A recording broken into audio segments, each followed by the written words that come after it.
10 Hello. points if you hit the dude crossing the street. We continue the craziness of the city of Salt. We did things happened last time. I don't know if some of them are good or bad yet, but uh nevertheless. Amu and Birdman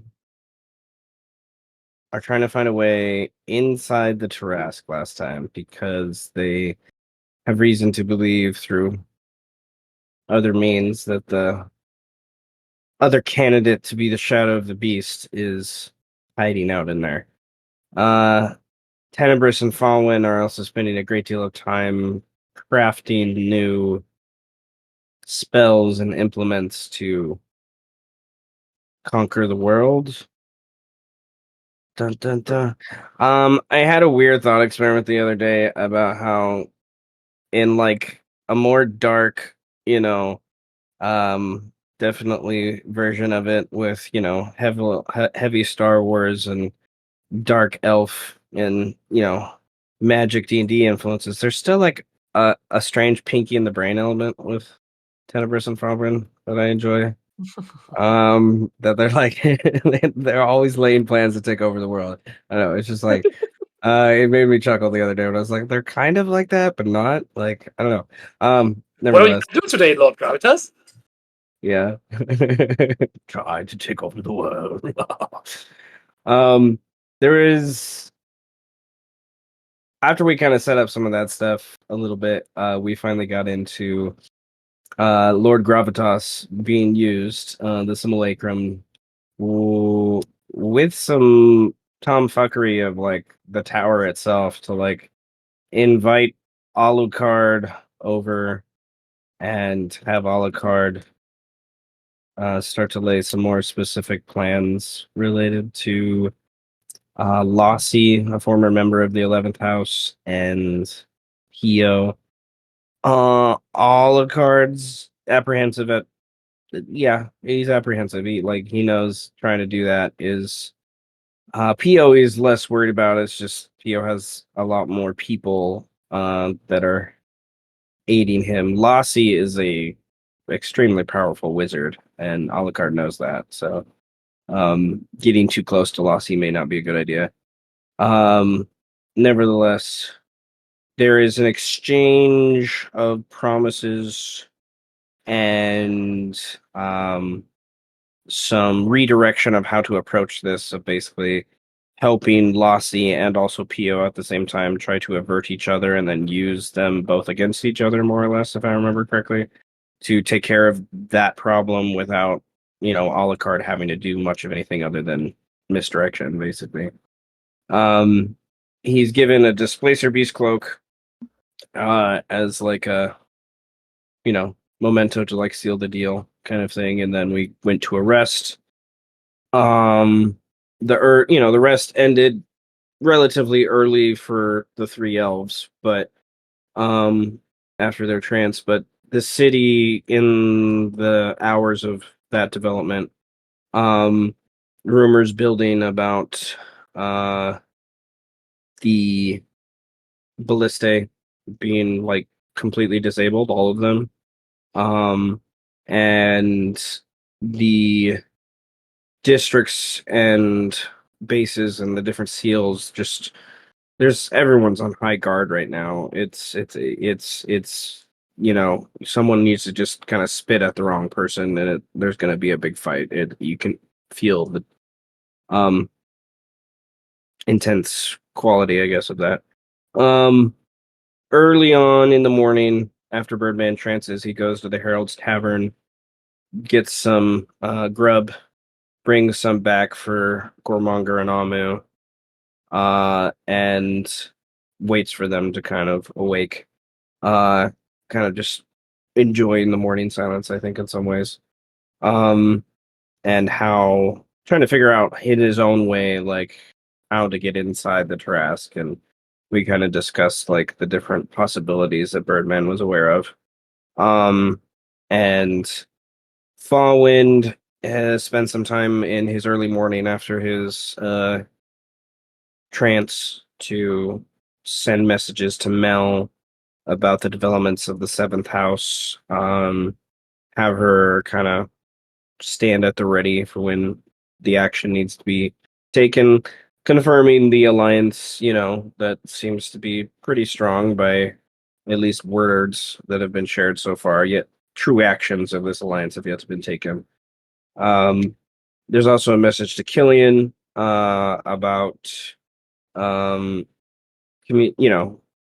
if he conferring and talking about the sewers, he Killian's kind of the point where he's one of the developments is going to happen connected to this session that I kind of talk about there is he's gonna I mentioned it a little bit last time, but he's found a thing that he needs more expert eyes to look at. Like he is not knowledgeable enough to figure out what he found down there. Nevertheless, there's some discussion about how did Kane die and the second house binder lord and the frogman, and he was convinced by someone to leave the safety of the first house, and they found him outside on the streets, kind of situation. Someone, fooled him pretty well and kind of took it out of the first house's hands because he kind of it's like one of those things of like, hey, I'm gonna go take a walk. No, I need a walk. Leave me alone, kind of. And he's the binder lord, and like, oh, okay, we'll give you some space. And then it like someone took advantage of that in the process, it seems. Falwyn utilizes his son's magical capabilities to extend these conversations longer than would be normally allowed. To also talk to Birdman and ask him to assist Killian. Eventually, maybe, hopefully, Birdman basically says no, and says he's going with Amu to find the Shadow of the Beast. And the sons are quite insistent. There was a pretty funny exchange between Birdman and them about doing this task, and then eventually being told through the sons that Falwyn wants to meet Birdman later in the evening about 6 p.m. or so. We'll be picking up a couple hours before that, more or less, in today's session. But Falwyn spends the better part of his day continuing some research about a spell that he has devised. And he sends a simulacrum to contact the outer plane, kind of, and ask some questions related to his goals, I guess. Is one way I could put it. Falwyn then sends Tenebris before his apprentice gets wrapped up in his own research to assist Birdman as he tries to enter into the beast body. Tenebris is able to meet with Birdman at his apartment, quickly kind of talk about the plan of how they think they could enter and get inside the Tarask. There's some discussion about resurrecting one of the fallen lords to try to regain power of the word of power, that the two that have fallen, and a lot of discussion about the diamonds and how to get a hold of those things and whatnot. Kind of along the way. And then there was some discussion about Killian should focus more on Pio kind of in that conversations, and they can move plans to find the Shadow of the Beast to maybe answer some of the questions to Birdman. It's a little we got I'm smattering of different conversations I remember, like in that like apartment scene. But nevertheless, Tenebris is able to use, once you guys get moved to the Beast Crown, Tenebris is able to use his kind of position as a ranking member now of the new 11th house to go into the Beast Keep on pretense that I saw it to at least check on the seal of the 11th house. Probably something related to and kind of a retcon to your dragons kind of arriving there and making sure, the God Butchers understood that these dragons are, have a purpose, and maybe you guys don't try to kill them because you're going to die, but, they're also here to help the city. But nevertheless, there was something I thought of during the week that could have been added last week, but I forgot about it. Nevertheless. The city has been shaking for more than 12 hours because of the beast's breath, its lungs, and its mouth, both being awoken now from the fall of the 13th Lord and the second Lord. They change into some ravens at the power of Amu, and you guys dive through the nostrils, do some weird acrobatics and stuff, and are able to get inside, but only after you're in the process. You're separated into the two lungs just by the power of the breath of the beast, and they kind of have to walk through and push their way through the blood vessels and tissues around the lungs that eventually lead to the heart. And they're attacked once they get to the heart proper. They're attacked by these weird bat-like creatures that grab on to mostly Birdman. He got the brunt of it. Sucking blood from Amu and Birdman though, and Tenebris is kind of dancing around the swarms that start to form, using his magical blade to just cut them through and through here and there. In the process of that fight, from back through the blood vessel that you guys are currently in on the map that you're on, there was a basically you guys were in the heart over here and he came back through this way. But you guys, player knowledge, I think by this point, knows it's Setch to be sure. Birdman's the only one, I think, character knowledge that knows it's Setch by this point. By the exchange of words that happened last time. But he attacks Tenebris and Amu. Amu's able to dodge out of the way. It hits Tenebris, but Tenebris absorbs a good portion of the disintegration spell with his magic, innate magic. And there's a Birdman kind of, trying to persuade Setch to, stop. Hey, let's talk at the least, kind of thing, if I remember correctly. And the Setch just doesn't trust the situation with these other two people here. So he quickly kind of uses some of his shadow magic to turn invisible here and there and use different spells to kind of and abilities to kind of keep you guys running in circles for a moment. But once Tenebris turns invisible, he is able to, after this fireball hits the trio of you, he's able to kind of get to Setch in a point to where Setch just escapes, kind of thing. Um, Amu kind of was alerted to that along the process to help kind of with that engagement, I think, if I remember correctly. And then the shadow tries to stun, doesn't work on you guys with one of his more powerful spells.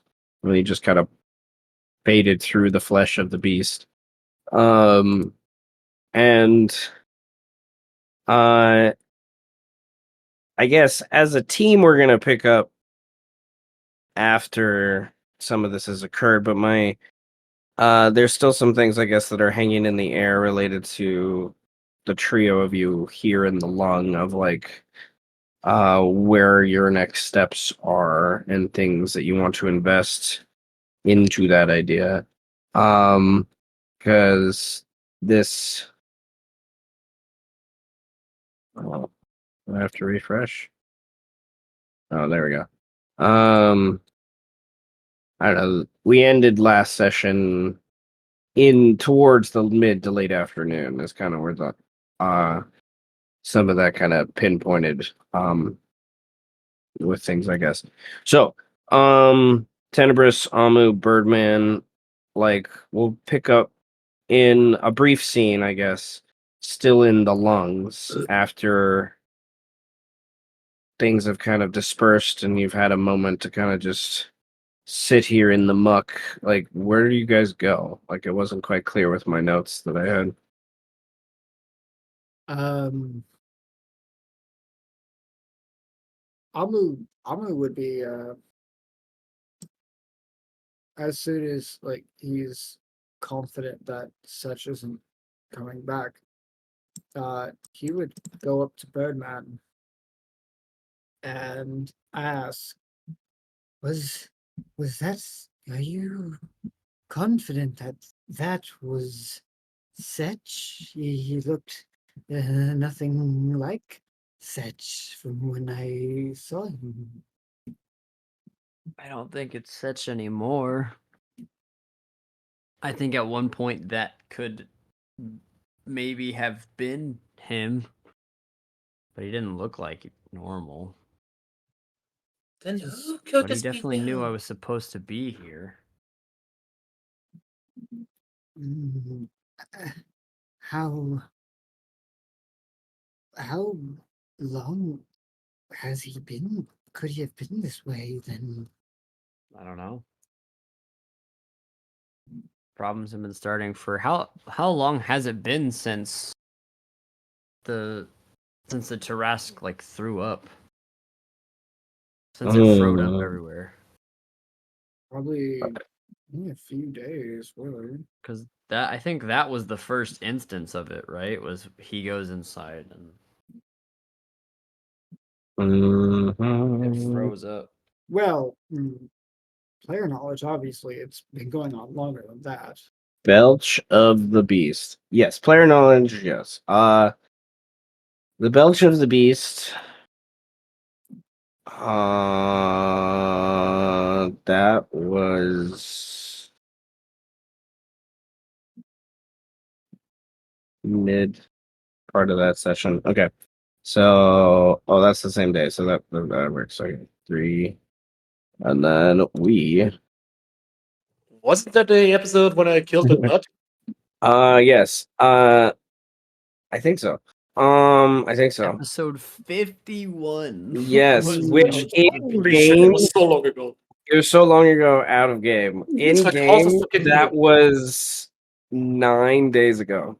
Oh my About a week god. ago. Half a year in real life takes okay. About a week ago. Yeah. This has been going on for about a week. Yes. Slow And build, and then all of a sudden people are like, "What the hell?" And yeah. people are only paying attention because the beast is doing crazy shit now. So, but The beast has been reacting for about a week now to something. That's the that's the day that it threw up and I drank the spinal fluid. Mhm. So So, as far as you're possibly certain, essentially, when I arrived, I've been looking for him for about that time too. mm, what should we do? Is there possibly something else within the Tarask? Gentlemen, as delightful as this conversation is, I do believe we should get out of here before we continue. Oh, I can't leave, brother. I got shit I gotta do. Which You is still have shit to do. which was my Yeah. question. Apparently, that's the answer. I mean, if you need to go and tell Farwin that I'm inside of here, I do have a meeting with him and I check my sundial. No. I'm on Birdman watch. I need to stay. I don't know what I'm here for, but even Setch made it sound like I was supposed to be here for something. Mm, I don't know what that means. But per- I mean, he came from this way, so and I think he just keeps like walking through the shit. As long as I don't find any more blood monsters, I think I'm good. Not the heart, where perhaps mm, where would a origin of power? And Amu becomes a bit crestfallen as he thinks about it, and is like, just lets out this deep. "Oh, no. We should probably move towards the spine, shouldn't we? I don't even be staying here for any longer than necessary. Well, I mean, the It is- easiest way to the spine is through the rib cage. No. It is quite drafty in here. Hmm. Perhaps the spine. You guys are kind of hunkered down as you guys do this, because I imagine the breath is a little intense, but It might be a quick way to the. We should probably delay as little as possible. I have an idea to get us there as soon as able. The ribcage seems a bit of a detour. Well, we're in the rib cage right now. Where it's certainly right behind the lungs, certainly. Mm. And Amo goes up to the wall of the lung, puts his hand on it. Somewhere just just above here. I and you will have to climb up, quote unquote, the wall of the lung to like feel that area, I guess. I advise you both to step back a bit of ways. It might become cramped. No, Yeah. to tell me twice. And Amo is going to cast Shape Change and turn into flesh-eating worm. Ah! Ew.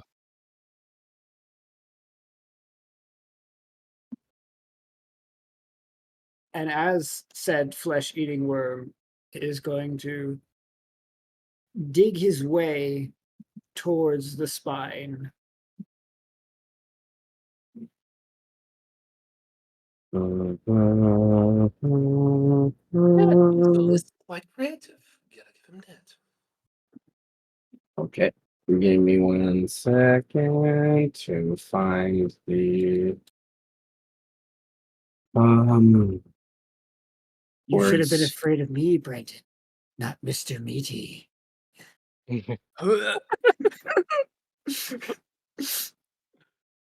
worst. The tapeworm can only exist in your stomach. I can crawl to your spine. I think it come out of my esophagus and yoink a burger out of my hand. Like crazy. I don't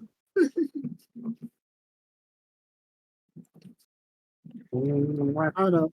I like the Family Guy idea of they're like on a little island in the middle of your stomach, and they just have a dinner table set out with food falling. Okay. This is one of those things like the argument about the owl bear. You know, like I'm kind of leaning more and more as we play to like. I think monstrosity should be included, but that's just me. Not This all is kind of- That's monstrosities. with Some wild shape. monstrosities don't necessarily make sense. Yeah, but This that's is. with wild shape. But I this is understand.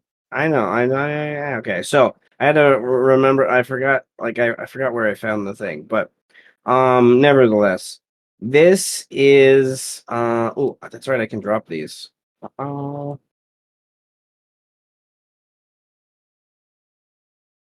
right. Where are you?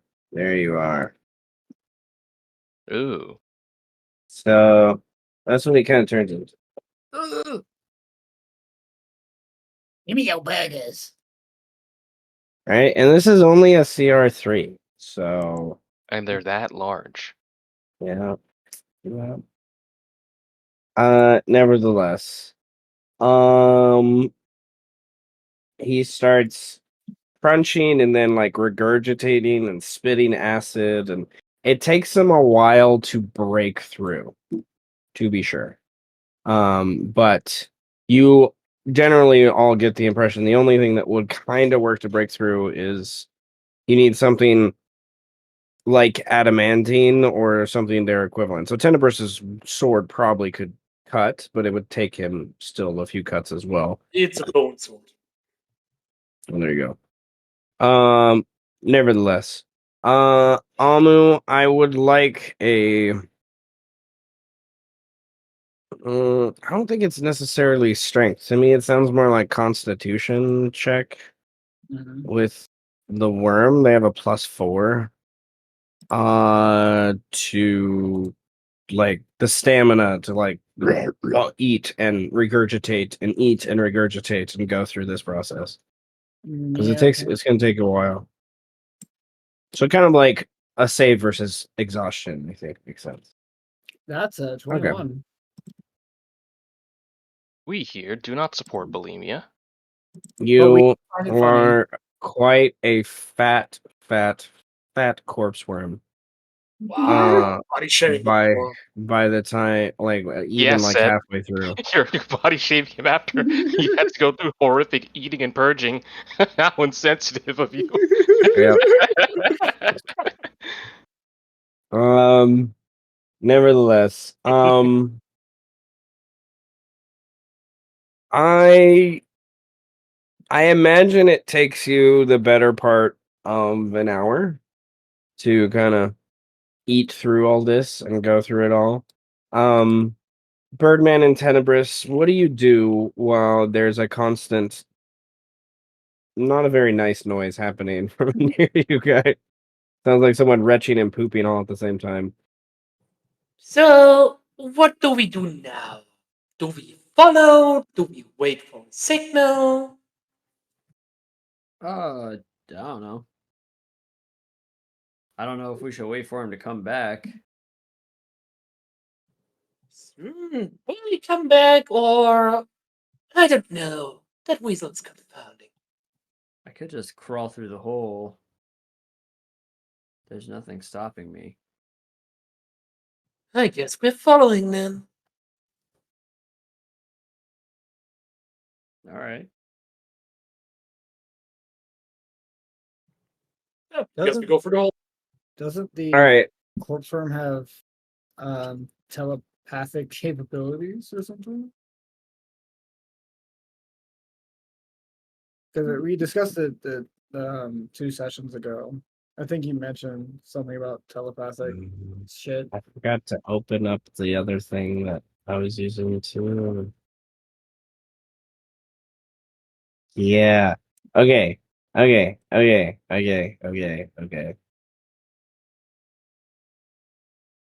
Yes, I forgot that I merged something with this. Never mind. Nevertheless, I like that image better than what words. Nevertheless. It has a weird telepathy. Yes.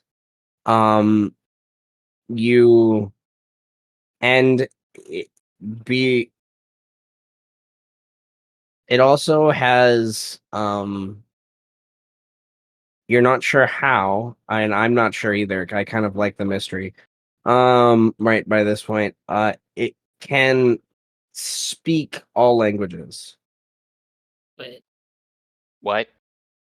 It has a magical tongues on it at all times. What? Yes. fuck the what? So Huh? And I forgot to mention you're a baby version of this thing. There's a mama Huh? version of this thing that's like twice as big. Jump again. Mm-hmm. yeah, so as you guys like begin crawling through the regurgitated fucking meat, like not I'm like still going forward. And you have not you have stopping. tremor sense out to 60 feet and blind sight out to 30 feet too. Yeah, so like as soon as Amon notices you're without even he's still doing what he's doing, but maybe like you hear like he doesn't know exactly where to talk from. So you hear inside of your head and out of his butt at the same time. I'm not sure you want to be in the path of my regurgitation. You might still want to keep a slight distance. Amu That remembers worm at this point that his regurgitation has paralytic effects. Oh, yes, and you might get paralyzed as well if you're not careful. Did that worm just talk out of its ass? I think okay, so is it like a big enough hole, like, or do we have to like You can walk squeeze through through it, but there's gonna be like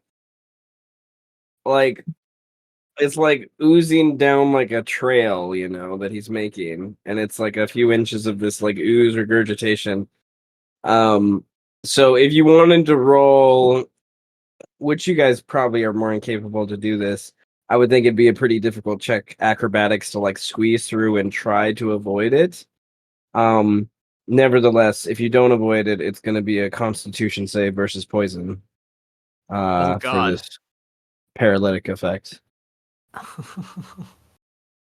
uh, Well, fuck. Oh, and this paralytic Hold on. effect can definitely help keep the hole open. Like it basically you can wait for it to like ooze out, and eventually you'll probably. It's just basically a time game. Do you oh make yeah, the we can wait check for it to to, ooze out. or do you wait some time so it's less of a worry, and you can just kind of gingerly use your elf, agility to get up there. Yeah. So, I'm gonna say you guys can Birdman and Tenebris and even Amu after the fact if he wants, like he digging the hole and then he takes a short rest.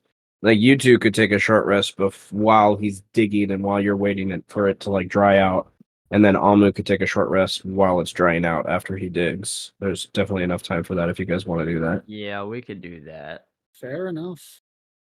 And in that short rest, I will grab a vial of this nasty parasitic, or What this the paralytic goop, for sure. Okay.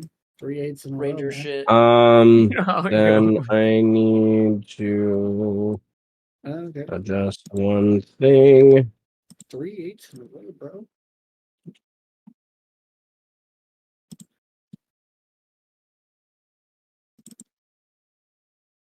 All right, I do need though another, since you'll be spending a couple more hours in here. I need a con save. Oh God. This has a double effect. I will be upfront with this. Like the main effect is exhaustion, but if you start to fail these con saves that from this point on, it leads towards mutation. Oh, No. that's not good. What Many mutation? What did I many miss? of the, Just for the cool. many of the god butchers are mutated. You know this for a fact. So Yeah. Ew. mutation is not bad, or it can be bad or good. There are positive or negative effects. So Like actual mutation in real life. yeah. Yeah. Maybe you just poop better, or So you yeah, poop. once you guys are done with your hit dice, roll the con save. God damn, dude. Oh, Damn, yeah. Okay. awesome. Oh damn. Uh, hmm, I'll do my con save in normal on. I feel like I'm fine. Yeah, you're fine.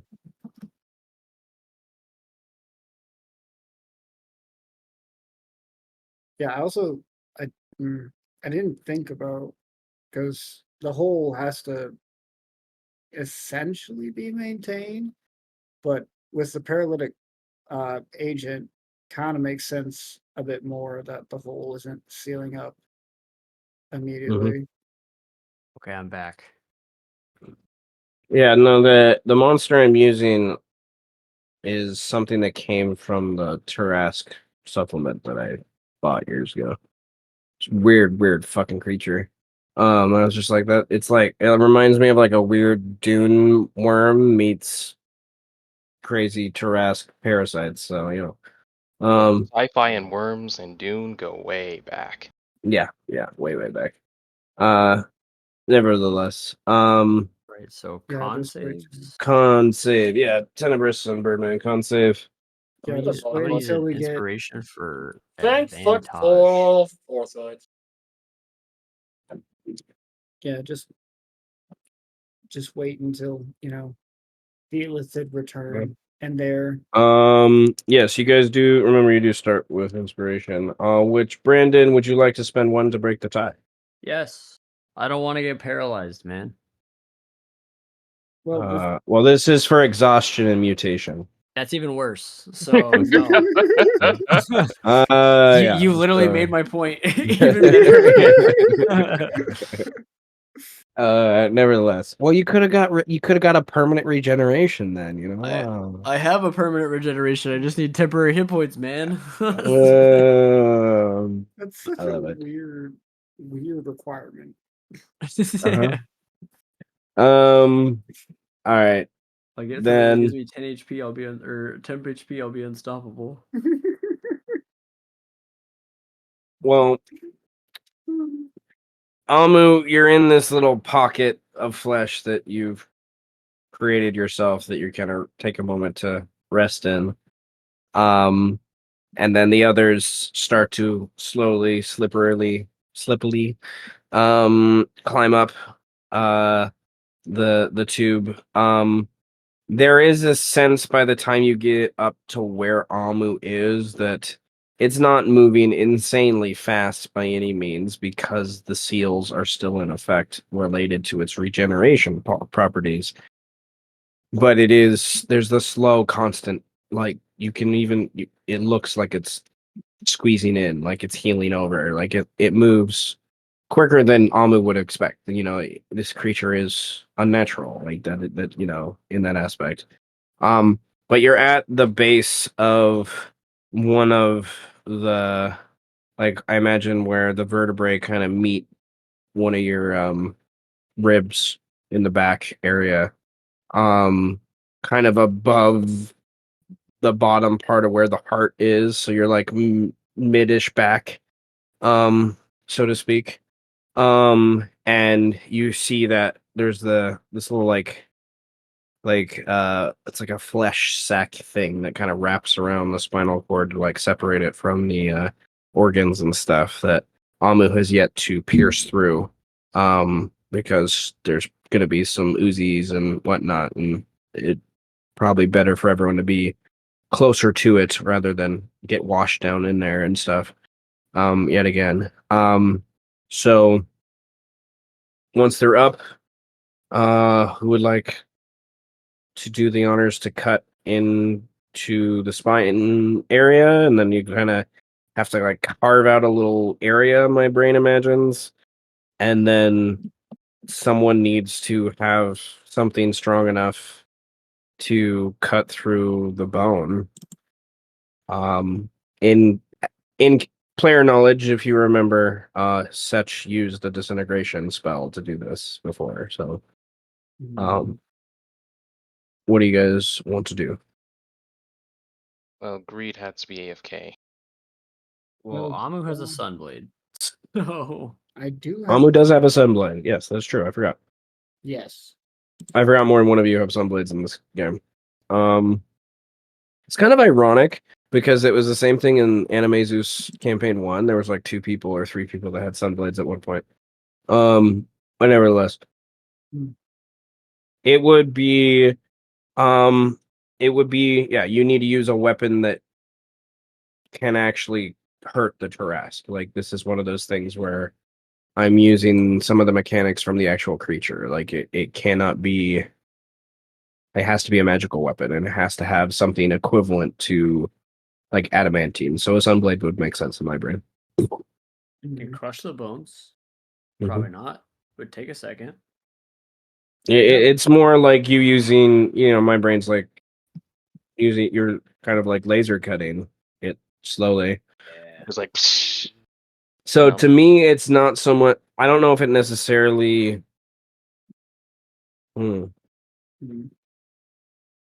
I think an attack roll, but I think you could use your wisdom instead of your dexterity or whatever you're using if you want, because this isn't so much about a quick attack or doing damage. This is mostly about taking your time and making sure you're really paying attention to what you're doing so that you're not, um cutting the wrong nerve or whatever. I think also maybe some medicine. Maybe it's a medicine check. Now that I think about it. I Maybe it's a mean, medicine check. In sleight of hand. I can. I don't know. Well, for me, What about nature, bro? Nature, Arcana. well, Yeah. for Amu particularly, he uses strength with the Sunblade instead of Dex, and my strength and my wisdom are the exact same score. Thank Okay. you.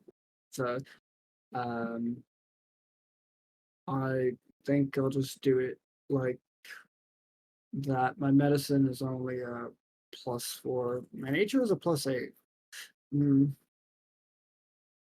Can I assist Amu in like cutting it? Like, be like, hey, if you cut it here, like it'll, Yeah.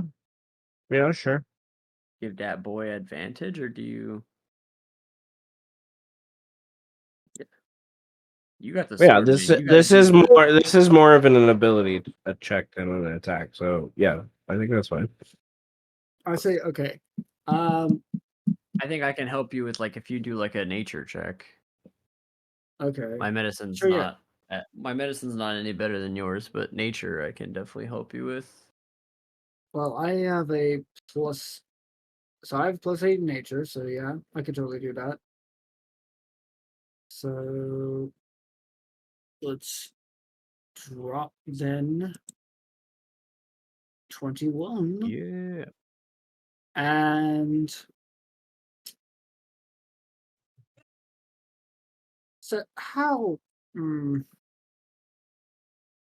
important is it that we don't fuck this up? With the nature check, I would say you just rolled. That would be enough to know that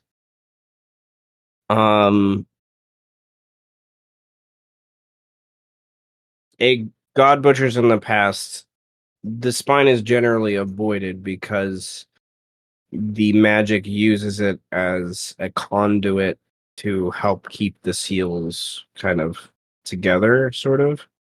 Um, and in the past, it's happened where someone's nicked something and it like makes the body react, and the seal gets kind of pushed onto this idea to the extreme. So, um, you believe it wouldn't affect. It wouldn't affect. More likely, what it would affect is something like it's.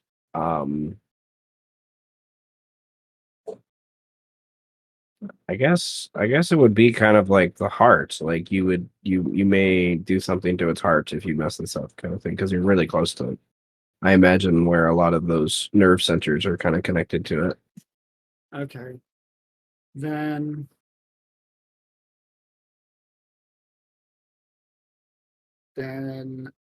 with that 21, because this is also the same check to cut into it, yes? Mm-hmm. Then I will just spend my 3 inspiration now to boost it up to a 41. So we get this shit right the first time.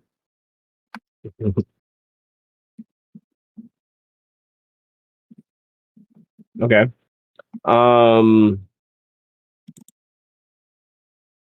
With a 41 instead of the 21. The 21 would have been successful, but there would have been a similar to what happened to Satch, there would have been a a burst of blood and or fluid that could be used to your advantage, but it also last time that happened that awoke the Tarrasque a little bit and kind of caused it to have its belch kind of thing. So with a 41, you're able to like expert fucking surgery just and it takes you a while, I imagine, to do this, to really look at the blood vessels, look at the nerves that you keep finding and cutting around them, shaping them, kind of folding them off to the side so you don't cut into them accidentally when you go to your next cut on the other side. And you try to pull out a chunk that's probably as big as your torso or something, I imagine,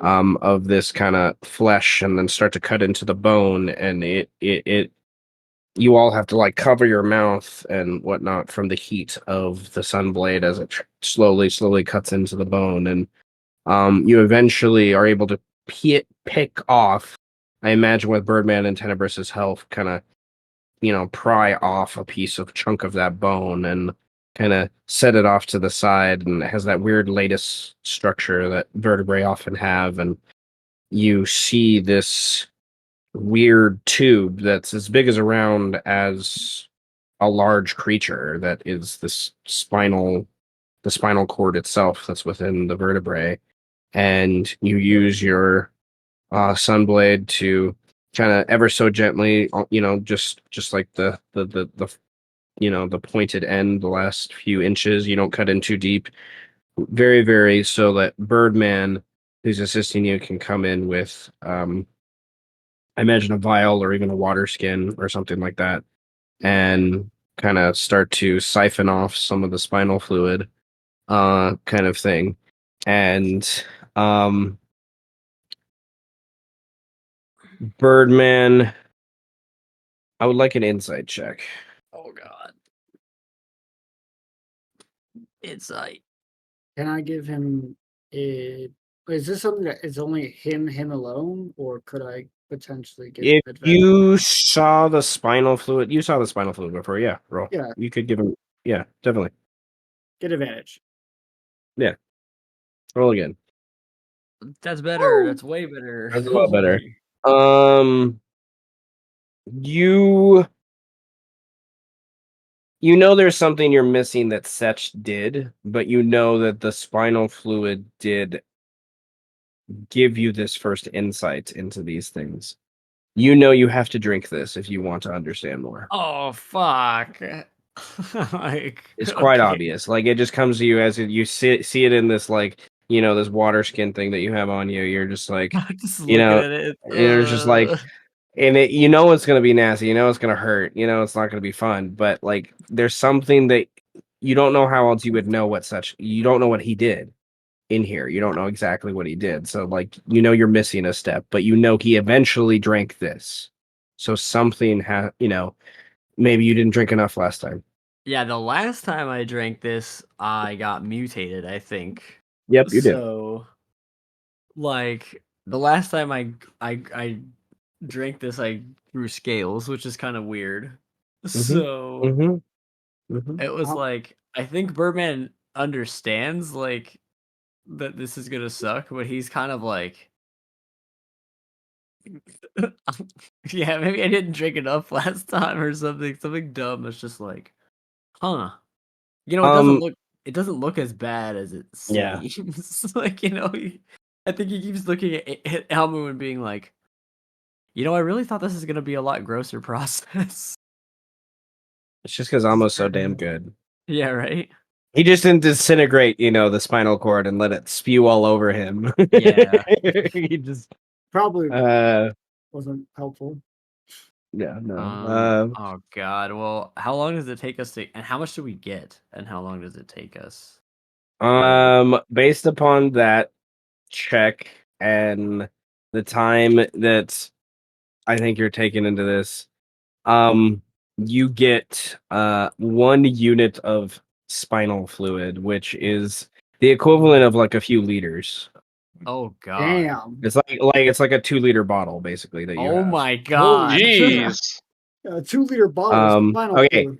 Tenebris and Amu, your perspectives of what this means, I know, is I'm gonna drastically add that to my different. But inventory. the reagent, quote unquote, that Birdman has is something that's nearly priceless. 2 And liter. Tenebris, for your master and your aims and goals, having something like this to use to craft things would be extremely, extremely useful and valuable. Like, if you want it, like, this could make a very powerful potion. This could be used as an oil to help with a weird weapon or item or something like that. Like, this is like, I think Tenebris, his little wizard These lizard wizard inklings would be touching that idea. Similar to Amu, I think Amu knows that in the right or wrong hands, this could do some crazy shit.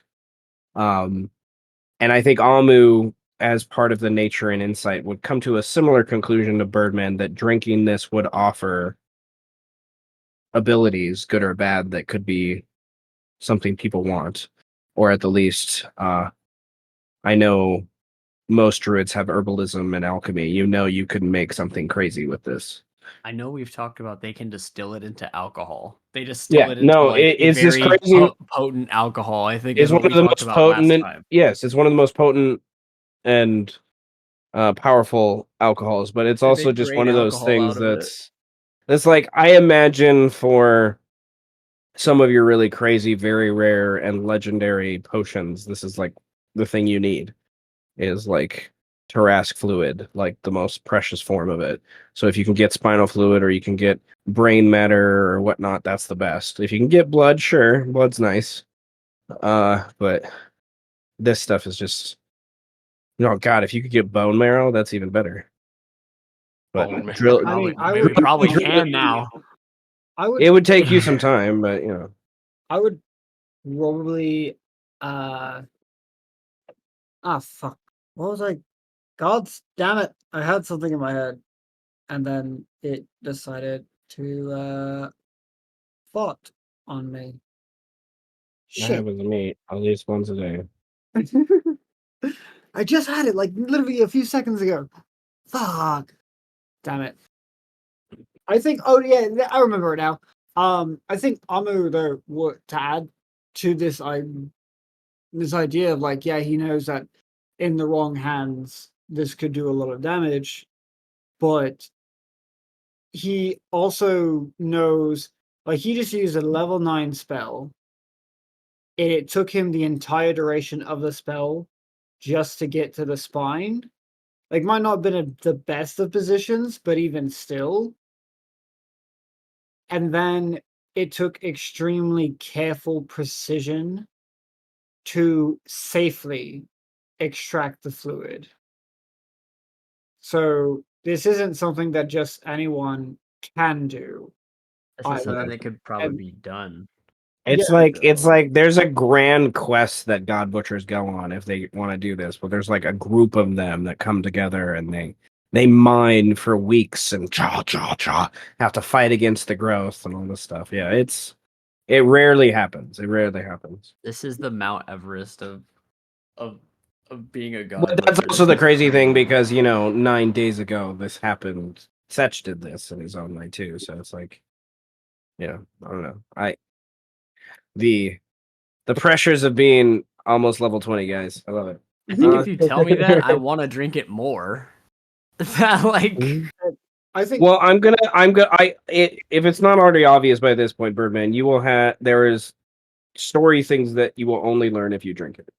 oh, I need to drink it then. Obviously, I think obviously, So, Seth, I'm gonna drink it. Do you know who this but character is? I've witnessed many things. I've been playing this character for how long? Of course, he's gonna drink the Uh, spinal fluid. He's almost also insane. almost also, you look at Amu and you can see there's definitely this look in his eye of, I know I told you not to. Like, I never wanted you to do this. Like, this is exactly what I told you not to do on the very first time we met. But you probably need to do this. That such guy seems like a dangerous thing. I need to drink. Amr, are you telling me I need to drink the fluid? I am only saying that I am ready to keep you alive. This is a lot, though. Like, how much do I drink? Don't die, I would say. You only had oh, a vial's worth last time, yes? This Yeah. this is far greater than that. The ramifications are only a hypothetical. It's guesswork, unventured territory. I even a arc druid probably has not the answers to such a question. I think I Alchemist, just drink it, bro. Like while he's Honleys. talking. You just drink it while he's Yeah, just talking. like pop it. Yeah, like it's just like Um. Okay, agreed. I don't know how much you drink. Before I describe what happens when he drinks, uh, they carved the hole up to the spinal fluid, cut out the stuff, um, flesh and bone around the spinal cord, and very expertly have cut a little hole in it to like slowly seep some out rather than like the explosion that Setch did. Um, and they have the equivalent of like a 2 liter bottle filled of spinal fluid, and then the discussion of whether or not Birdman drinks it because he realizes this might be the only way he learns anything of what Setch might know And about what. Birdman being Birdman, he drinks it. Yep. And then there was some discussion before then about how you and Amu, as these high level casters and people who deal with strange things, this spinal fluid is like one of the most precious things in this part of the world. Like this is very powerful reagent that could be used for many different potions or even synthesized into an oil or something that helps with a weird magical weapon, or I don't know, insert weird idea here. Nevertheless, Birdman drinks it. Yeah. Makes Okay. sense. Do I have to drink it all though? You imagine you gotta take a big drink, not all of it. But you Okay. take a big drink, like a big Take a big pretty gulp. Like, decent swipe of it as I almost fall out of yeah, my desk chair. yeah, and yeah. Unironically. Okay. So I need you to roll. Like it just happens. There's no save against this. This just happens. Um, God. I because you've already done this once before too. So I need you to roll a d6 Oh, that's right. to determine whether it's good or bad. Yeah. Big money, no whammies. Yes. No way. Um, No okay. whammies. And then I need a d10. Just a D10. Mm-hmm. Big money, no whammies. Okay. I have a feeling this one's not bad, guys. You grow wings, That'd be sick. black wing, and a black That'd be Mm. sick. Oh, Black Beak. Oh, Mm. and black feathers. And you become a Kenku. I was gonna say you become what's that guy from My Hero? Yeah. I'm blank. Tsukuyomi. Kiyomi? Yeah. So, yeah, sounds about right. Okay.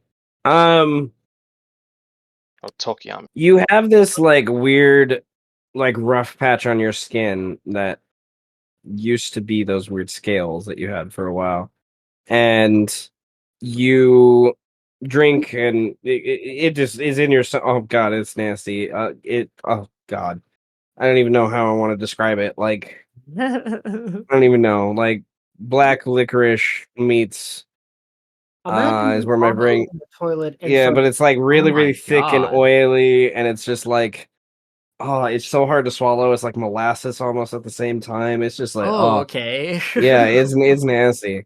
Um, and you take a moment, and it's just sitting there for a moment, and then you It's you like, yeah, grab bro. your stomach and you keel over, and you're just like, oh, fuck, and you.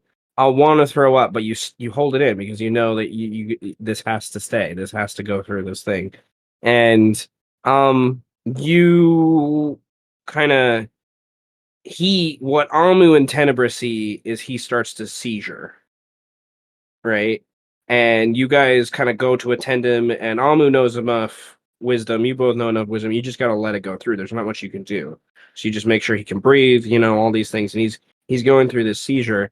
And what Birdman sees is darkness, complete darkness. But it's like you exist in the darkness, like you're creating the darkness, like you're there with it in some way. And there's some weird cackles and mockeries and things that get said that you can't quite understand that sound like you as a Birdman, kind of echoing back out here and there. And then there's a presence that's there with you. You just know it's a giant shadow of some sort. Like it's casting the shadow over you, kind of thing. And this thing kind of stares down at you, and the shadow forms into some sort of bipedal creature. You're not exactly sure what it is. It has horns, it seems, that kind of arc above its head as it turns out. And this thing's enormous. Like like it is the size of the Tarrasque, Ooh, but it's said not. roboting, at least for me. No. Okay. My end it seems to be okay. But nevertheless, we good? Yeah, we're So good. far, so We far, good yeah. to go. Okay. I'll disconnect and reconnect. What the fuck? Understand that Welcome God has been back. reborn. Okay. We good? Yeah. Welcome back. We Gucci. Okay. Um, some sort of bipedal creature has horns. It's as big as the Tarrasque, easily, and you are your size, so you're just wee little thing staring up at it. And you aren't you though. You're ethereal. You're a shadow. You're something like you, but not exactly you. Along the way, and it kind of there's an understanding. There's not even words shared. There's just an understanding between you two that you have to make a choice, and this choice you can't come back on, and this choice will involve you having to. The easiest answer is to kill Setch. That doesn't have to be what it is, but you will have to do that in order to follow through with this choice. And the choice will involve you being in control in some way of what happens with the seals. You know that. You don't know exactly what it means. But this presence is telling you that if you make this choice and you choose wrong, your soul will be lost. He will ensure that you, yeah, you won't exist anymore. Like he will put you out of existence, whatever this creature is.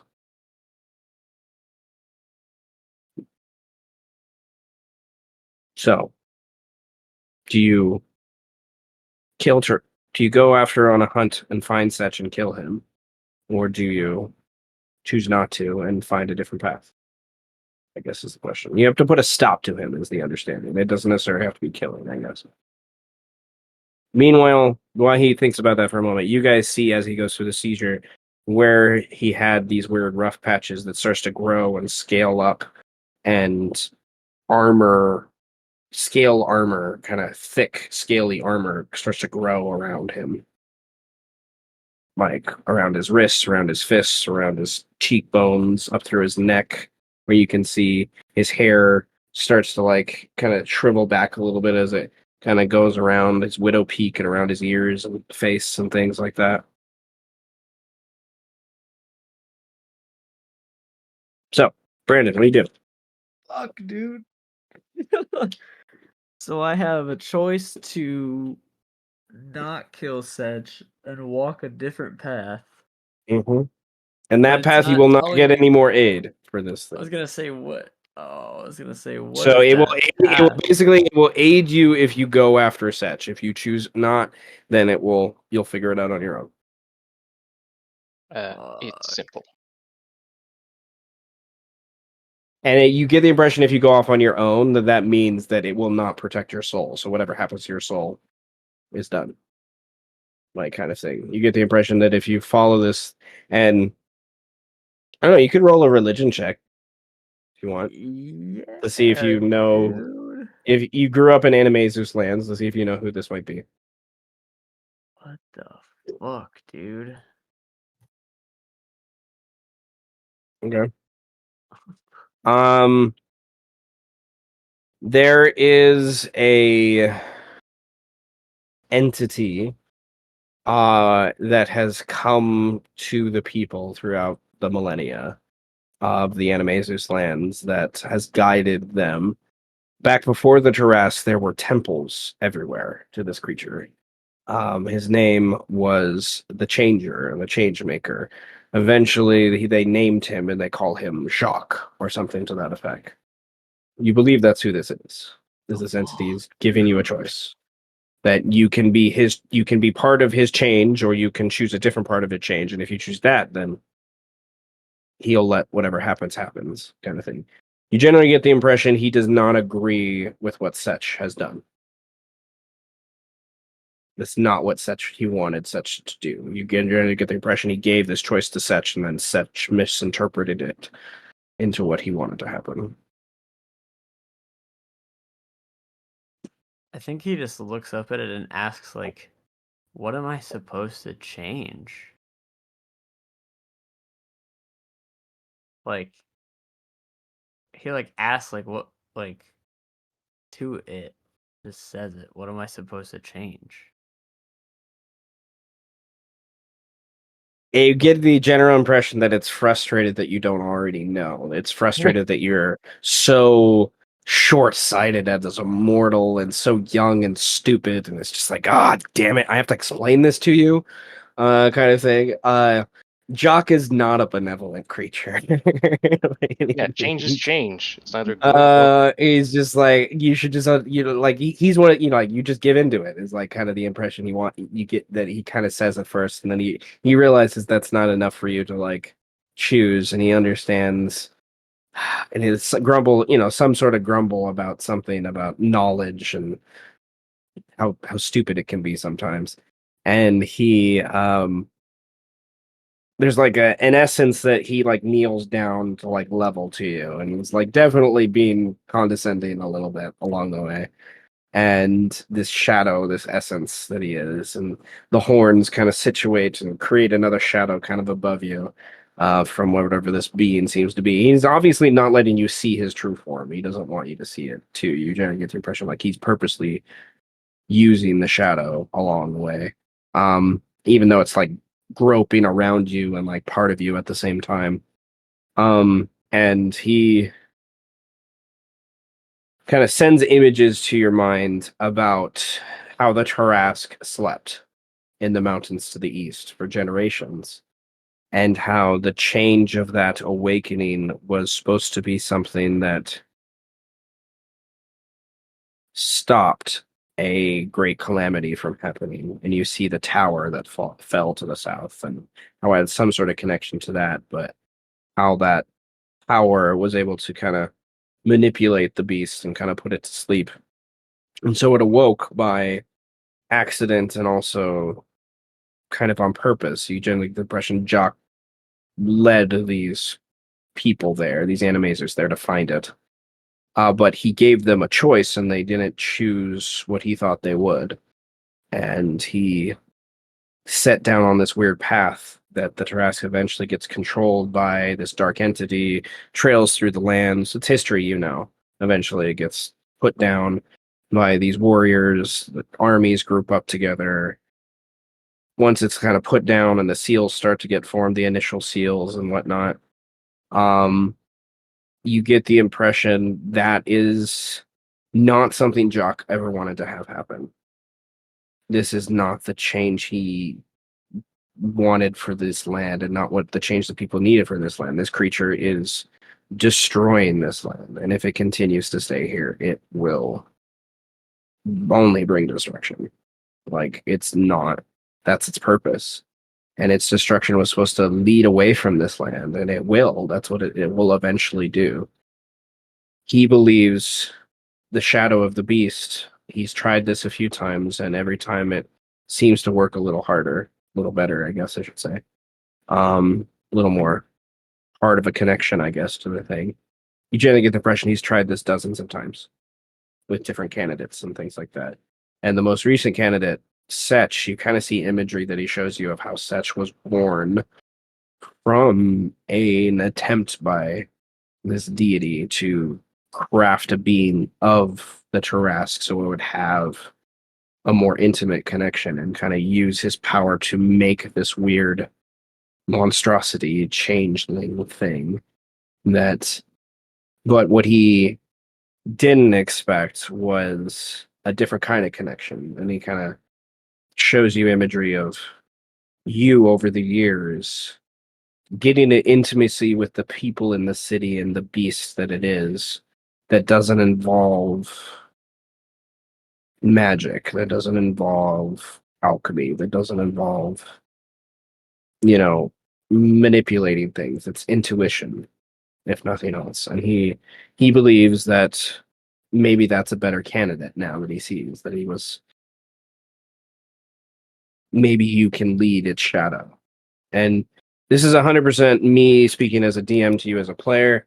I'm kind of like taking some inspiration from Peter Pan, one of my favorite stories when I was little, of like you as the shadow can lead the beast where it needs to be. You kind of steal its shadow, and then it has this intuition to kind of find where it needs to be, and kind of lay itself to rest, Right. kind of thing. So it cannot be the only other thing is the only other thing that comes to mind to you, maybe it's something Jock gives to your mind or whatnot, but you look over at Tenebris and you know the power that he's connected to with his master in the 11th house. Like, there could be magic or something that could do this too, kind of idea. Like, this is one way to kind of do it. So there's other options than just this deity or whatnot saying, hey, But you he's have to not gonna follow help this. me if I don't pick the Mm. one that he wants. Yeah. Basically, the And one that he he's just not, showed me. yeah, and you generally get the impression by this whole conversation. I rarely, there's only like a few deities in my mind that are truly omniscient, to speak. Like, he can't read your mind. He doesn't know what you're thinking. This is 100% like he is one of the creatures that's bound to the choice of mortals. Like, they're allowed to make their own choice without the influence of deities, kind of thing. He's unlike other possible deities that you may be aware of, but nevertheless.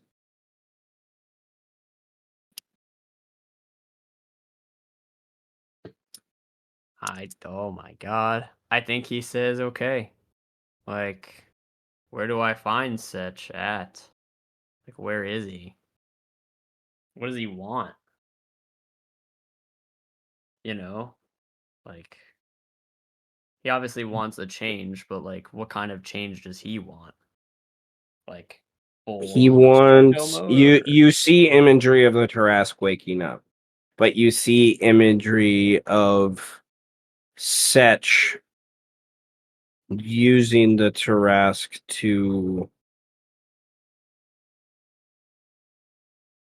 take vengeance on some people and to, I don't know, lead. Like, he's not sure Setch will lead the Tarrasque away like he intended it to be. Like, he doesn't. The Tarrasque stain here is just that's the problem. It's not changing. It's continuing just staying the same. So the land needs to go through that change. It needs to heal. It needs to evolve into something else. And you know, he's not sure Setch would do that with what's going on, because the idea of destroying the ballistae and things like that, you generally get the impression he's not sure Jack agrees with the idea of leaving the people defenseless. Like, Jack is not an evil deity. He's not good either, but he doesn't believe killing giant swaths of innocence is a good idea, for no reason. Like, that doesn't create what he is. A positive creature, I guess. I don't know. Old school D&D and neutral characters lean towards good most of the time. So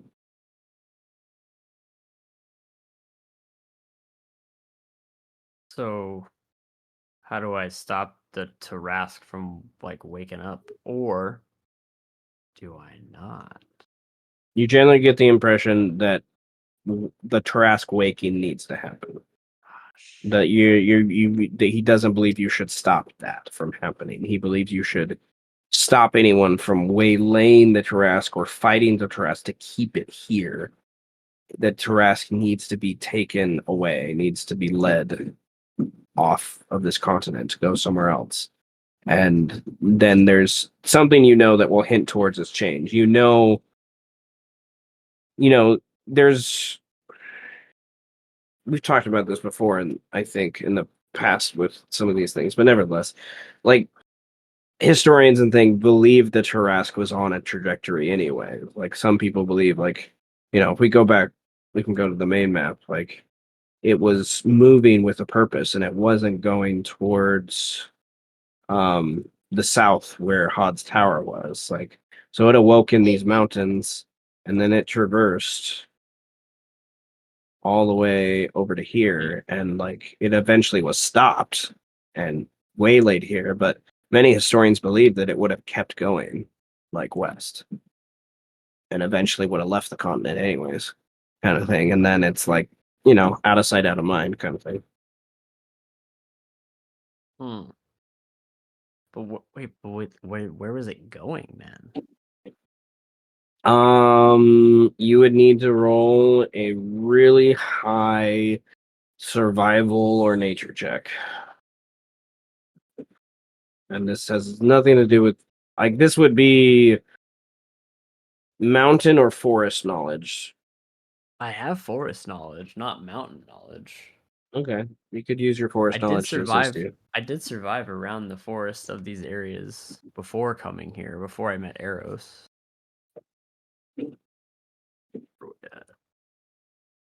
Oh, that's not very good. That's okay though. Bruh. We understand.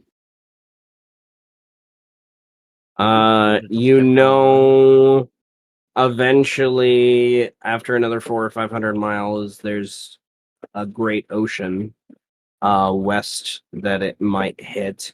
Most people, including yourself, have no idea what's beyond that ocean. North, if you go further north, there is a Ooh. they're mostly gnomes and dwarves, but there's a kingdom up there. It has some elven influence from one of the other kingdoms, the west of that, but you don't know why it would ever go that far north. Like the other thing that I think you might know from your history of the city is in all the fighting that happened, like it's mentioned multiple times in the songs and stories that no one could distract the Tarrasque from its course of destruction. It just kept moving on and moving on until they finally put it to sleep. Just kept So, moving forward. so Hmm. So I have to wake it up and it has to move? It's got to keep moving forward. you're the carrot, Go on, my basically. attack titan. You're the carrot, but you also like you don't know if you want to ask this question, but now my brain goes to this question. The idea goes in your mind of like, okay, so what happened if like the What if Trask it eats me? what if it dies? Yeah, what the fuck am I supposed to do? The Trask technically can't die, you know that much. Like what if they just Without the stop it again? assistance from like a divine creature, it technically, and even then, it technically, uh, yeah, in old school D&D, which it's still sort of applied here, you need a wish spell, and even then, Those are so banned in this universe. I mean, So the best meta thing that is possible is that sealing item, essentially. But we certainly don't have access to no. the one item. that. Remember back in the campaign, there was an item that could seal anything inside of it, Oh yeah, and we you didn't guys, use it at all. I forgot. Yeah, like it was like 100%. That was like a yeah, it was a flask thing that you could have put it in. Like it was a modified infernal flask that was designed for the Tarrasque. That was had like more or less had a big message on it that none of you could read that said, um, in case it wakes up. So, So unless we randomly find that thing that we have no knowledge of, yeah. I don't remember what happened to that thing, to be honest. has it. Let's be honest. I have no idea. I know it was in the possession of Sky's character for a while, um but okay. Um Man, dude. Birdman Oh. stops seizing, I guess, and he awakes with the taste of his own blood in his mouth, from probably biting on his tongue a little bit.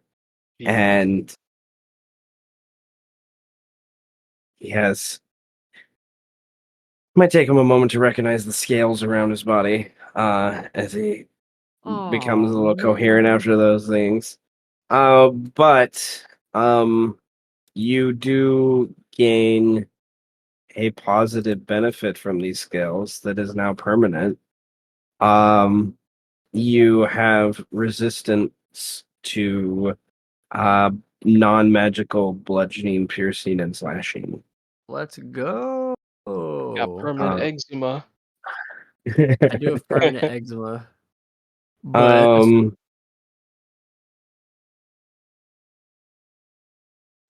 uh, Animaeus just kind of looks at Bertman and does.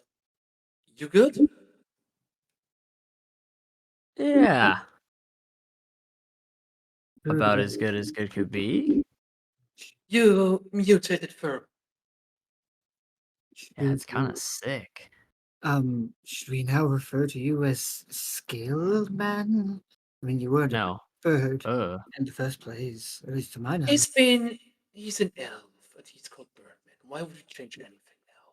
I still don't quite understand the nature of your name, but I guess that's besides the point. What happened that it wasn't a normal seizure by any means? I couldn't see a way to aid you. All I could do was let you ride it out. So it must have been something important occurring. Uh. Yeah, I met a shadow. I think I hallucinated. Got a bunch of stuff. Went to the darkness. The darkness said, "What's up?" I came back to my senses. He showed me a bunch of shit about Setch. I learned about the Tarask. That's pretty cool. This stuff is crazy. It This is probably is. Perhaps is there not more detail as to who it was that spoke to you and what yours and such and anything pertaining to the Tarask? well, we have to find uh I do have to find him. I don't know where he's at, Perhaps but I think I need to find him on my own next time. as Amu mm. goes back to it. Oh, no, I forgot one thing. Um, you have, well, you do have an idea of where he might be. Huh. Okay. You know, I forgot one thing in your vision. You would have seen that Stetch is the one responsible for killing the two binder lords from Ah. different perspectives. You know that going to one of the weakest binder lords would be a good idea, and you'd probably find him. Oh, but which one is that? Roll me another insight check. Oh god. Birdman should know this. There's that 30. All right. Yeah, okay. I'm like, you got a plus 15, man. Come on, eventually it's gotta hit Yeah. a 30.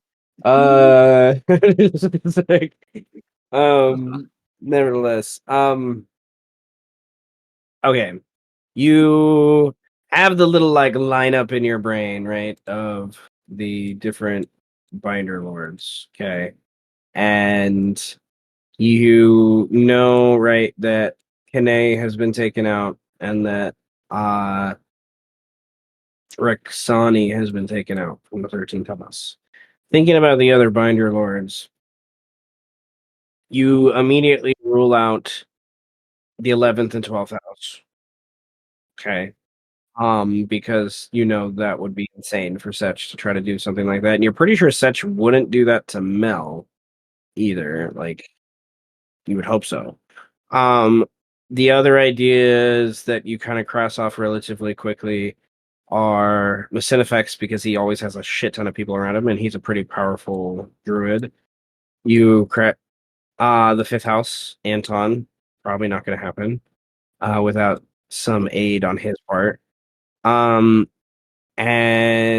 you probably not the first house. So thinking about those that you know for sure you can get out. The middle ground people you kind of exclude a little bit, and you narrow down to Trundle from the fourth house. Although he has quite a large following of people, um, they are not extremely don't have a lot of individual powerful members in their house. So you know, a well placed fireball could help a lot with some of that kind of idea. And you know, Setch is very, very trigger happy with his fireballs. War crimes. You know that if Setch finds PO, he'd probably take PO out. The other one that worries you is Veer. He has his bodyguards are pretty powerful, but he himself is average at best. And then uh the third house. Same kind of a similar thing, but for different reasons. Uh the third house lord is named Rumain, I believe. He's a Coleoptid. He's he's well known, but he's not like a fighter by any means. He has a couple bodyguards that you know are like he has this weird mutated like dung beetle man that's one of his bodyguards. You're just like you don't want to fuck with that guy.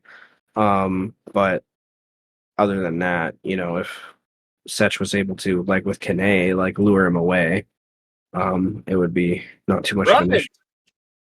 So, probably the fourth house, and then probably the third or the eighth house, but probably the fourth house first. Damn it. All right. I get up and I say, I have to go talk to some more Binder Lords, I think. Okay. Yeah. And I have to meet with someone. Um, I More of like a must say, I why do you think that you need to meet such alone?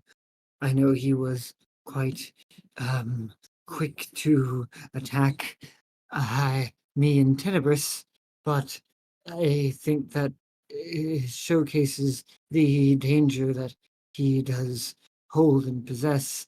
Would it not be wise to have backup, at the very least? If you he tend to had be head backup on today. You saw how that ended.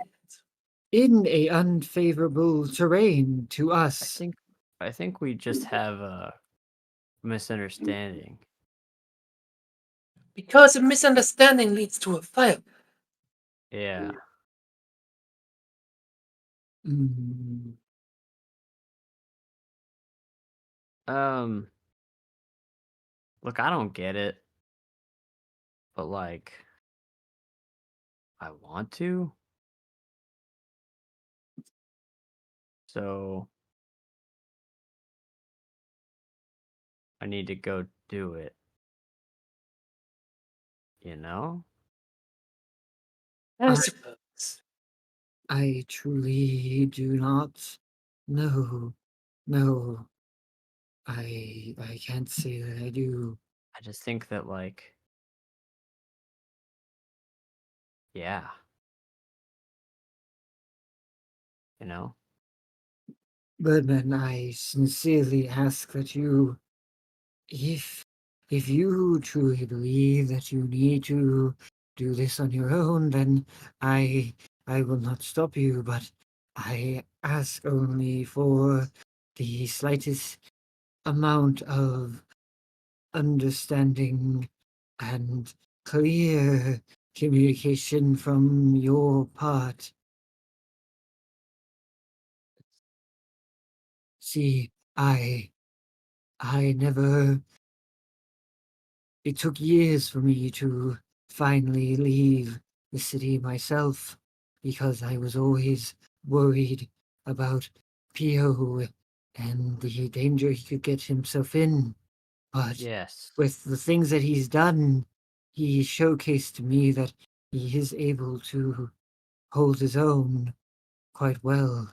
And for him to have become a binder lord in the time that I was away is quite impressive, but I'm still unsure about you. I merely want to know what makes you so sure that this is the path that you need to take.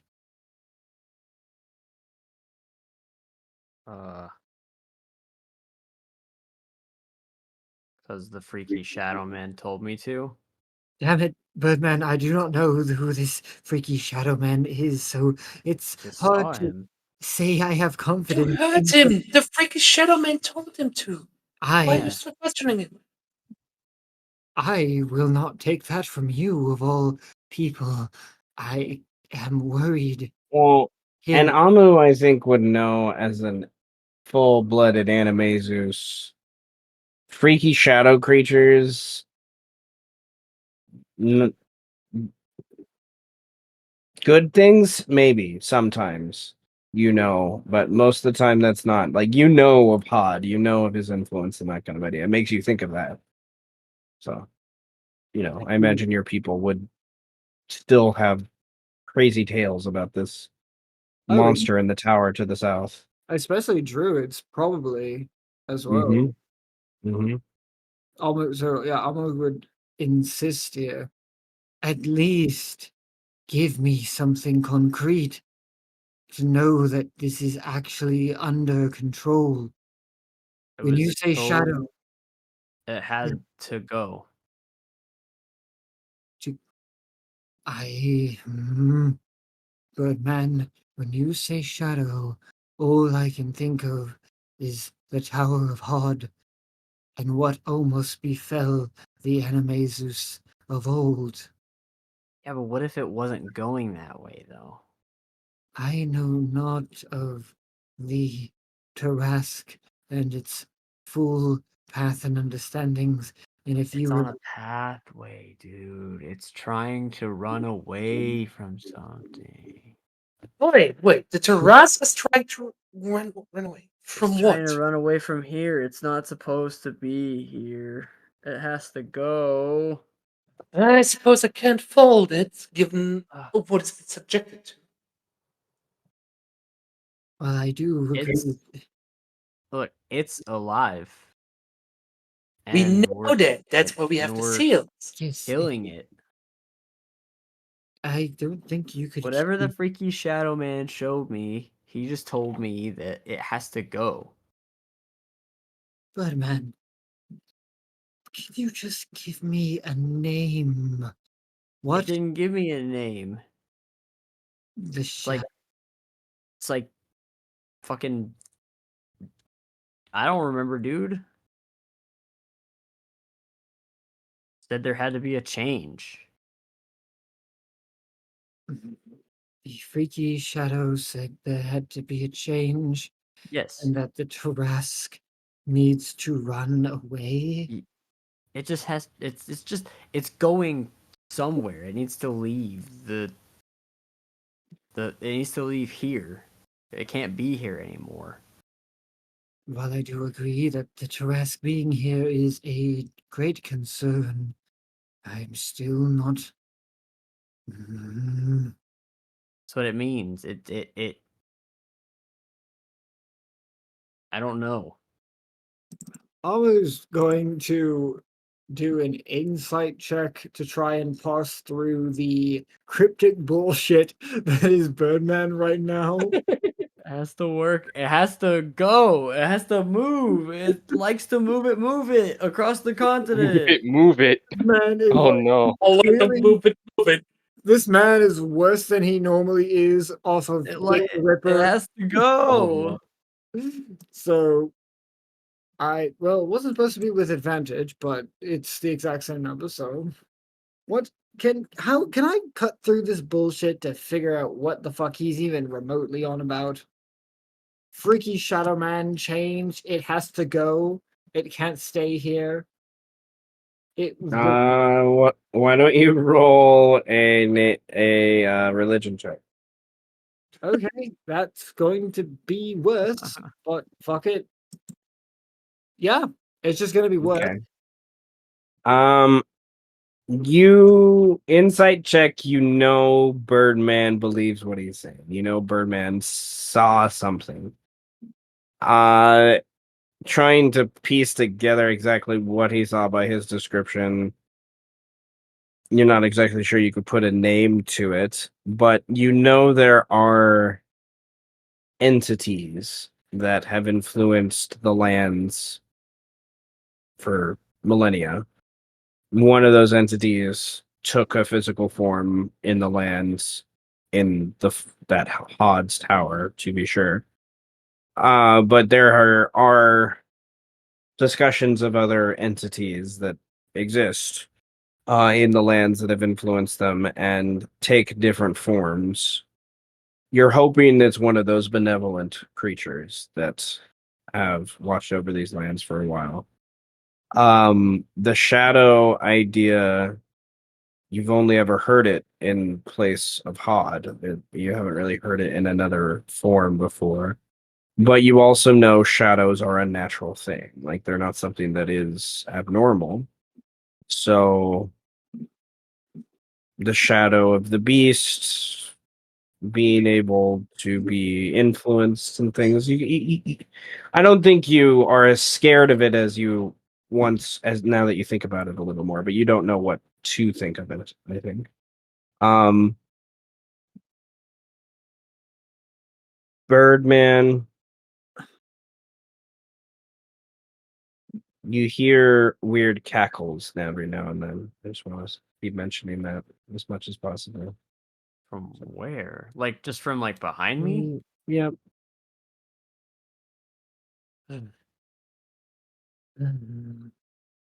Tenebris, I Huh? will be unable to get us out of here, but I figured this is where you come in for a more easier escape, lest we hack through the back of the Tarask, which will be more and more difficult as we get towards its skin. Not an issue at Freaking all. out. Gather around, let's hold hands. We're getting out of here. I think if you look down at Birdman, he's probably like fetal position freaking out, like holding his 2 liter of spinal fluid. You did this to Like, yourself. Stop freaking out. just like, what the fuck, bro? This is so crazy.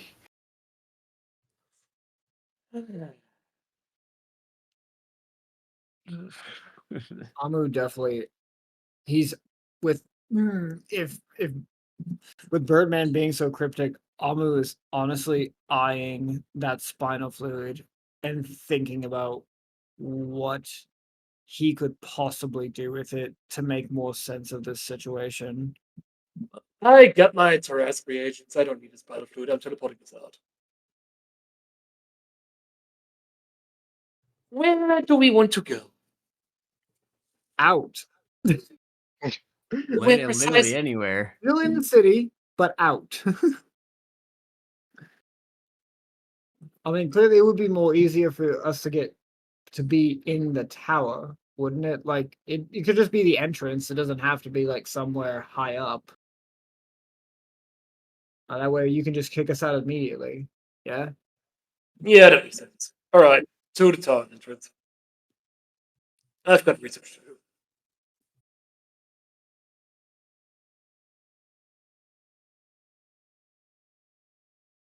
Okay. Um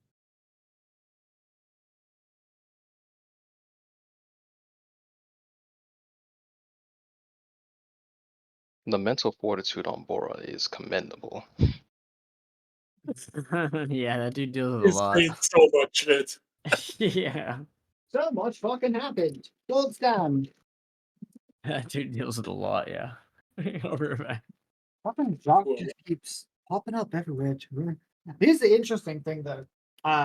With this Jock development, because now what makes this really interesting is okay. Jacques has now made contact with Birdman, and again, we're in the past from the Forest people, and Eros, uh, in the future timeline, made contact with Jacques as well. So not that anything would really change because of it, but I just find it interesting. Well, even before Francis had his weird character development, Jock was always a big player in the Animaesus world. Yeah, he's the change bringer. Yeah. Nevertheless, I need to go get some more water and whatnot. So we're gonna take a quick pause here, and then we'll jump to our Master Falwyn, which um he's in the middle Yeah, of I doing get some because things. the day was to finish spell crafting.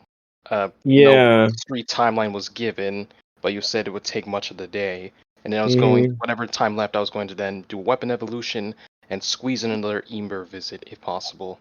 But of course, in the Yeah, background, that's Um, basically what I had planned. I Like, would like to my, do my spell crafting in the same way. well, your spellcraft is going to take a lot longer, but Yeah, it's what. nevertheless,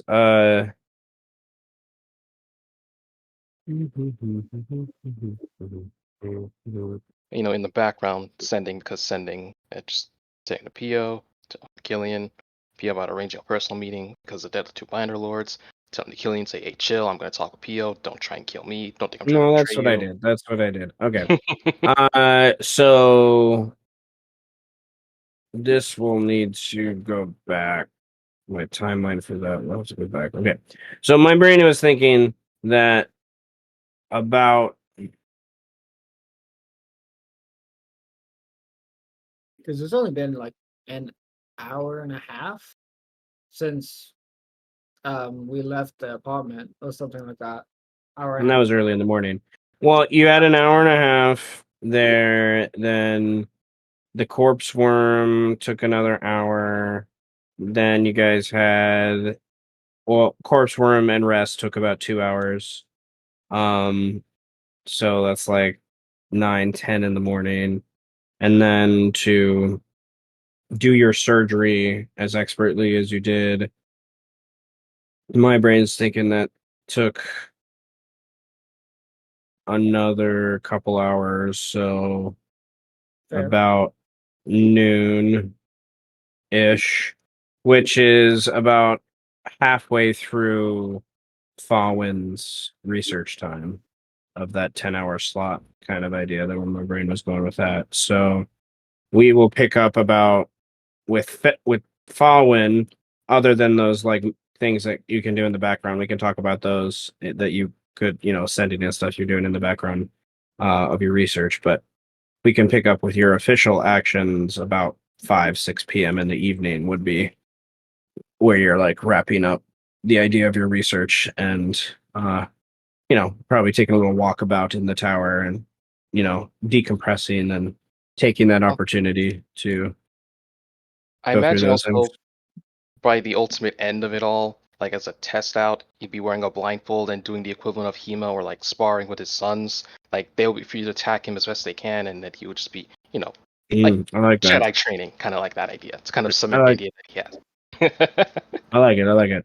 Okay, well, let me go get a quick snack and get a drink, and then we'll come back and sink into some of that idea. Birdman and Amu, think on, and like where are you guys going next? Think on that, and we'll talk about that a little bit too. Where what your next steps seem to be. And yeah, give me a sec. I'll be right. Blue Skidoo, you can too. I think the next thing I have to do is talk to Forwin. Well, you want to talk with the fourth house binder lord. Yeah. I mean, I think another thing is, I'm not sure, because I'm certainly thinking that Almu wants to do something. Only because fucking Birdman is just fucking having a goddamn trip right now. Just fucking dropped some PCP and he's fucking lost his mind. Yeah. So almost like shit. Okay, well, Birdman's not giving me any fucking useful answers about what we need to fucking do about the Jurass. So maybe studying the spinal fluid, but I don't know too much about what I can do. And unfortunately, the only people I know who might be able to help are in this fucking tower. So What? it's You like, don't believe in collaborative adventures? collaborative is fine. It's just, deal with the devil and all. Well, what's better than the devil you don't know? The devil The that devil you you do. Maybe I can pull a devil came down to Georgia type shit here. Get a crusty fiddle. Man, I'm gonna play that. I'm gonna play the shit out of that fiddle. I feel like if you lose Birdman, you're gonna lose him. If you don't leave Birdman, you're gonna lose him. I What is a god? think he would just walk off into a direction. I mean, yeah. Spinal fluid and all. Spinal fluid in hand. Just fucking. I mean, but he's I'm just imagining him carrying around a Coca-Cola bottle of this like strange viscous clear liquid. I mean, I kind of already know what Amu's going to do in the immediately as the teleport ends, though. Like, once the teleport's finished, I kind of already know what he's going to do in the immediate. So I'm not really worried about Birdman walking off. Let's say. That's not my concern. Well, then he will probably walk off. Look, I'm not saying know. that you won't walk off. I'm saying him walking off isn't my concern. Yeah, but I'm gonna take the spinal fluid so that you can. Like well, Birdman is a stealthy guy, but is he? I don't trust him to be stealthy right now. Not when he was just huddled in the fucking fetal position, clutching a 2-liter bottle of spinal fluid. I just see it. It's like a fucking plastic 2-liter bottle that you got from like Walmart. I know it's not that, but it's just like that's just what I imagine. It's just I'm carrying around like a 2-liter of This is yeah, like a Sprite bottle. Jesus Christ, Brett. That's what it is. Like a big It's ass just a- Sprite bottle. It looks like a Sprite Yeah. Just bottle like filled with this. just huddling into a Sprite bottle. Put it in a giant brown paper bag and you got the look down pat. Yeah, dude, it's literally. I mean, well, if you put it in a paper bag, you'll blend in just fine. Rescaholic. Like, it's just an alcoholic Birdman. It's fine.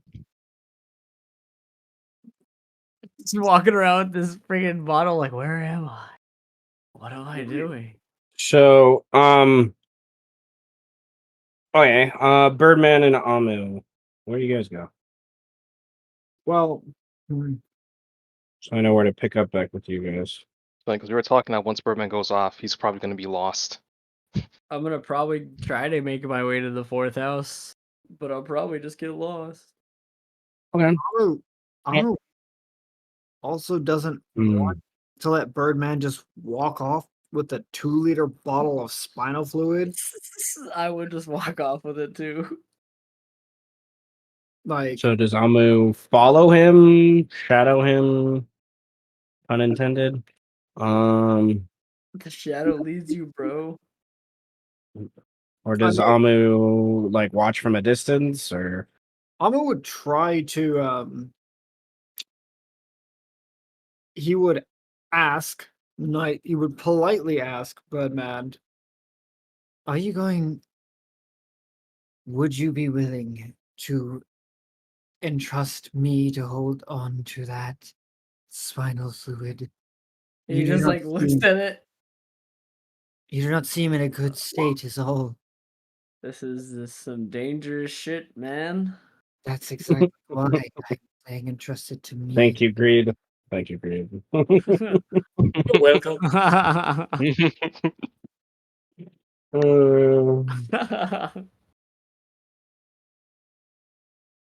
I don't know if I should. What if Seth sees you with it? He'll probably drink it. You said the thing. I think that's not a good thing. Setch will definitely drink it. Yeah.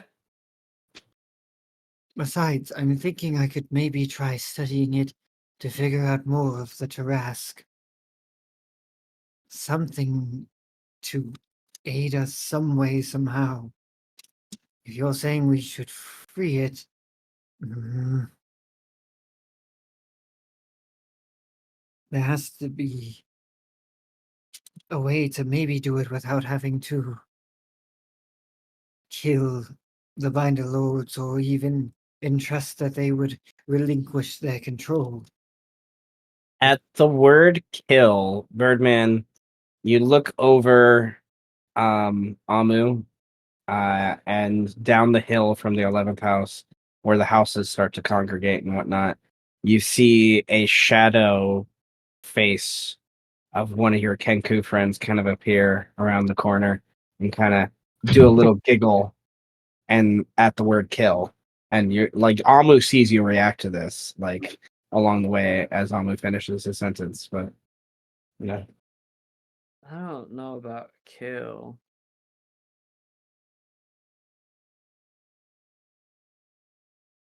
I would rather we not resort to drastic measures if necessary.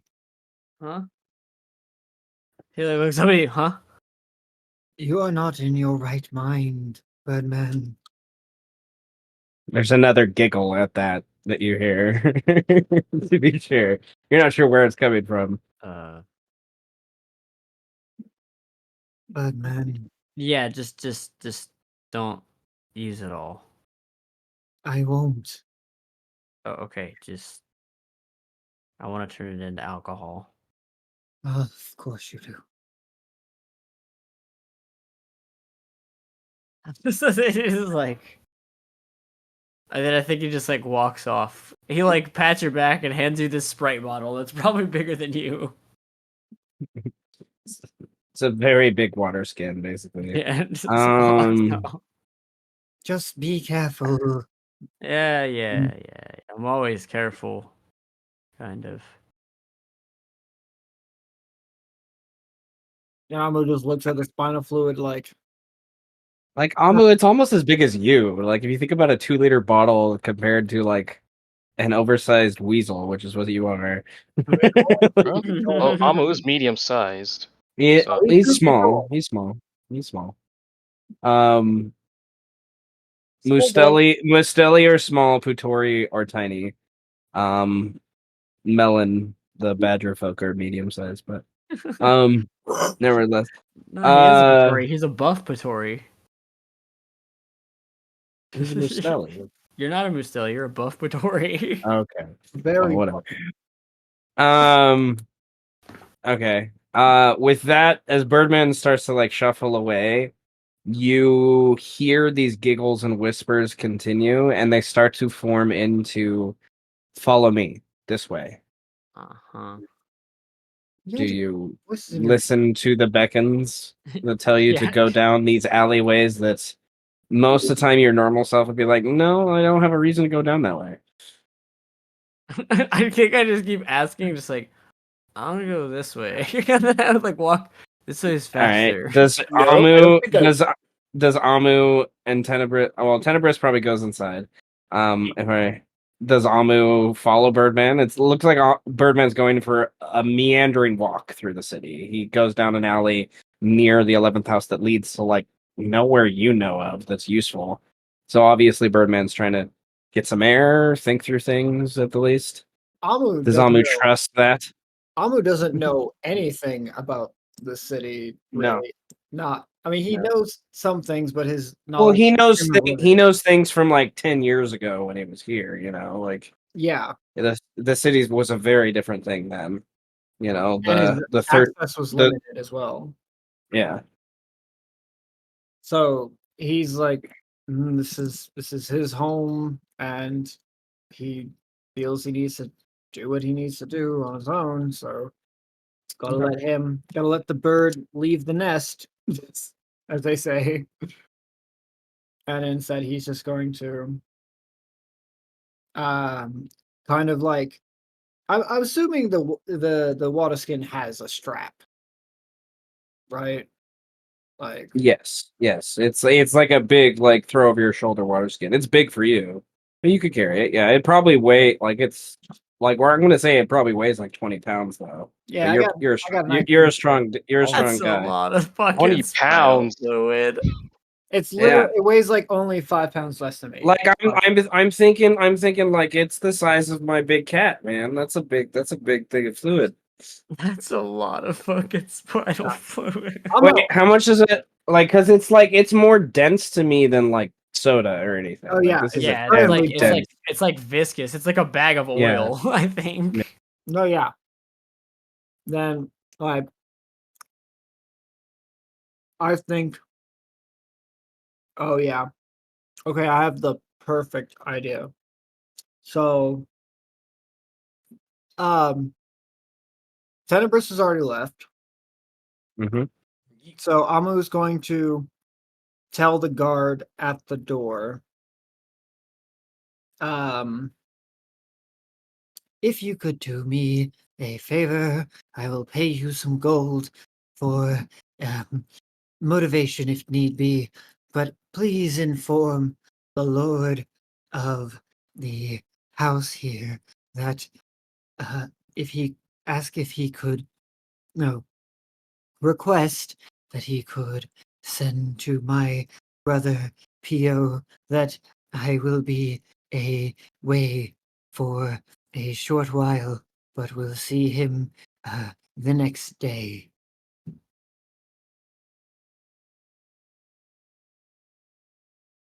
Okay. I'm gonna roll a D100. If it's high, it's Bora. If it's low, it's one of his sons. Uh, Well, okay. It is. I'm gonna say. Is it Amrod? Is the melee one that you first Uh, made, or did Amras, I? Amrast no, is the melee one.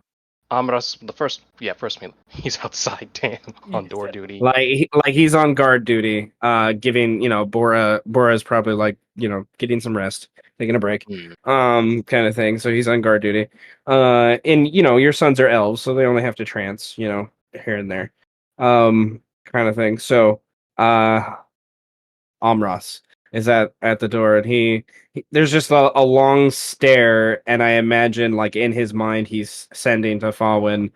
There's a strange Mustelli here, father, saying something about talking to a Pio.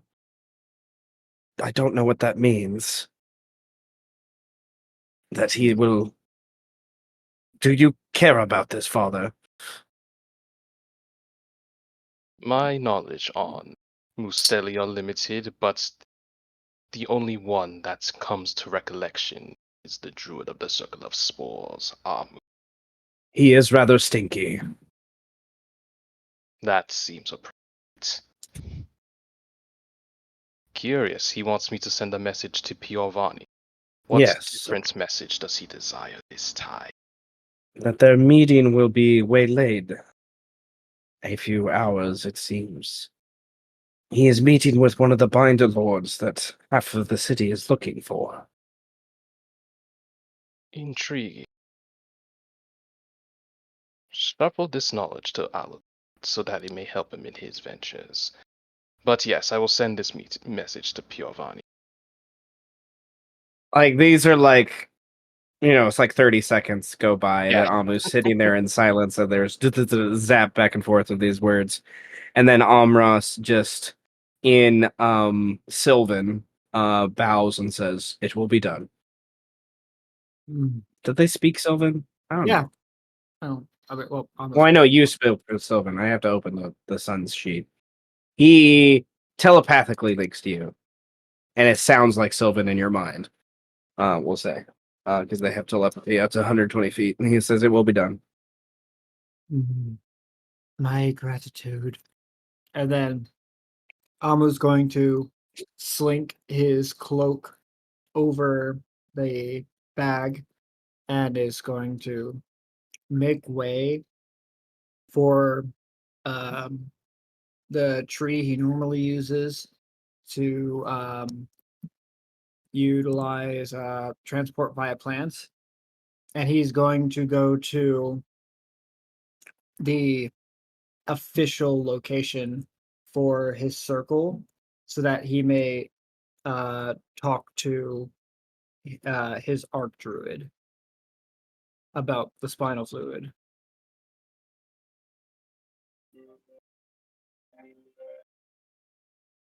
Archdruid of Spores. Bet you didn't see that one coming, motherfucker! Nope. Did I prepare that? Nope. That's okay. Radagast the Brown. Whoa. I like this idea. Radagast would be a spore druid, I'm pretty sure. Radagast the Brown. That's fun. Okay, Me and my so sled led by squirrels. Amu, I would like a stealth check to go through the city to not bring attention to yourself as you get back to the tree itself. Let's see. Will be a really good. Trying to think what will be a good, because I only have a +5 in stealth, so I'm wondering like what will be a really good animal I could probably change into that would be better at stealthing. Things that you know that live in the forests and whatnot nearby that you've probably seen. Spiders. To be sure.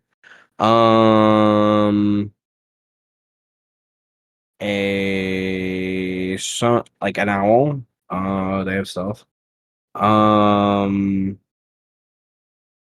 The most birds have really high dex.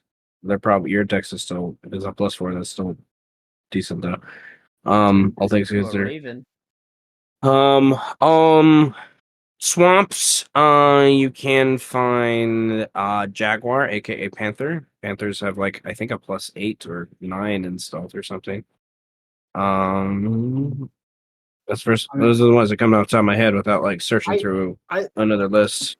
I like the idea of the raven specifically because there's a lot of carrion around the Tarask anyway, so a raven flying through the city shouldn't be too suspicious either. That's true. That's true. So I will wild shape into a raven. I don't even know if it's in the compendium here. Let's see. It is ravens. Ravens a basic creature. Yay. It's familiar. They don't have proficiency in stealth, but your argument about you being a bird that's common to be seen, I think, is very valid to that idea. They are very fast though. 50 flies pretty freaking fast. So, and it wouldn't be weird for them to go to a tree. yeah. So I think that is an argument to lower the DC and your for being a common bird, and then I think the mimicry thing that ravens have and things that you can utilize is an interesting idea. Now I look at that too. So, um, yeah, I think you can have advantage on stealth as a raven, and the DC is much lower than it was before because you're and wild shape. You're pretty high level, so you could stay in Yeah. this form for like 10 hours or something, 8 hours or Yeah. something. Yeah. So Okay. That's a D100. Don't roll that. 2d20, and the Raven has a +2 in yeah, so it's Dex a for 19. Okay, so the DC you lowered it to a 10 actually. So that's yeah, you're good. It takes you a little bit of time and you congregate with some flocks here and there with other birds and you know, do some mimicry here and there at a street to look like you're going scavenging through things, try to blend in as best as possible. Um and then once you're able to get past the bigger throng and all the big high buildings of the Beast Crown, then you're able to just fly right over the wall and just um, of the Beast Crown and kind of circle in and around back through the back using some of the stage courts and stuff, rubble to your advantage to kind of get into the 10th house district area, uh, squeeze down as you can into the sewer kind of opening that you've used before. And it's abandoned, the 10th house district. There's a definite difference you see at that at the least, and what little time you kind of pay attention to that. Go to the tree, put your hand on it, an opening opens in the old roots. You get the impression though, I'm gonna say as part of this kind of action, the tree that you're going to needs some attention. It is with everything that's kind of going on and whatnot, you're not sure how much longer this tree is actually going to be alive. So the next time you're able to prepare plant growth, an idea comes to mind that maybe you should invest some of that energy towards it to ensure you have access to this undergrowth as much as possible. Um, you're not sure if that's in reaction to what's going on with the Tarrasque or just the tree's that old. You know, it's this root is from something ancient. So, but nevertheless, um, we're gonna go to Farwin, for a little bit, I guess now. And Farwin, you have your research that you've been doing throughout the day, but that is your main investment of time, to be sure, that 10-hour chunk. That, like I said, will be done about 5 p.m. There's a few things you were mentioning before of sendings and things that you would like to do, like kind of during that. Let's rehash some of that, or my brain's able to focus more on that idea now.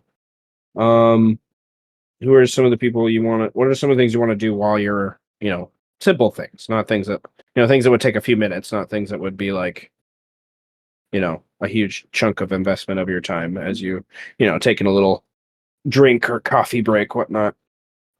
Because Mel did make coffee canonized in the city of Salt. Oh yeah, and I also had a. I forget if I gave it to Mel or if I gave it to Birdman. I did have a thing. Now that I'm looking at it, where That's is it? fine.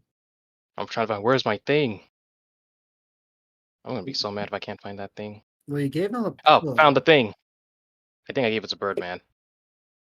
which would have been in his office, wouldn't it have? Yes. Oh yeah, but I had Yeah. another one. I had two, because I wanted to give one to Mel and one to Birdman. Didn't really get the chance to give one to Mel, I think.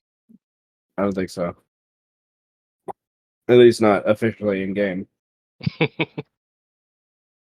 But again, those simple sendings were just kind of based off of the wall of telephone. Wall of telephone. That is a word. That is a sentence. The telephone game with the wall. The intention was towards this idea of the resuscitation of binder lords. So arrange a meeting with PO to explain the situation of how important it is to get these binds back. But also talk to Killian to let him know I'm going to be meeting with PO. Do not think of this as some sort of betrayal, but think of this as since Kine is dead, we're going to try and bring him back. And we're going to see what resources that can be available in the 10th house and through Amu's knowledge of primordial magic to get this thing possible. It's just to kind of get those simple ideas done. Okay.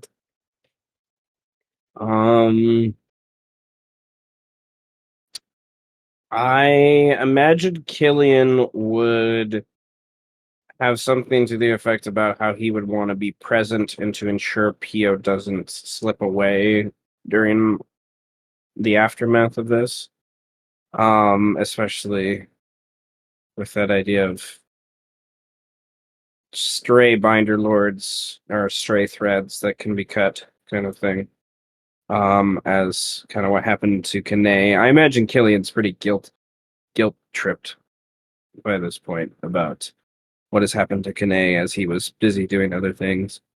Killian would confirm again, I think, during this conversation, the idea of the sewers and how he's found something down there, but the triumvirate of Karens are involved, and he thinks he could take one or two of them, but if all three of them are there and someone else is there, he's not sure, kind of thing. He needs some aid, and he hasn't heard from Birdman, but this is still early, in the afternoon, kind of thing. So he will be patient. Killian's not a very patient person, so Yep. Dog um, was on dog investigations. so I will assure him that I am interested and will want to assist him in this. I have been waylaid with news. yeah. News and fortuitous findings. And especially if Tenebris tells him on what he at least was able to divine from Birdman's ramblings and what they've uncovered in the beast, that would be interesting to play off of. But that's what I will send to Killian. Also, I guess from a state idea, I'm not going to stop you from coming to this meeting. But do you want me to inform Pio that you will be arriving, or do you want it to be a surprise? Killian likes surprises. All right, then I will withhold that information from Pio.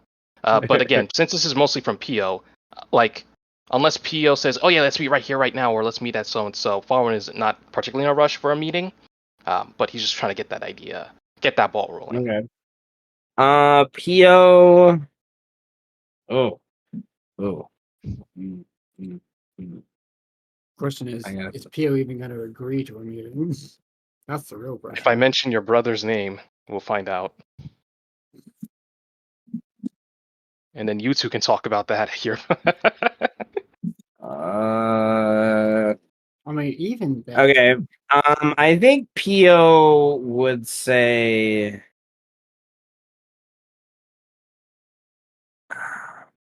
Hmm. We need to meet this evening, is what if this is going to happen. Otherwise, he doesn't know where he will be next. Because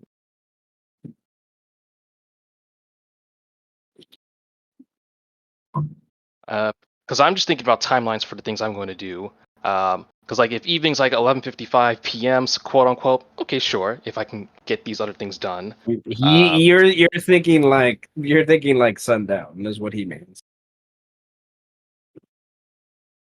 Like you could send another sending and say, "Hey, midnight," and he. But he's player knowledge. He's not going to agree to that. He's trying to get out of the city. Simulacrum far win will be sent. This is why I can do two things at the same time. Okay. Very well. I mean, he's not going to be able to tell the difference. Technically, no. He might have a good enough insight to pick up on things in a subtle way, but I don't know if Pio cares that much by this point. Okay. Pio would go to. Yeah, Pio's probably gonna go. Eventually, him and Amu are supposed to meet up, back to like leave the city again. So Um, but nevertheless, about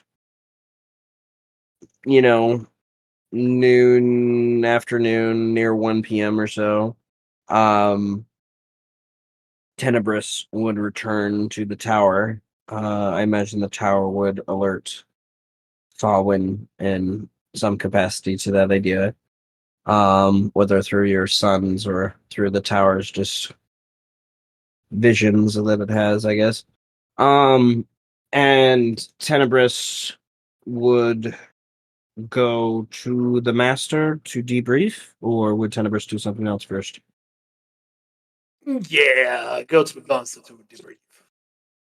So, There might be some uh, things you need to refresh my mind on because I was distracted by phone calls like 3 times. that's okay. That's okay.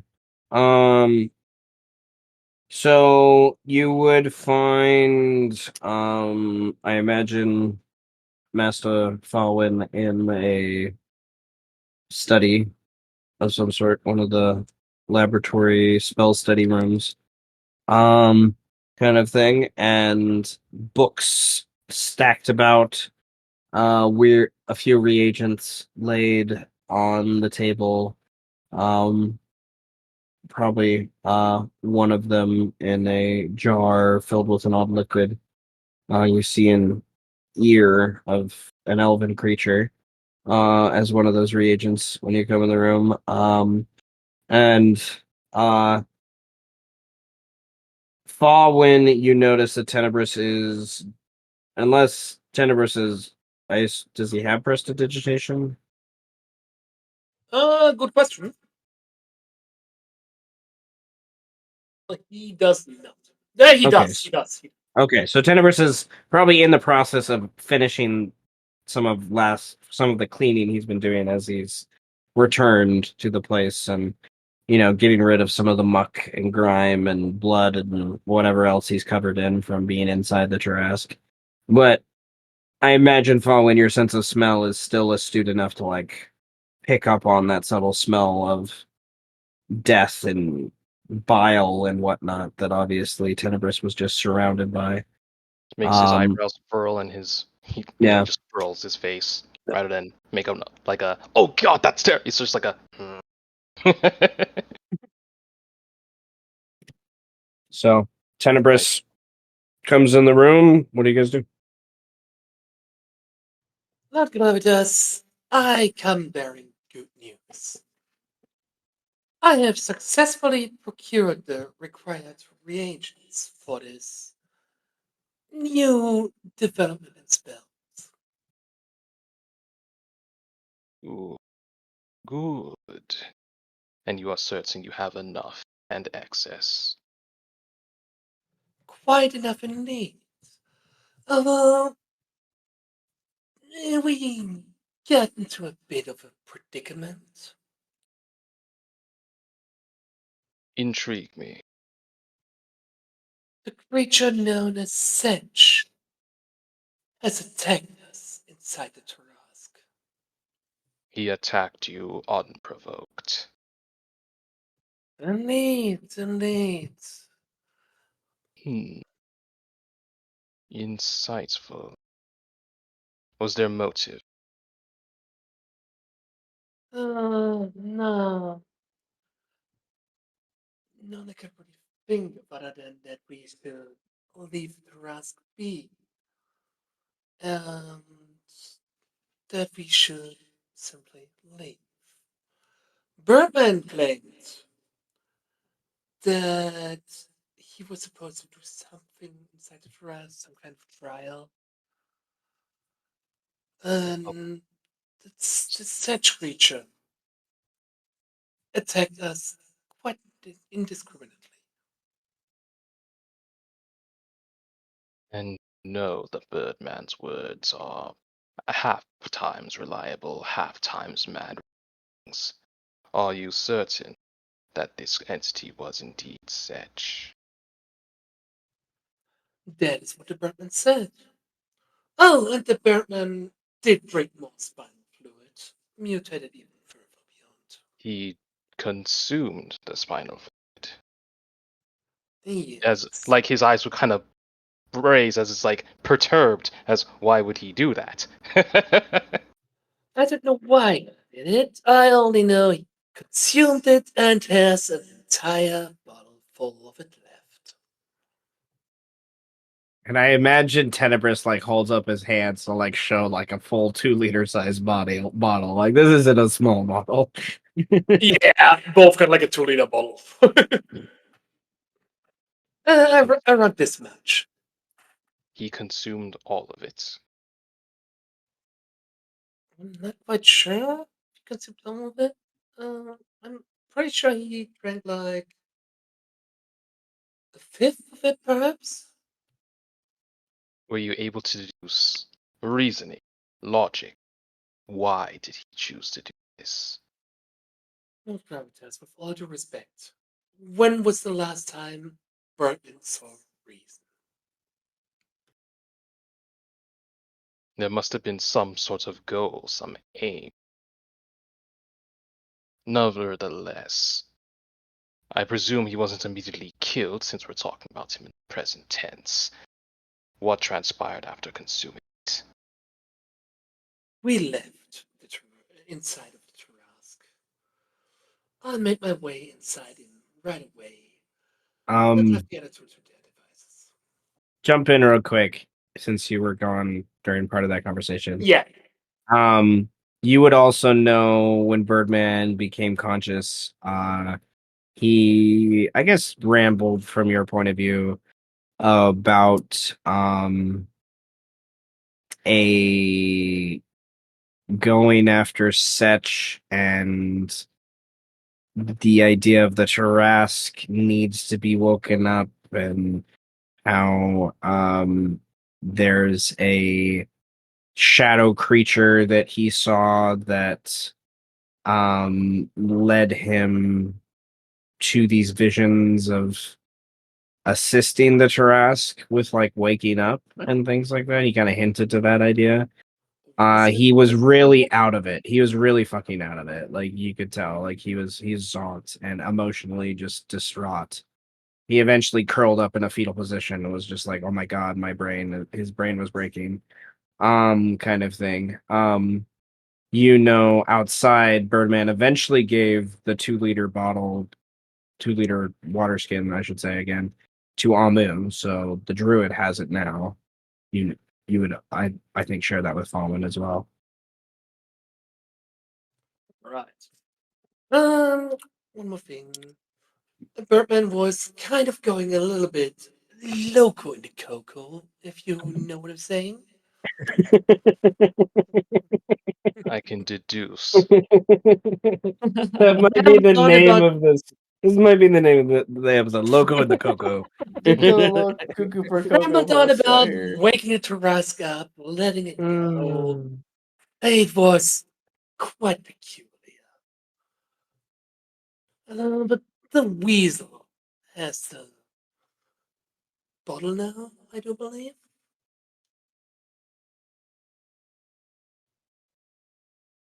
To Might what have lost one aims? to it. I do not recall why the folk has it. You were, yeah, you weren't. I imagine you saw them exchanging the bottle before you walked away, and then like kind of walked away. So, Yeah, uh, yeah. kind of thing. That's what Tenebris was really just focused on getting his research done. So he didn't Yeah. stick around to pay much mind to it.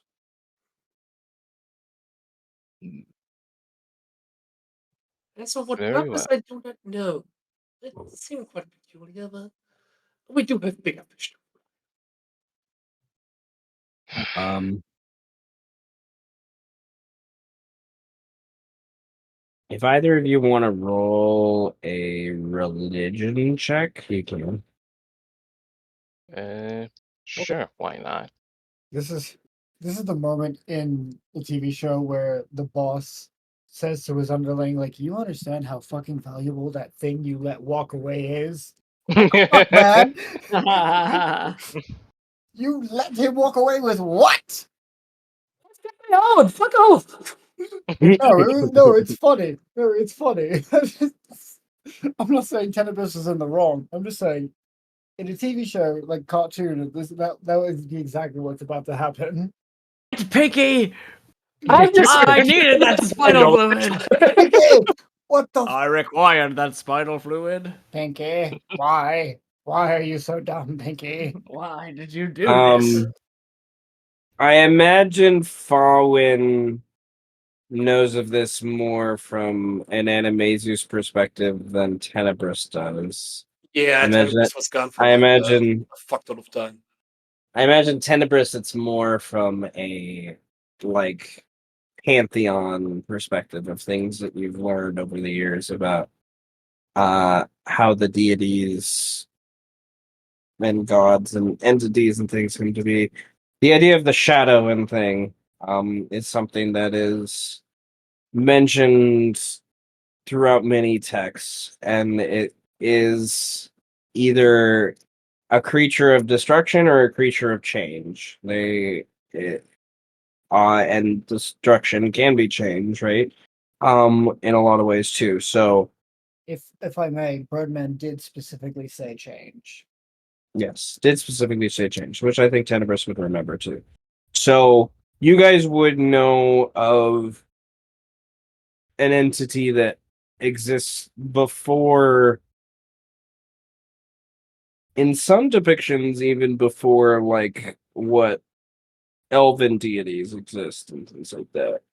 Along the way, like there's a depiction of this creature that was the first change that created this idea of like life, kind of like changed it from what it was before, kind of thing. It was just, you know, darkness, nothing, kind of idea. This creature has many names. The Animaesus call them Jock, is what they call him. He has influenced different things in the lands throughout the years. It's usually subtle. It's usually not this big.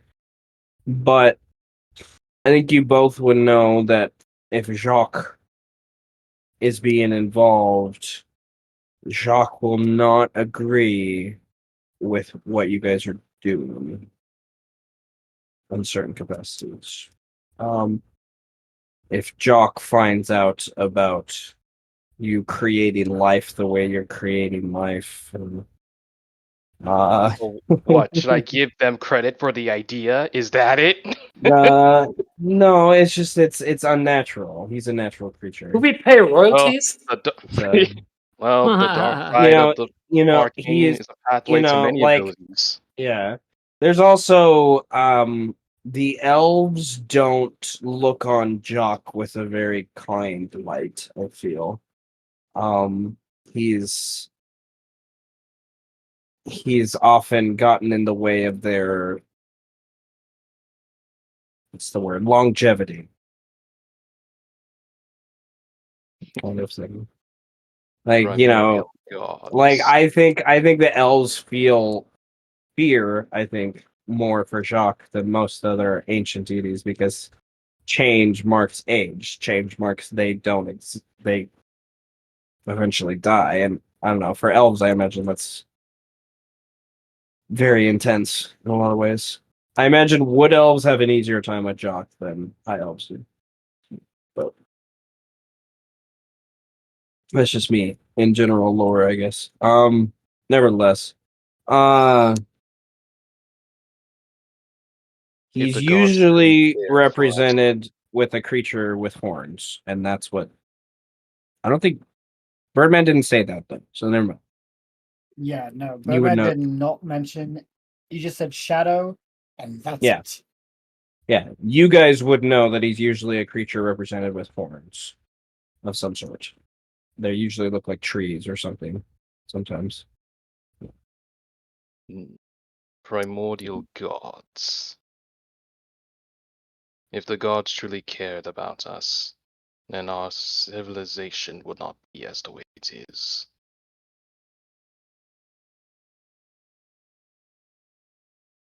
Could not agree. Let us be certain that it is indeed one of these primordial gods, and not a trick of the light. As Farwin ignites his sunblade. I have work to do, my apprentice, but this has been most insightful. Okay, Darth That's right, Maul. my master. I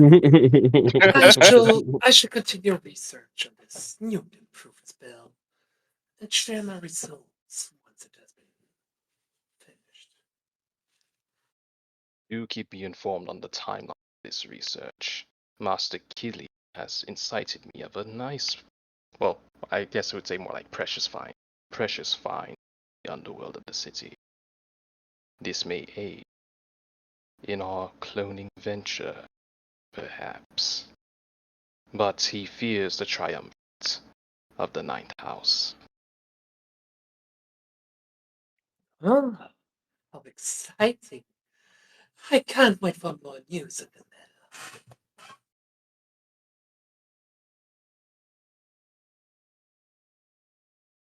All things that come are not granted so fortuitously, nor is it simply. It must be taken from time to time.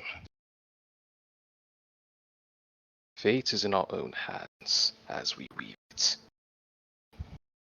But you know this, I need not lecture you on such things. Proceed with your ritual, my apprentice. I shall do so, Gravitas. I assure you, you shall be the first to be enlightened of any new findings. Yeah, not things are granted fortuitously in the sense like things don't like it's not like luckily you get things. So there's no way to luckily get cum. Unless Let's look at the poll. Unless your meat is leaking. Not all things is granted fortuitously, but not all come.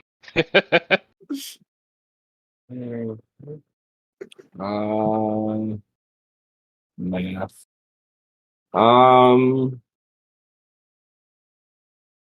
Sir, thy meat is leaking. Seems my cum has been granted fortuitously. What the fuck? Okay.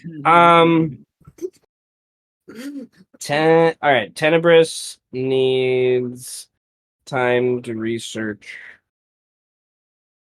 He wants time, I should say, to research a powerful spell. Yes. Okay.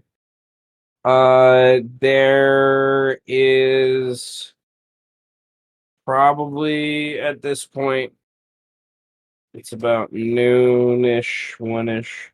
You probably have another 8 hours of your day before you'll probably need to take a long rest. Tenebris. And Falwyn has like another 4 hours before he um is more or less done with that part of the research. So my question, I guess, to Tenebris is: are you investing all of those 8 hours towards this research, or is there something else you want to do? Hell yeah, but some investing all it out. Okay. Then math.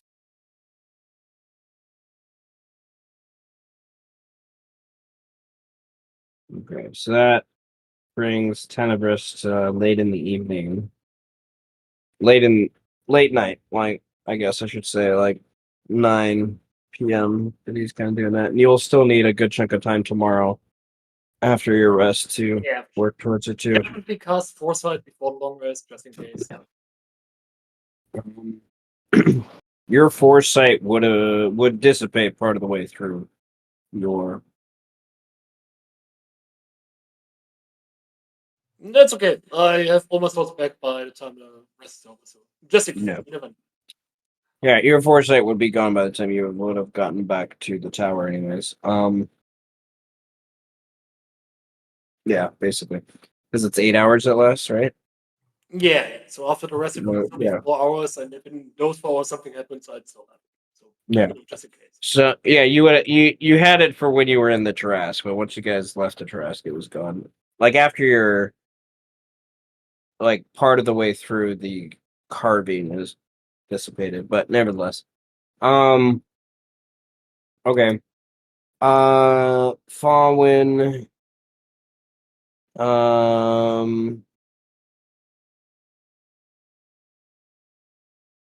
I can handle those two things that way. Okay. Just trying to keep track of where everyone is. So Fallen, you are. We'll go to you as you wrap up your research idea. And you invite your sons, I imagine, once Bora's back on guard, I imagine too, to one of the sparring rooms, and test out the new ability you've been working on, that now that you've had some time to use the insights and knowledge of what Orca has left here, as well as your own gathering of, a few centuries. You kind of piece together something. Um, how would you like to describe or narrate this scene to kind of, I guess, show off this new ability? What do you want to do? Hmm. I think it would be the equivalent of a training room. I can't really think of much of the description of what's in there, but you probably see like various weapons, various pieces of armor, like a typical dojo setting. Farwin is like sitting in the center of there. Currently, I would say the equivalent of meditation, like crisscross applesauce. All of a sudden, step in one by one. At least those that are available. He still's not opening his eyes and says, "Good, you are all present. Proceed with the katas as instructed and dictated, but fight with all of your power. I will simply use this." And he uses like telekinesis to kind of get like a wooden stick. And then Sun's probably confused, but I get, born very recently, some of them are rather eager. He's like, bro, some are telling me we should probably take him together. And one's like, I'm taking him now. And it's just a matter of, like, because Farwan knows, like, Blade Song and whatnot, it's like, he's not even, like, opening his eyes. He's, like, parrying the different weapon strikes, and they're all perplexed, like, what the heck? And then he starts standing up, and then they're all starting to, like, move one at a time, and still his eyes are closed, and he's just moving and bobbing and weaving. And the demonstration of pretty much heightened senses.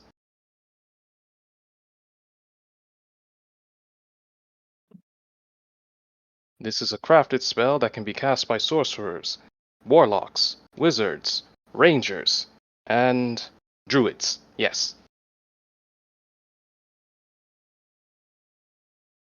Typically wizards, if they make a spell, they have their name before it, but because people probably don't want to say Farwin's heightened senses probably be enough. So if you're one of those 5 classes, you can learn this spell. Potentially. I mean, selling your soul to the Sith may, have other strings attached to it, but yes.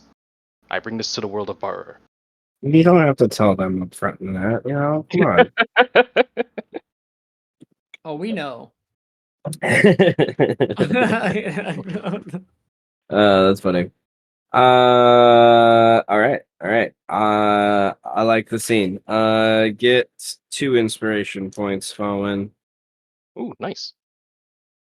And I imagine after that's done, the son's frustrated that they barely could break through your defenses despite everything. They congratulate where they may and whatnot on the new success, and people start to go about their evenings. And Fallen, I imagine you start to make your way to your chambers, and I can imagine you have your spell book with you, kind of open, kind of going through Well, spell shard, finally not a whatever. book. Yeah, nevertheless, I forget these things. You have your spell shard kind of open, looking at the spell, finalizing kind of last minute notes on its success and things like that. And somewhat distracted, I imagine, as you go through.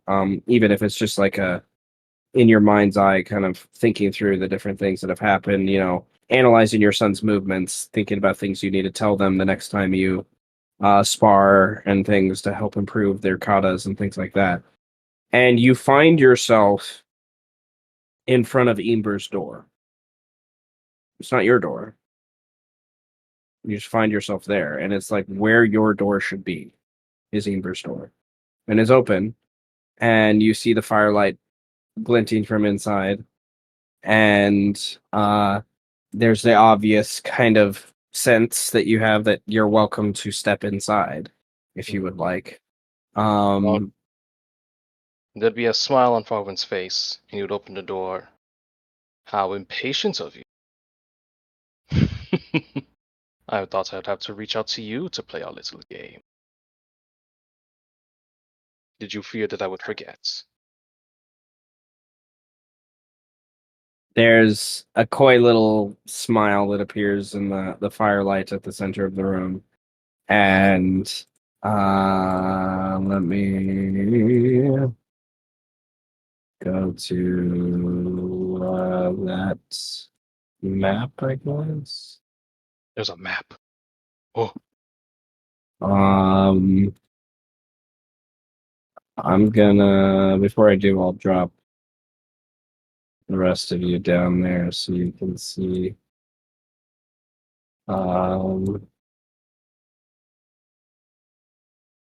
it's gonna will smile.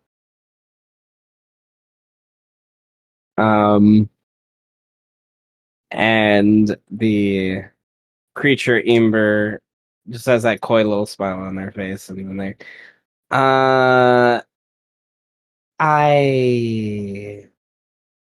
am impressed.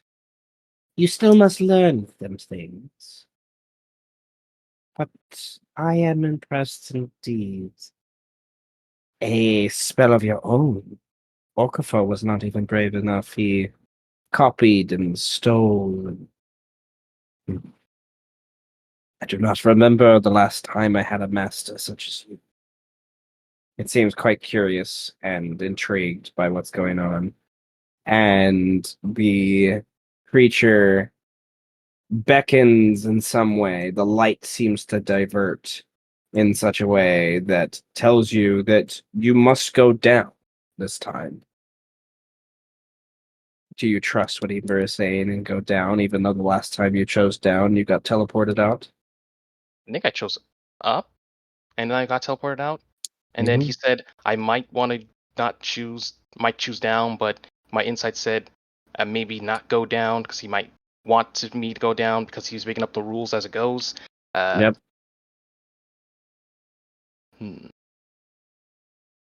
I'm flattered by the compliments. I do appreciate it. To masters the great mysteries of the arcane, one must take time to learn and appreciate such things.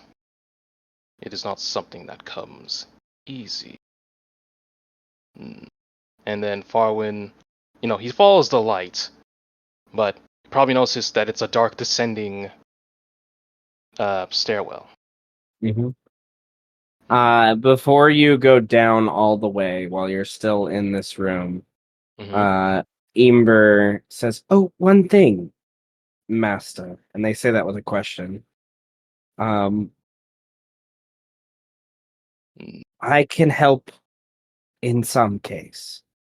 You still must learn on your own, but I can guide. I can offer insight. The next way down, you must be prepared to cut through anything.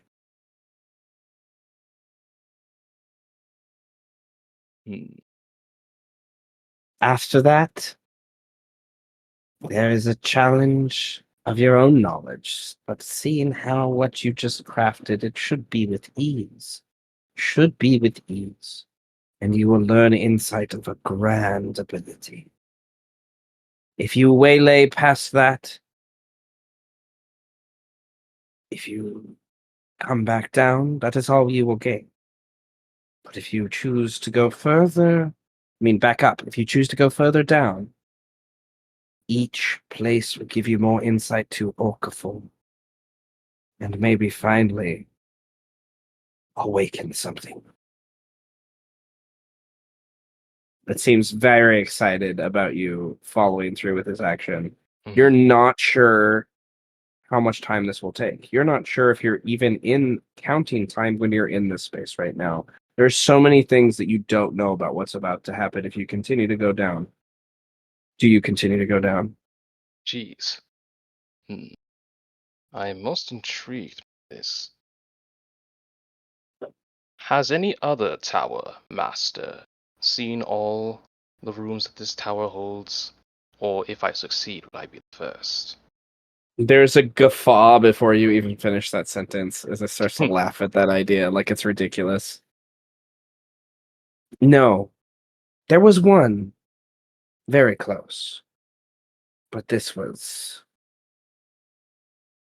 Ember. It's obviously Ember doesn't necessarily know how to even count how much time long ago that was. It just kind of leaves it at that. That it was a long time ago, way before.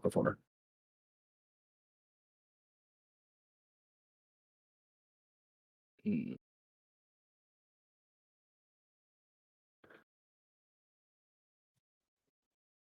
Very well. Let us begin. All that comes is what I bring with. And I make the first step into darkness. Okay, I'm gonna kind of group you up together so you can see for a moment.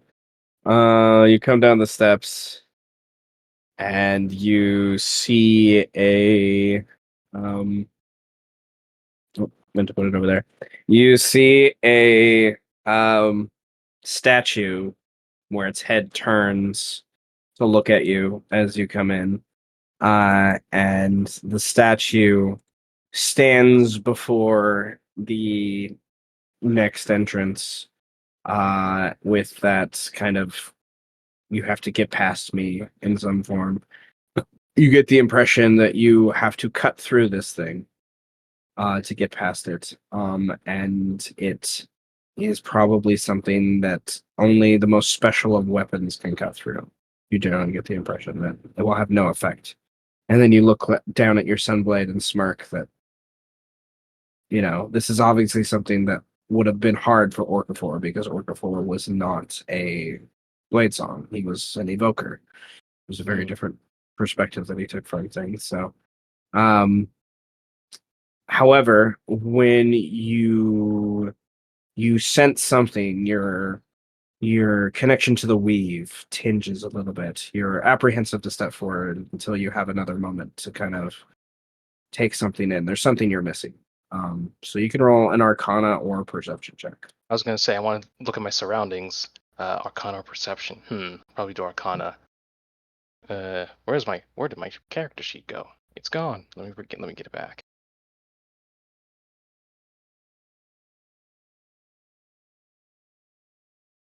And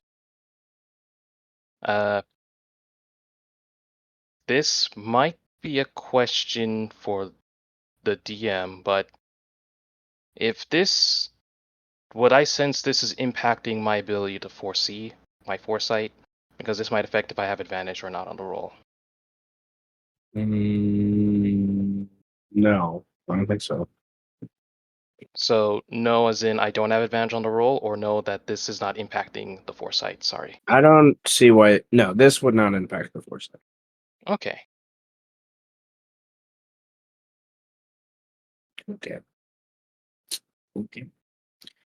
The creature, as soon as you step forward, you will be put into an aura of slow that will force you Damn it. to take a save as you try to move closer to it for things. So it seems to be about a 10-foot or so aura that kind of is emanating around it. I'll make a little aura for it. That kind of goes around it that so although it cannot move, when you get closer, you won't be able to take your full actions and things like that. You definitely, with that arcana, a dispel magic would get rid of it. You're probably thinking it's a higher level than a third level. Probably like a fifth level or higher, you think.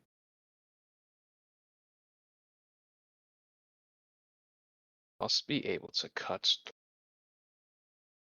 the physical and it's here.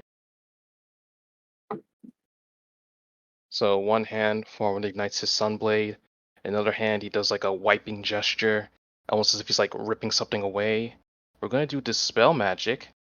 I'm gonna gamble. Still gonna make it the third level. Hopefully, I can roll high enough to break the fifth level or the enchantment needed for the purpose of conservation. So dispel magic, and let's roll. Yep, need a 15 or higher.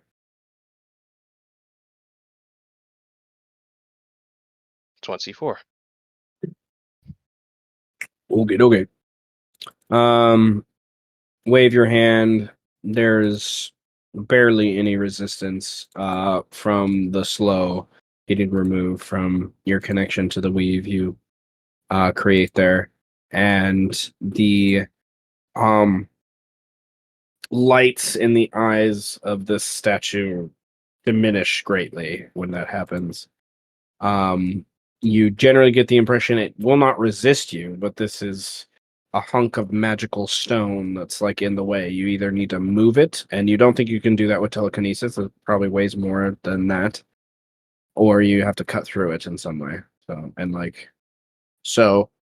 You can step forward and roll a group of attacks, and you need to do um a certain amount of damage in one turn to basically insinuate that you've cut through it enough to break through it. Gee. Uh, All right. Then I guess as he sees the creature, you know, he does the typical fencing greeting to indicate that he's doing blade song, and that's just for the purpose of movement. And gonna go up and strike at it. First strike, let's make it a booming blade, cause why not?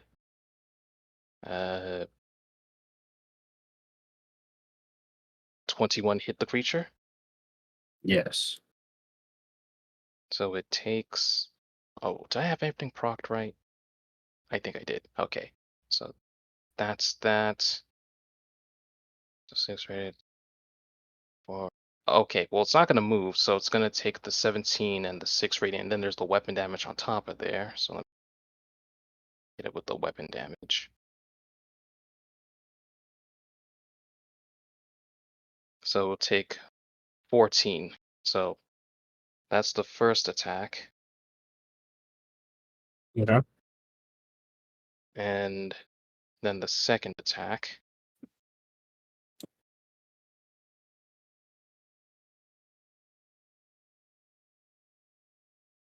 That hits. All right.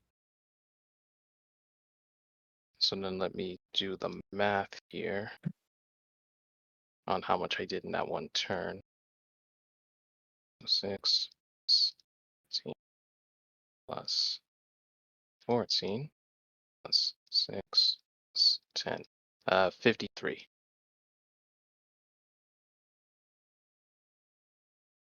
And then Farwell would kind of hop back. And that will be the turn.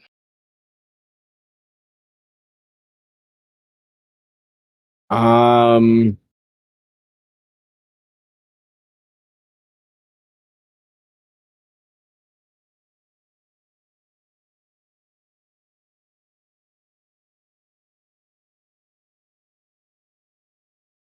do you have any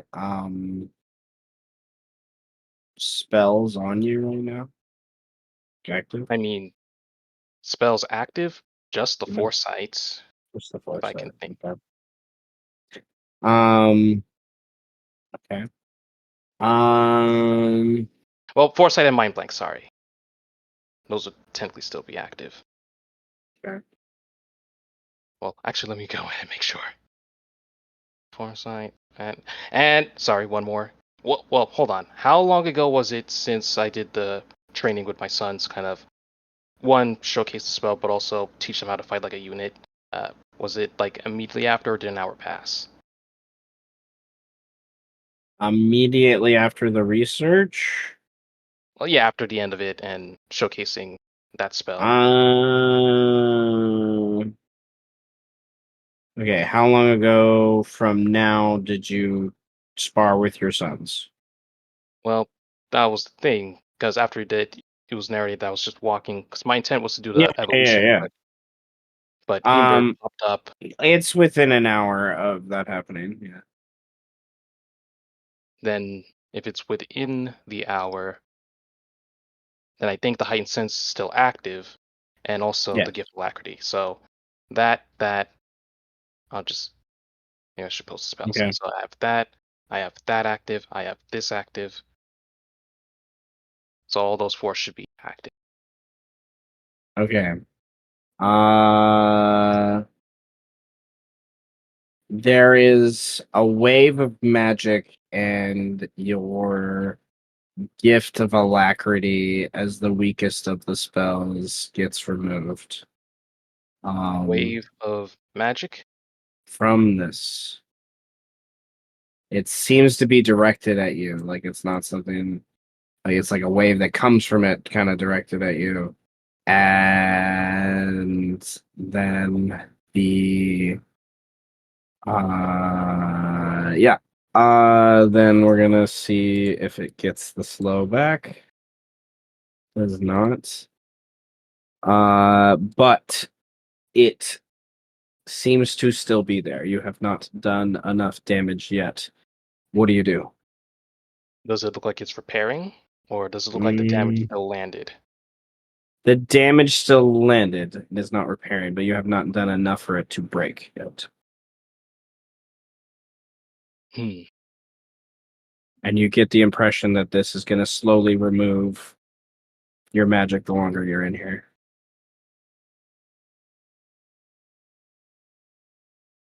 Hmm. Don't really have any nuking spells, because again, not necessarily prep for combat.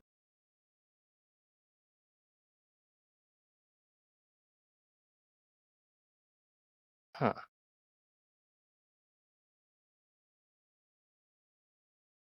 And this is not a creature in the traditional sense, It is a construct. so it is a construct. Okay. Things.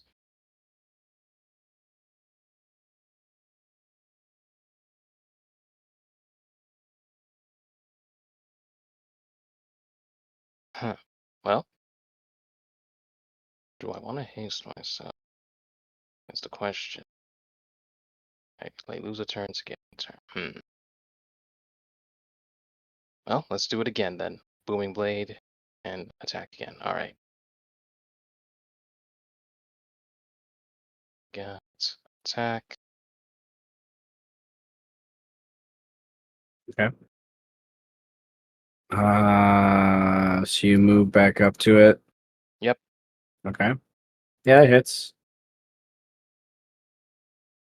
And I'll just also do the sunblade attack. 19. Okay. All right. So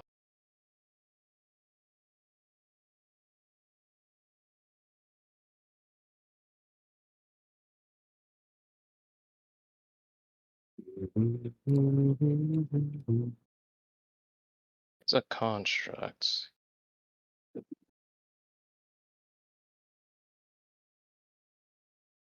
Yeah. It's a single creature. Options are pretty limited. Okay. Then yeah, pretty much doing that. And Okay. this magical presence, did it seem like it was something that Farwin could interrupt the next time he tries to do that? Mm, We'll say with your insane 33 that you rolled earlier, 35 you rolled earlier with your Arcana. It will take your 9th level spell to resist it. It's a pretty powerful wave of magic. But it's attacking the lowest magic first before it goes to higher level magic, it seems. When you step away from that at disadvantage, because it is crumbling down to the side, it swipes at you. But you did just enough damage with that last one to. You see another set of stairs that lead down.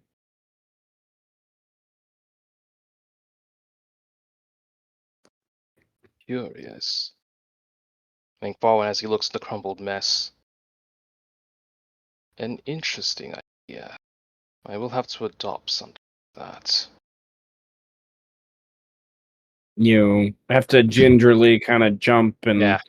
kind of hop over parts of the rubble from the creature that remains.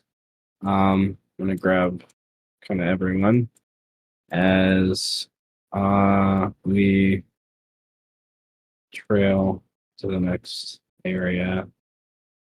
And you Yes. see light coming from the room, centered around this page of a spell book floating in the center of the room that's been warded by some arcane entrapment. And I need to move you guys just a hair because I wrote something on the board and I can't remember what I wrote. Anything. So, yeah. Your perception, passive perception is, yeah, okay. I thought it was above 20. Your passive perception is enough for you to glean the general idea of what you could do here.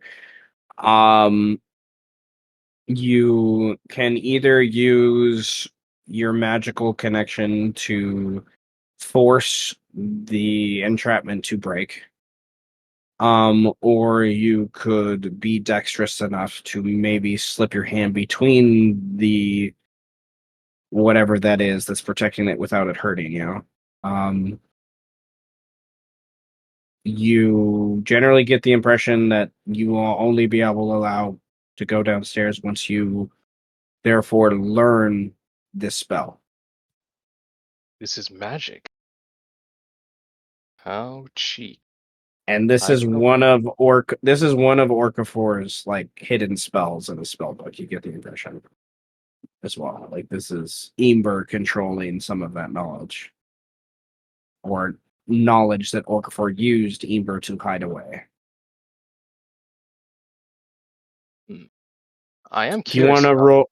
You can Oh, roll sorry, an go ahead. Arcana. You can roll an Arcana check before you start. Anything specific towards an action of actually opening this up to see if you could gauge how strong of the magic is. Yeah, But, because I'm like, yeah, can this trap be replicated? I'm like, oh my goodness, look at this here. Imagine how we can extrapolate this. Oh, hmm. Am I confident with that number though? you are. You are with this. For this. This isn't a crazy thing. This has a power in it to contain something the equivalent of like a 7th level spell. I see why he would want to hide such a thing. And then for the nature of this trap here, like as far as like using magic to disable it, I'm curious like to see like what exactly is this thing doing? Like there's only crystals here, there's no biological matter. As far as I'd like to see what happens when you bet a mouse to cross through those those barriers. Uh, hmm. Is there a sort of check to kind of see like how this trap works, or kind of deduce based off of the energy that's giving off, like the type of crystal, what kind of crystal would we need to harness type of energy, things like that? Okay.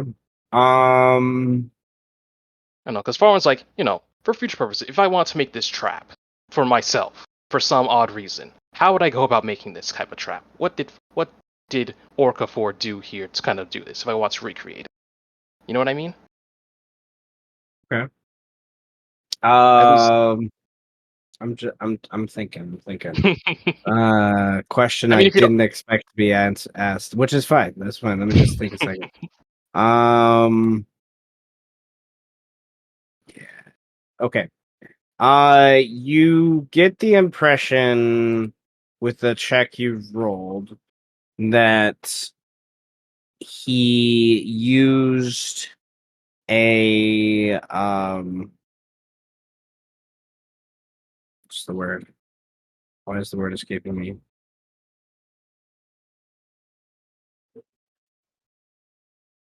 I can't remember the first word, but the second word is there's an enchantment quality to some of the runes on it. That makes you think that the effect would be to use some sort of enchantment. The of what who would mess with it or kind of fake with it kind of idea.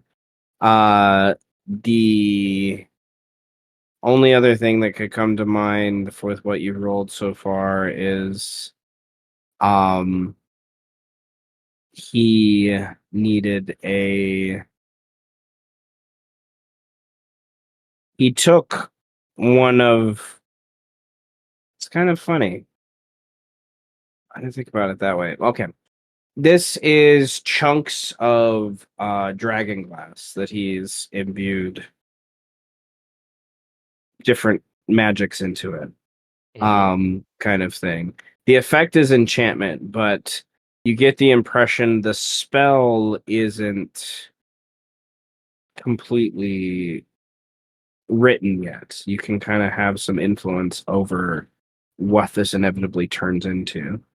The trap and how it was made was conjuring five schools of magic to kind of dominate a sixth and kind of keep it at a like using some lower level kind of ideas from that. You'd need dragon glass. There's some chunks behind you of those dragon glass kind of things, and he's imbued them with different magics already. The ones on the table are maybe just weren't strong enough or whatnot. You could see these he polished to a more kind of firm, rounded kind of thing.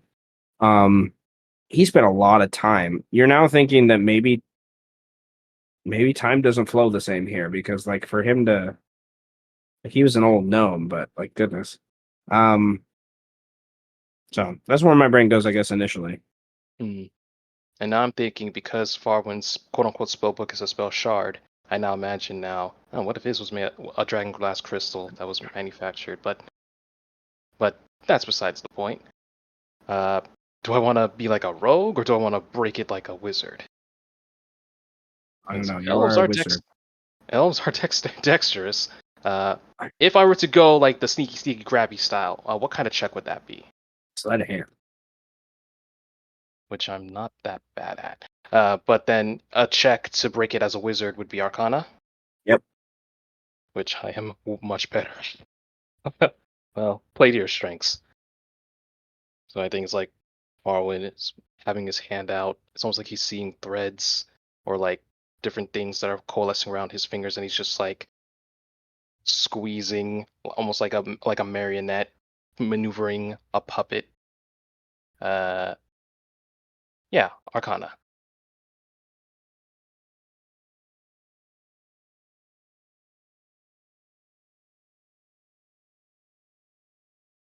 Um,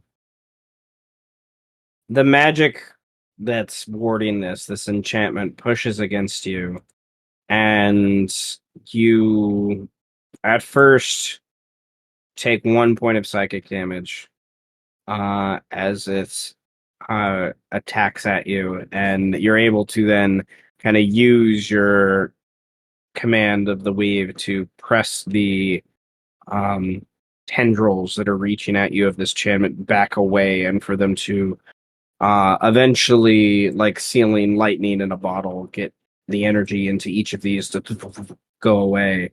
And this piece of paper from the spell book floats for a few seconds magically before it flutters down to the ground almost like a feather.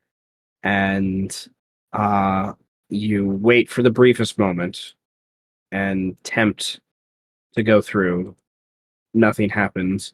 You pick up the page written on this old vellum of some sort, and you see runes in a um Sylvan tongue, it seems to be. And you aren't sure in the immediate sense what it would be, but you know it's something that has very powerful ink and things that have been used to kind of seal some of the um I almost want to say like remembrances of like its connection to the weave because it's that old. You have a 7th level spell here. You cannot continue on to the next level until you learn this spell and add it to your repertoire. This 7th level spell can be I gotta look at the schools of magic again.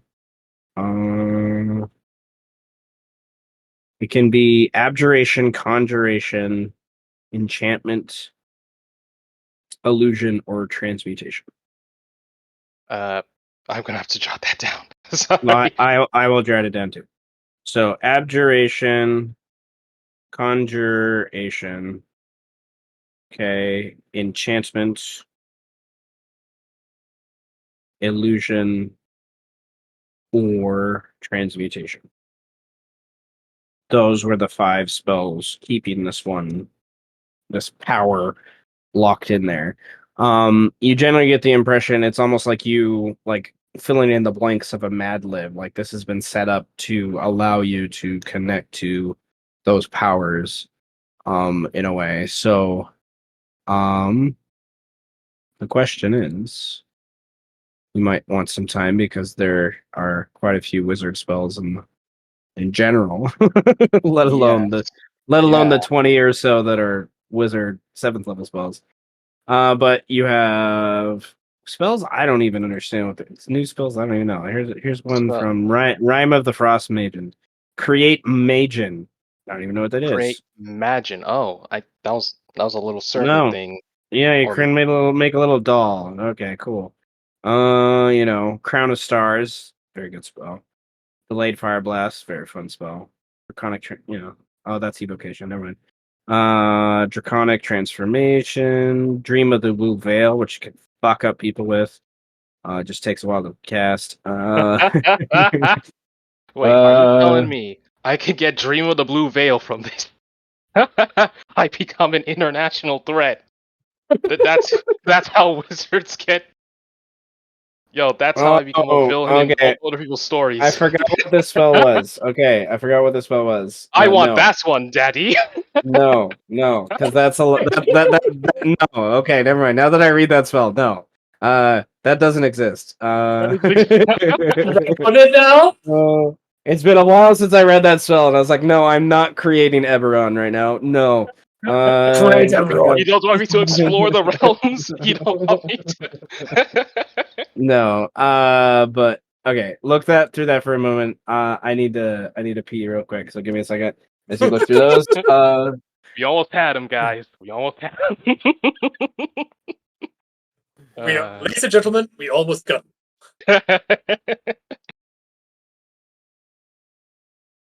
uh,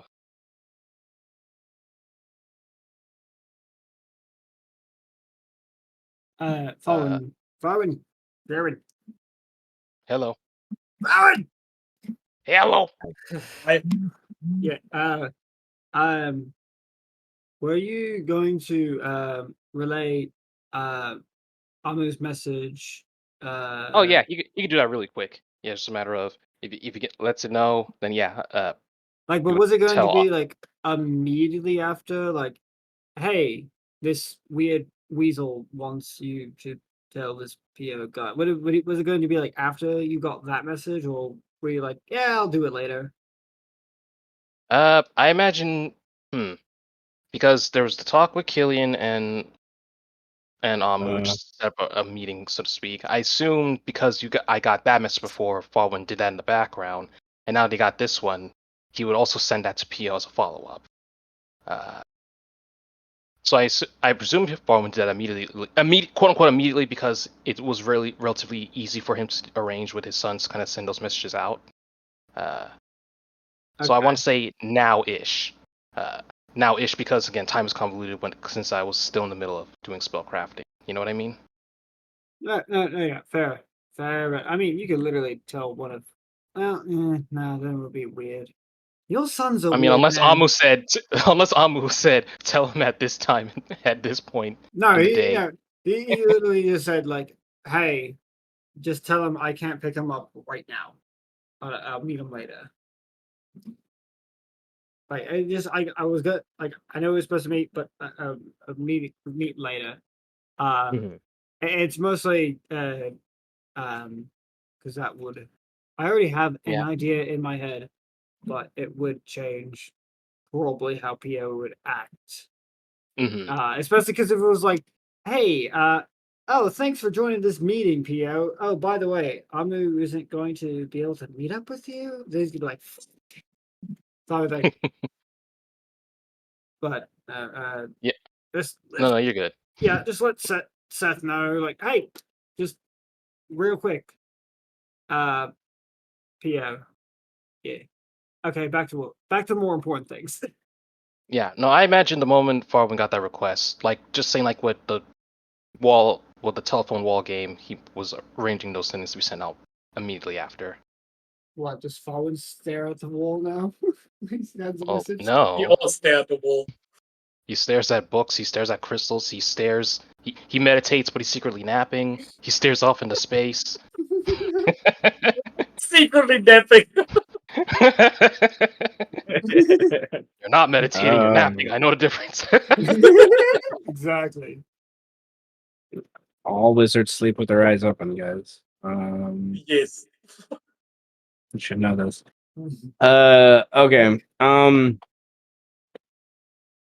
Okay, Fowen. So it's gonna take you some time to do this, right? To learn the spell. Do you have an idea of what spell? Sorry, remind me of the abjuration. Conjuration, enchantment, illusion, and transmutation. Or transmutation. Transmutation. Okay. I think I still need a bit of time. Okay. My first thought, I mean, my first thought was not that I think Farwood would use it. Plane shift was a first thought, because who wouldn't want to go into the Feywild or go into Mount Celestia? Oh, yes. But like I said, I don't think Farwood is going to use it though. At least, especially for the purpose of this campaign. But like, say in the background, say if he wants to find something, he had that in his back pocket. We do Yeah, get a but fork that's in the Feywild. yeah, only because again, when I pick spells, especially for spellcasters, I always want there to be a theme. And well, one, the theme is of Star Wars. The other theme, which I also find inherent in especially elves, is teleportation. Given like what Shadar Kai, High Elves, if they get the right feat, the new Astral Elves, Eladrin, they have the innate ability to teleport. So I figured teleportation was baked in to being an elf. So I figured plane shift would probably be appropriate. But again, not that I believe I'm going to use it. But for the purposes of getting through this next challenge, Falwyn would devote his time towards that. Would that make sense, Seth? Devote time towards this. Okay. Yeah, if it's a 7th level spell that a wizard can learn, I think plane shift. But again, All right. Yeah, me you as a just copied player, my spell. oh, you fucking had it. Of course I fucking have. That's 100% full Right, thing. right. Because yeah, you were in the Shadowfell for a bit. Yeah. Okay.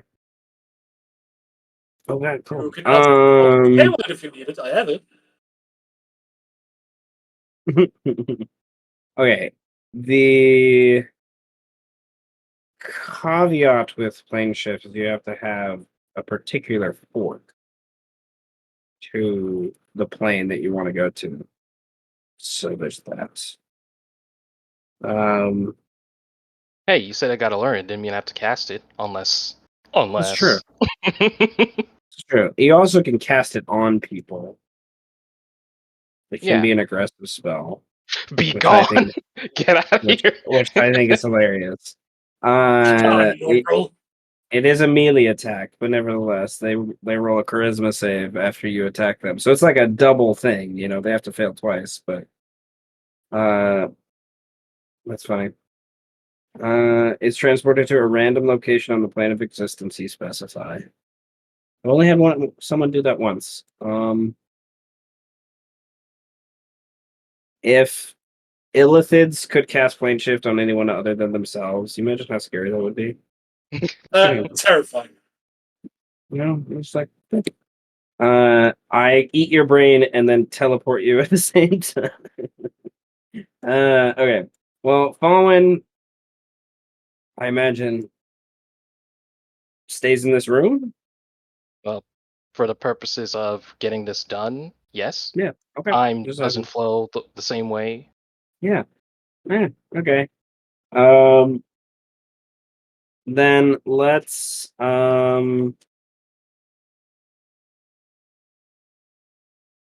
Tenebris is spellcrafting. Amu is searching for his archdruid. Um, Birdman is going through the city.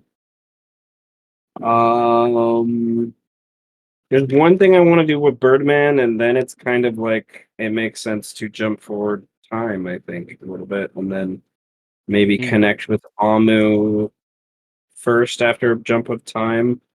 To maybe do something there. I might since I wasn't expecting the Archdruid, I might call it at that point to give me some time to think on an Archdruid.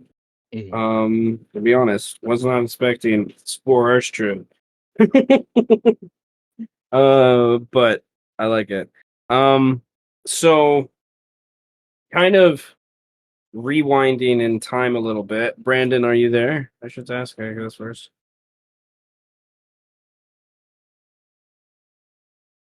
Brandon! Sadness.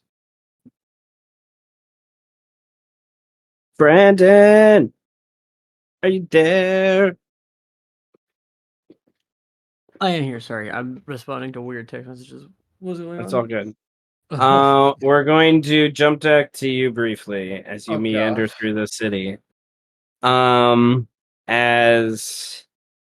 the question still lingers in the full capacity of do you does Birdman, I should say, follow the hey, follow me, come this way, little I think he hang. does eventually. Okay, so this is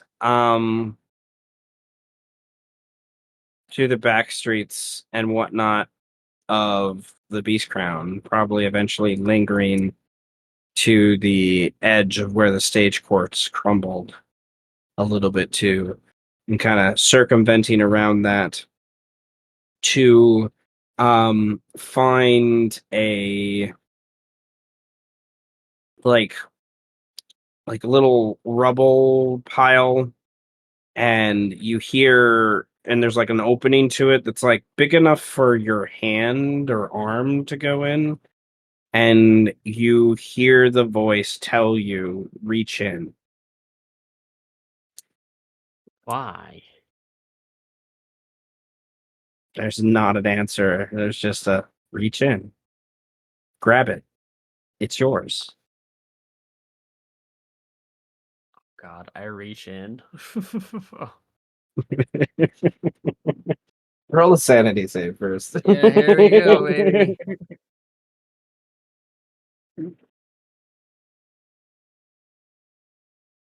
Oh, it's Oh, better. you Hey, pass. You I passed. You passed. passed. Let's go. Uh, as you reach in, you grab your hand around. Okay, first off, it doesn't feel like the hole looks.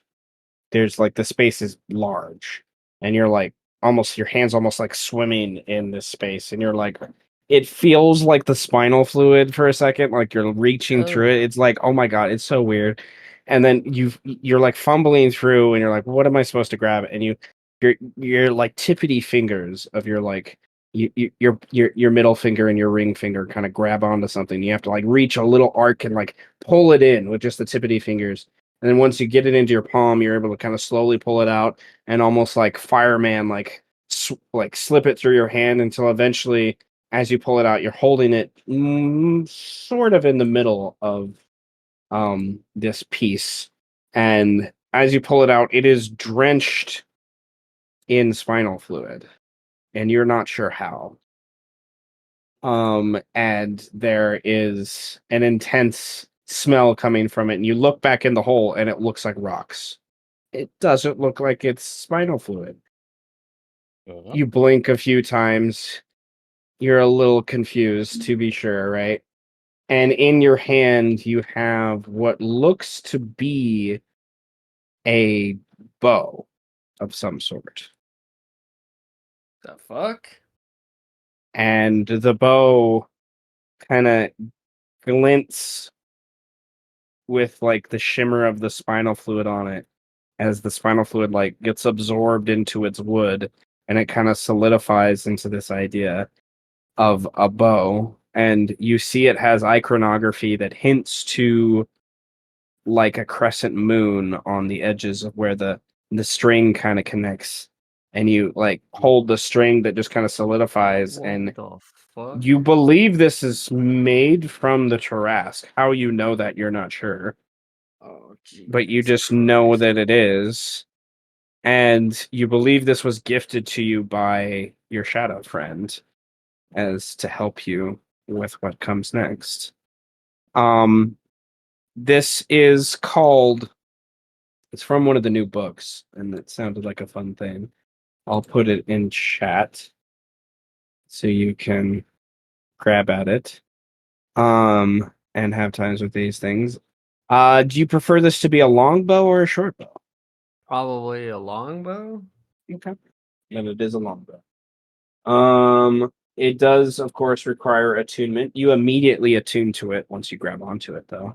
Oh, fuck. Um, okay, so it is silver and black, engraved with phases of the moon. You gain +1 to attack and damage rolls. When you hit, the target takes an extra D6 radiant damage from the moon that is connected to. It doesn't load ammunition; it automatically creates the ammunition you need to fire. Oh my god. And then vanishes upon hit or miss. When you are wielding this bow, when it's in your hand, right? You can use a bonus action to enter a semi-incorporeal state until the start of your next turn. While in the semi-incorporeal state, you have resistance to bludgeoning, piercing, and slashing damage. Not just any bludgeoning, piercing, not just the non-magical. I didn't know you were going to mutate today, so there you go. And the Hey, mutation was a random roll. You rolled the 4, and I was like, "Well, that's there you go." we Nevertheless, rolled the same thing. Let's go. Yeah. Yeah, so but now you have yeah, actual barbarian because before it was not magical. This one is just straight bludgeoning, yeah. piercing, and slashing. So, and then yeah, once a dawn, because it is a rare item to be sure. So, there's the voice kind of giggles and around you as you hold it and kind of realize that this is kind of part of you now, it seems, as you're just immediately attuned to it. And you can't help but wonder, as you are an elf now, you're a wood elf apparently. You can't help but wonder if this is something from your ancestors or something. You can't like there's a weird connection you have to it that you can't quite place. Um Along the way. Hmm. Um you found this somewhere in the Beast Crown, like near the stage courts, right? So, what do you do? Do you continue to meander through the city, find your means here and there, or do you want to set a specific course? I think I head for the 4th house. I think. Yeah, I think I just go there. Well, actually, what time is it now by the time I get this thing? Mm. Wow. Oh, this is mid-afternoon, I will say. It's Okay. probably 2-3 p.m. Need to write note down in. Okay, there's one other thing that I want to make mention about the bow. The string has a weird tautness to it, and you like start to play it, at different angles and tong it and whatnot. And when you flick it one way, the color of it changes. When you flick it another way, the color of it changes. When you flick it another way, the color of it changes. And you do it 2 more times. There's 5 different colors, and then you're like, okay, that's weird. So you take aim at a piece of rubble, and the kind of the ammunition um just appears as you draw the bow into your hand, and there's this radiance that comes from it as like almost moonlight is putting, shining down on you, that ignites the bow with its normal magic. And do you change it to blue, red, green, white, or purple? I changed it to purple. Okay. You change it to Oh, purple. wait. You release the arrow, and instead of doing a D8 piercing plus a D6 radiant, this bow, because you activated the string in this certain way, it changes. It does that D8 plus D6 radiant plus an additional D10 thunder damage as it and shatters this piece of rubble along in the process. Oh my god. You have additionally, as part of this bow has been adorned with something I stole from Critical Role. But nevertheless, and modified to my own purposes. Elemental bowstring. Uh, it does an additional cold, fire, poison, lightning, or thunder damage. It has charges on it equal to your proficiency, so you have 1 less charge Oh my that you just used. god. Birdman just got a pretty fucking big buff. I just got a very scary bow. I have to kill Setch now. The god, Oh, yeah. he told you he'd help you. Stop He did Setch. say he would help me stop Setch. So remember, when you crit, this means this bow does 24 damage with the bowstring when you crit, on top of whatever you roll. So Jesus Christ. 25 with the +1. This is so much math. Jesus Christ, what the fuck? So if you want help setting that up on your sheet, let me know.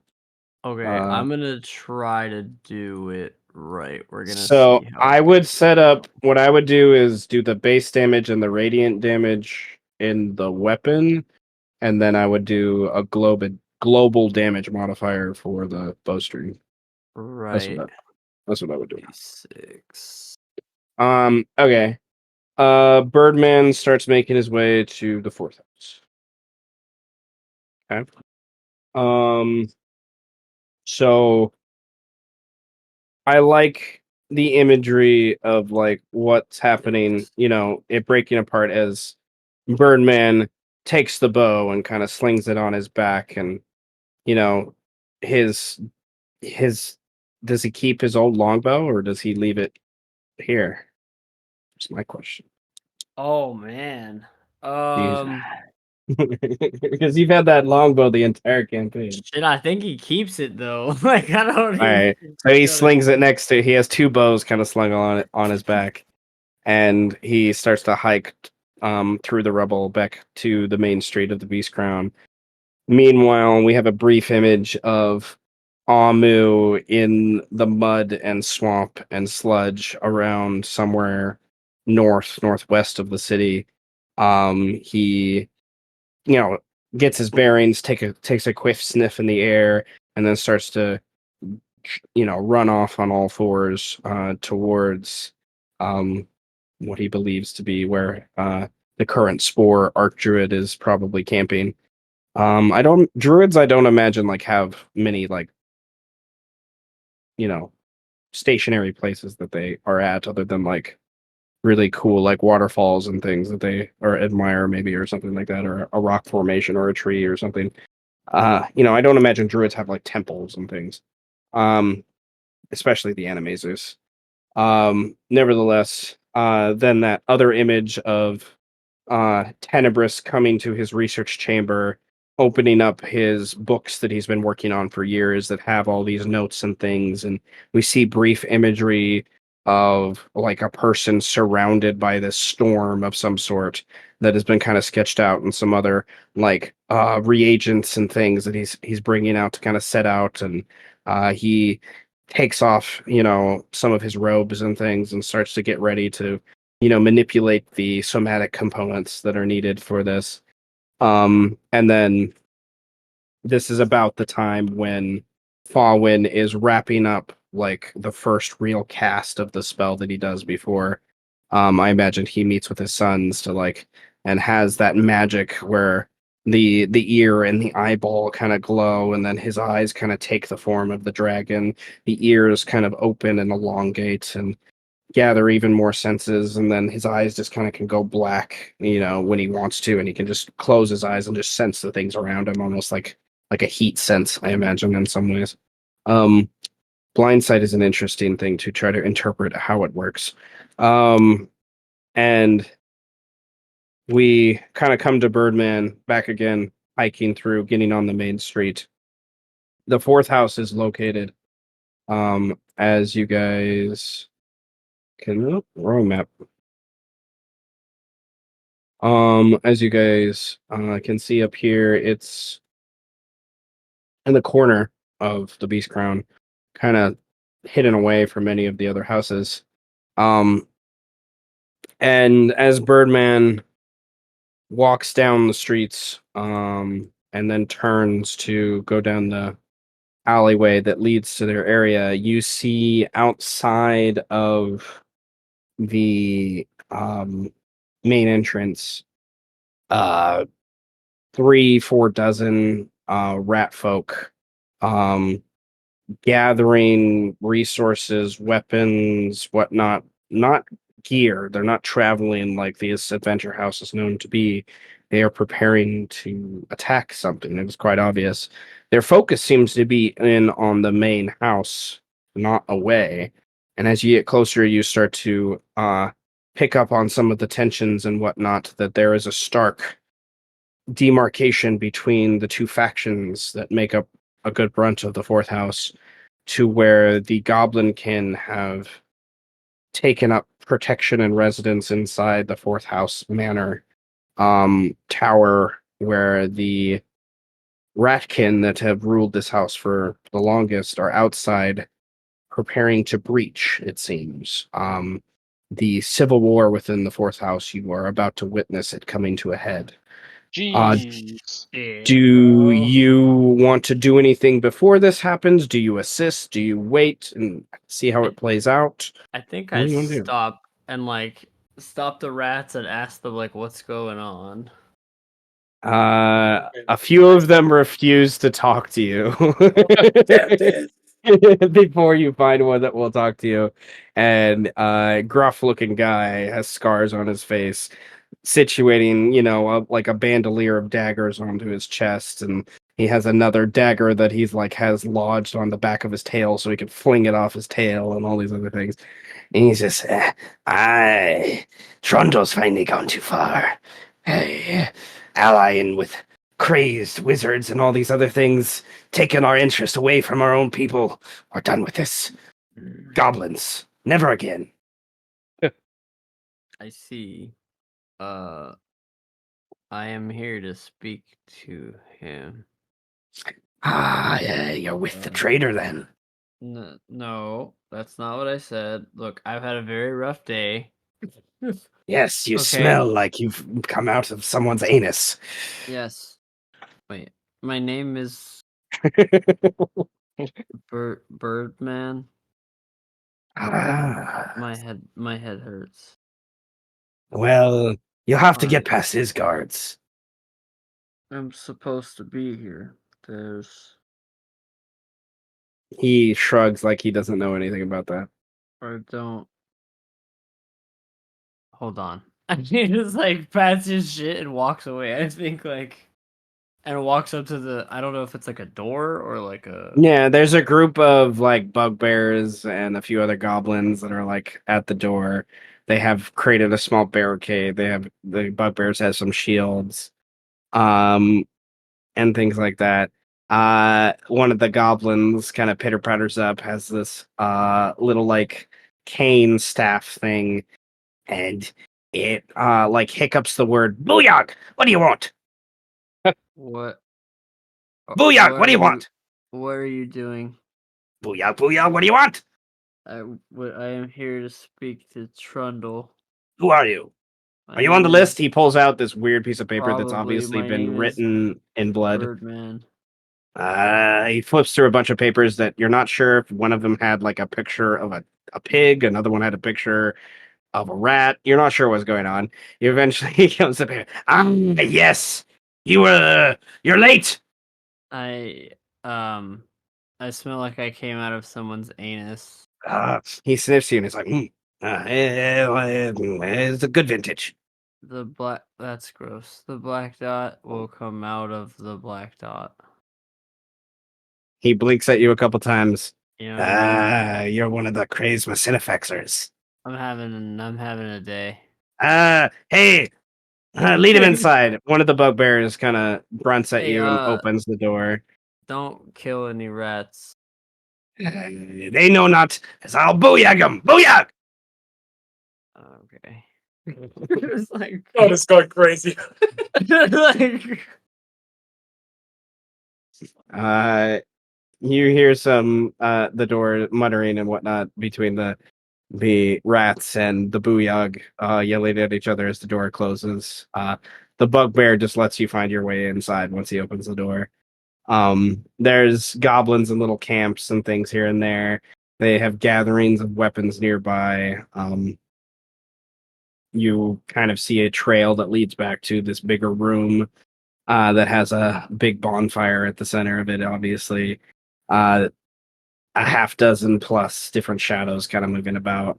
You meander through the throng of the goblins, kind of find your way back into that room, and you see this in the back corner, surrounded by bugbears almost as large as him, and some other very feathered and well adorned, kind of grandiose goblins, probably some more of these booyags, kind of about him as well. He's in the process of drinking a big stein as you come in the room. Covered in scale mail, thick and heavy, a giant, like, great sword next to him. Um, and he, yeah, everyone recognizes you. Like, everyone in this room is a goblin other than you. So there's not really a quiet when you come in a room, but a definite shift in murmuring and attention.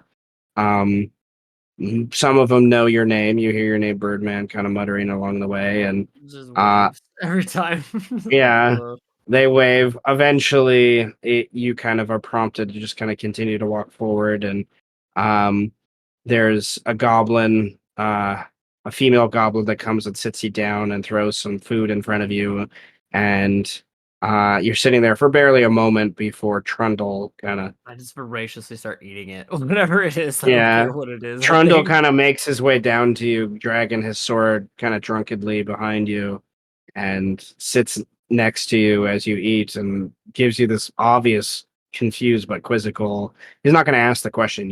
You're covered in like these weird scales now that you weren't the last time he saw you, kind of thing. And he lets you eat and gets a bowl of it for himself and kind of slurps it down.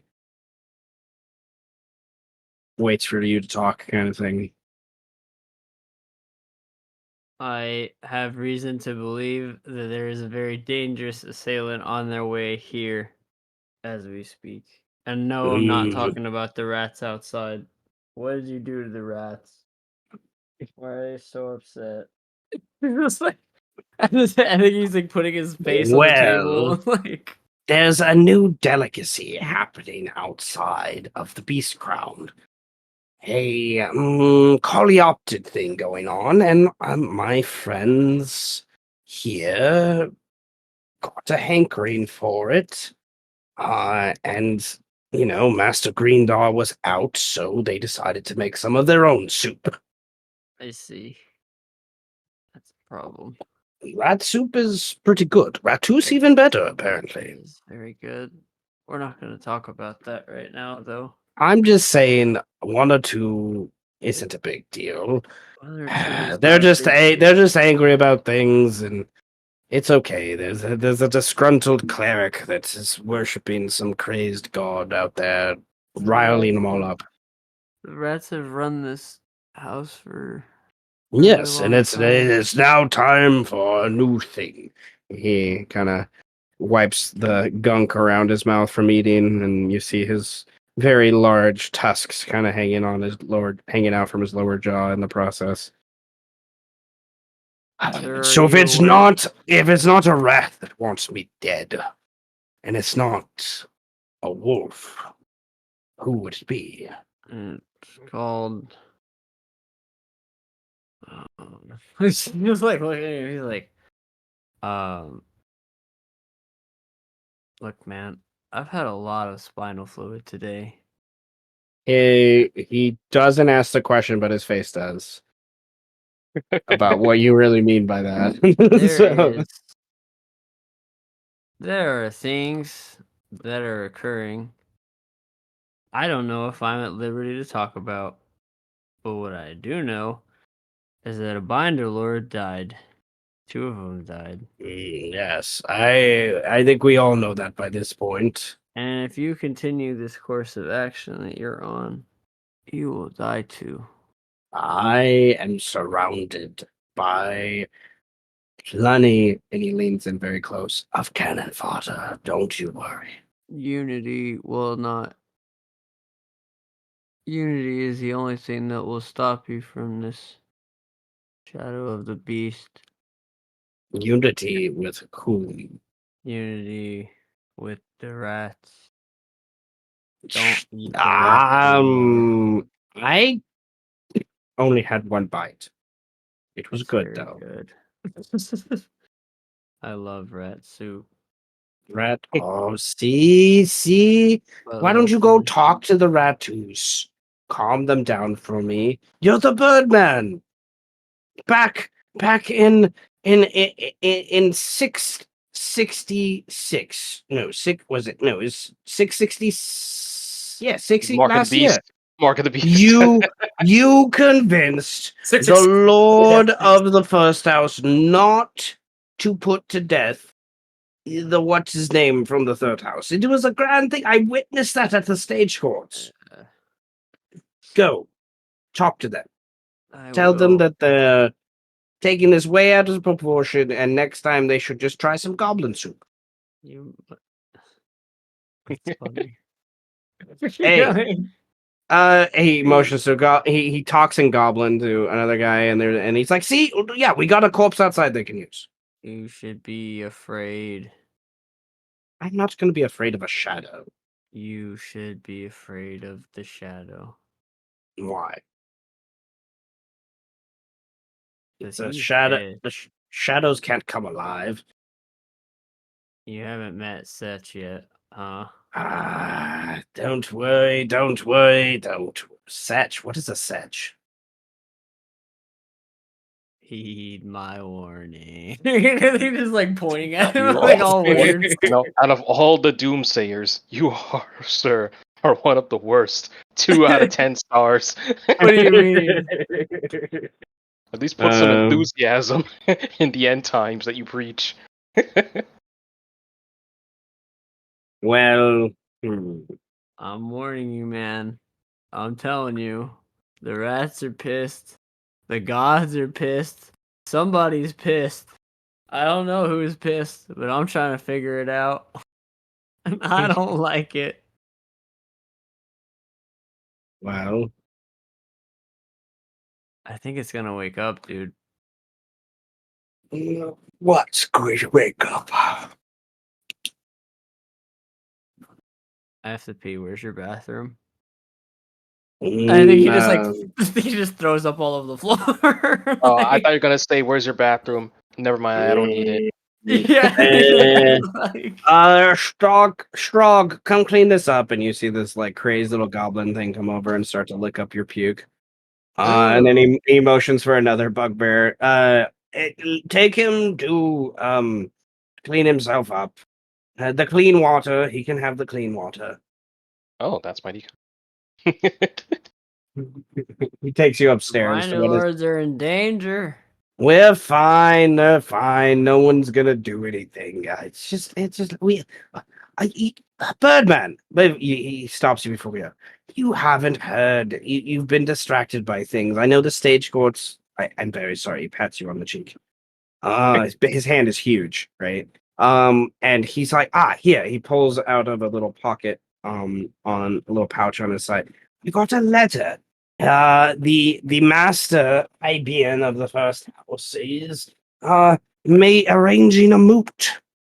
Another one. Another one indeed. We will find a new lord to situate this whole city. It's fine. It's fine.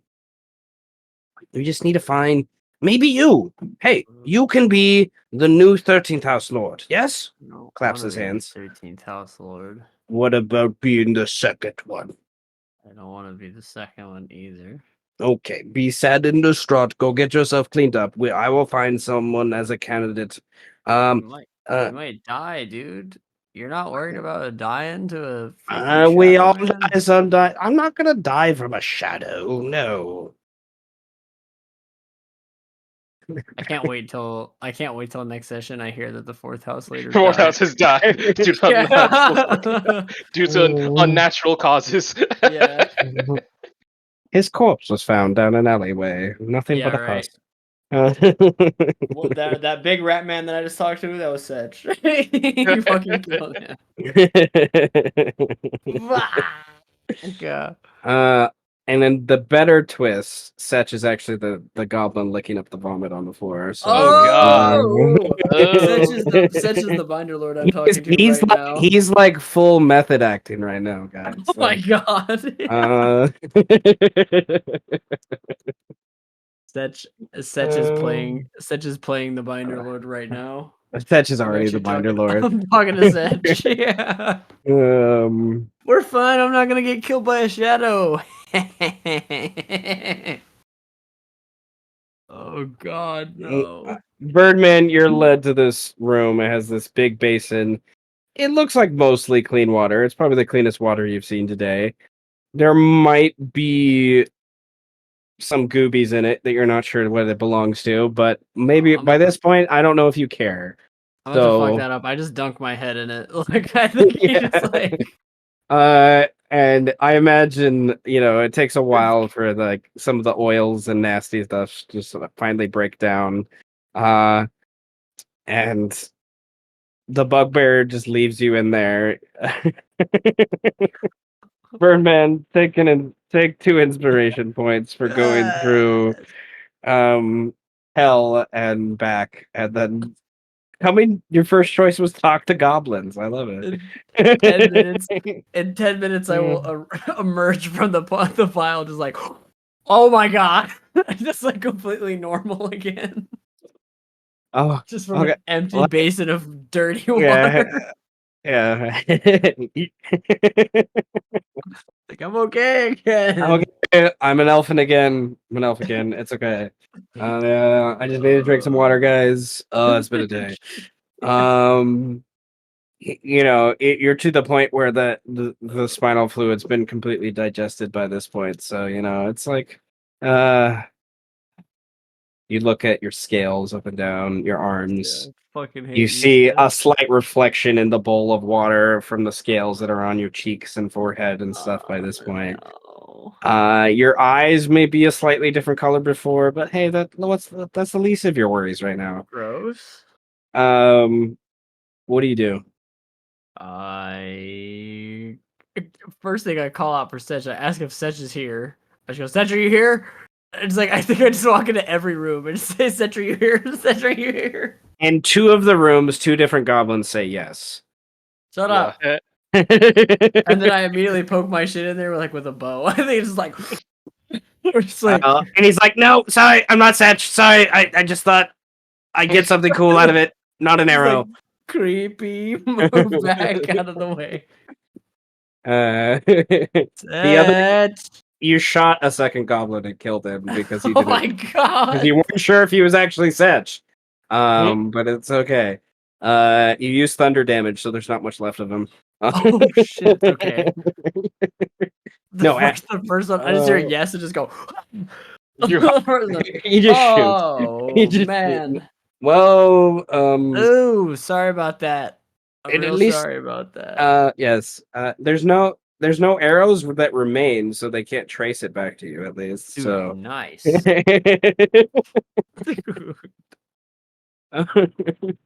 Very um nice. so Setch is not here. Setch is Or not here yet. You definitely get the impression. damn it. Are they still fighting each other? Like, are they fighting a That's war it, downstairs? it's not broken up into that yet. You get the impression Trundle doesn't think it's serious enough to go to that point, but you definitely get the impression it's only a matter of time before the rats attempt to charge the gates, kind of thing. You in kind of watching out of a window, maybe it's partly boarded up, you see one of the rats seems to be the guy in charge. I Based upon what little knowledge you have, this must be Aleppo is his name. God. Aleppo is a powerful cleric. He's one of the few in the city. He worships a god. You don't know what god he worships. Like it's one of those independent things. He doesn't go. There's not a temple he joins. He worships something. But he has insane magical power. Like he's known to have that. So even if he, Trundle has a few quote unquote booyags, which are goblin casters, that are insane. Most of them are. Um, I don't know. Aleppo is a pretty powerful cleric, and you don't have many clerics in this city, so Dude. I think they're Trundle might be kind of fucked. You think either which way? Which maybe it's not a bad idea if a rat takes back over. That may not be a bad thing, but having that happen right now is probably not a good thing. But the rats don't care. They're gonna drink some green and or red. Not quite sure what color goblin blood is right now, so it's okay. Huh. The worst part, I think, is I don't know what to do about that. I don't think I could stop that, even if I tried. You could, maybe. I don't know. I don't know. I don't think so. I think they just get really mad at me.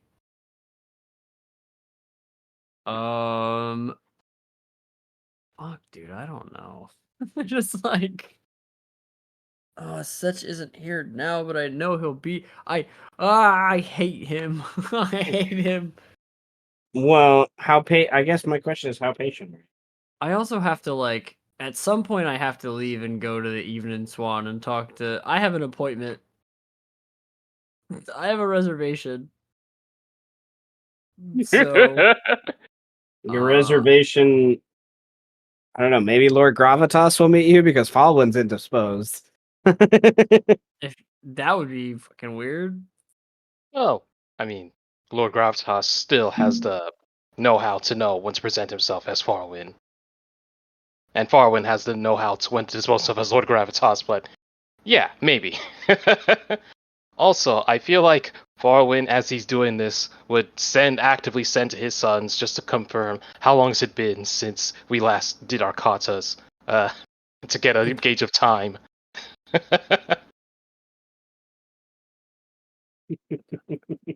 Because if he gets that message and he's like, "Father, you've been gone for 3 weeks," he's like, "What?" It's been 3 weeks.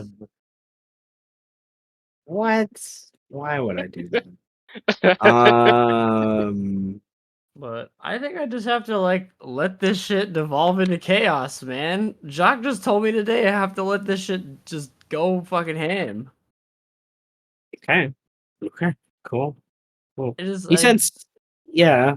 I don't. He said, I "Let don't it know if run he was its referring course." to the Ratus, but that's true. I mean, I could try to stop them. Like, I don't know if they will though. I guess I run out of here and ask them to not, cause bad shit's gonna happen. But they already don't like me, so it's like, hmm.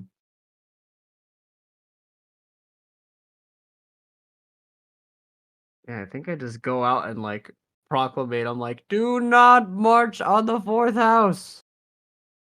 We need to unite as a people. There is a scary man out here. What You're are we not doing? one of the rats yells. It's not me, you idiot. It could be me, you idiot. But it's not. Eventually, one of the Why main can't we just be rats walks friends? forward. Aleppo, it seems to be, he's wearing scale mail, kind of jingling around him, and he has a big kind of uh mace thing that's kind of struck on his hip, and he will. Our forefathers have lost their right. It is ours to gain. You have what reasons to say we kill these traitors? But I mean, you could just negotiate with him. Trundle knows not negotiation. He only knows domination, like all his people.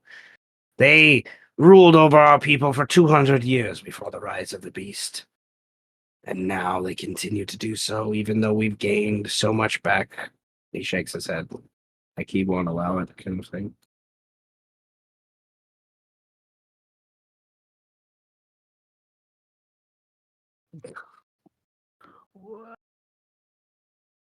What? I mean, what do you get out of really killing them? But more violence and more uprising. Congratulations, you killed the Binder Lord. What now? Would you We will not see kill another him. Binder Lord? We do not wish to destabilize more of what has happened. We will not kill him, no. We will. There are rumors of connections with other houses that I think this could be used for.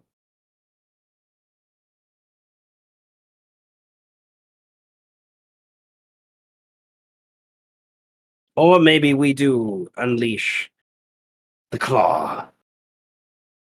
We're not the claw. Oh, what do we get? The bowels. Ah, yes, we will unleash the bowels of the beast. The bowels, the guts. Oh god. Its hunger will arise, and the toxins from its anus shall be released. He throws his hand up, and the rats all scream.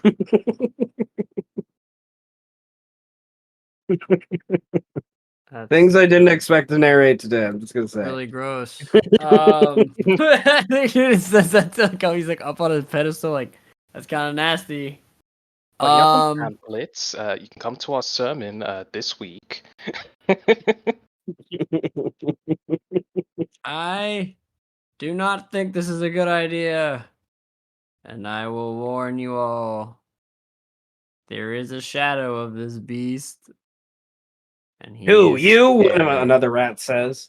It could be me, motherfucker. He looks at him down on the thing. And there's a It could murmur. be It's like, you. It could and they be point to each other. anybody. It could be him. It could be him. It could be her. It could be her. He's just like pointing in random ass directions. He could be anybody. I'm not a her, one of the rats says. Somebody is a her. It's indiscriminate. Aleppo will walk forward and lean in. What is the shadow? I really got it. Hang on. I really got this going. It's everything that you don't need. We hate it. It's really bad. We hate the shadow. We hate the shadow. The shadow might be able to save us. But there's an evil shadow. He's a dickhead. Tell your friends about it. Tell your mom about it. Tell her mom about it. It's, and I like look at this guy like, I straight up, I don't fucking know. I just don't want people to, I just don't want you guys to kill each other. Just Aleppo gets very serious and holds up a hand, and it's kind of like stop the congregation from murmuring, and waits for you to finish along the way. And he says in common, I guess asks the question: is it the shadow with a?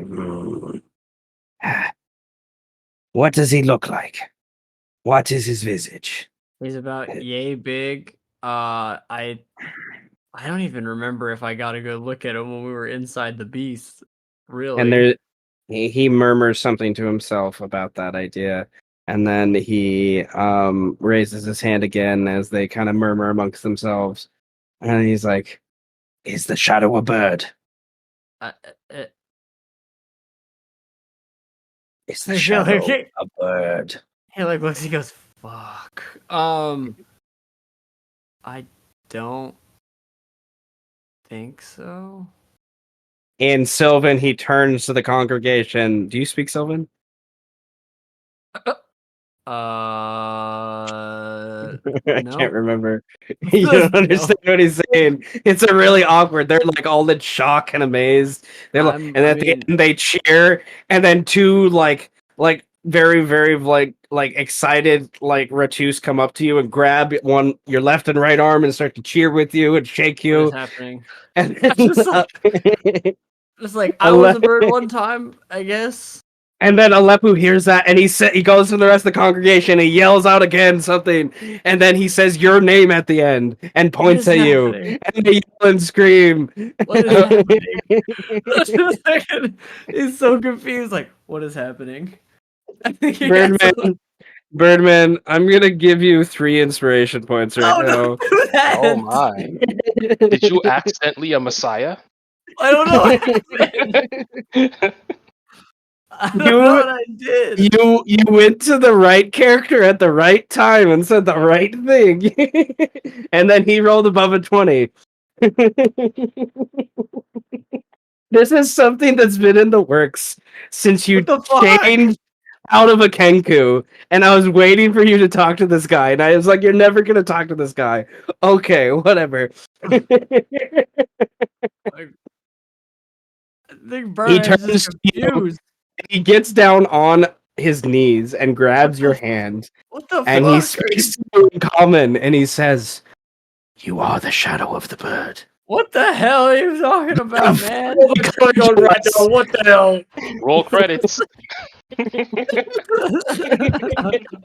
I think that's a good place to stop. What the hell are you talking about, man? Okay, there was a plot development that happened back around the time when Mel and the other players were joining and stuff like that was going on with this character. And then you guys split the party, and then everyone was like leaving the city. So I was like, okay, well, there we go. That's like, I'll keep the character. I think he's a cool character. He's gonna start to like civil war and try to get his people back because he didn't find the Messiah he came here looking for, and the Messiah was supposed to be a Kenku, but you weren't a Kenku anymore. Oh, fuck me, bro. This is like months and months, like a year ago. I had this idea over, okay? and then I was just like, I didn't know who was gonna go to the fourth house first.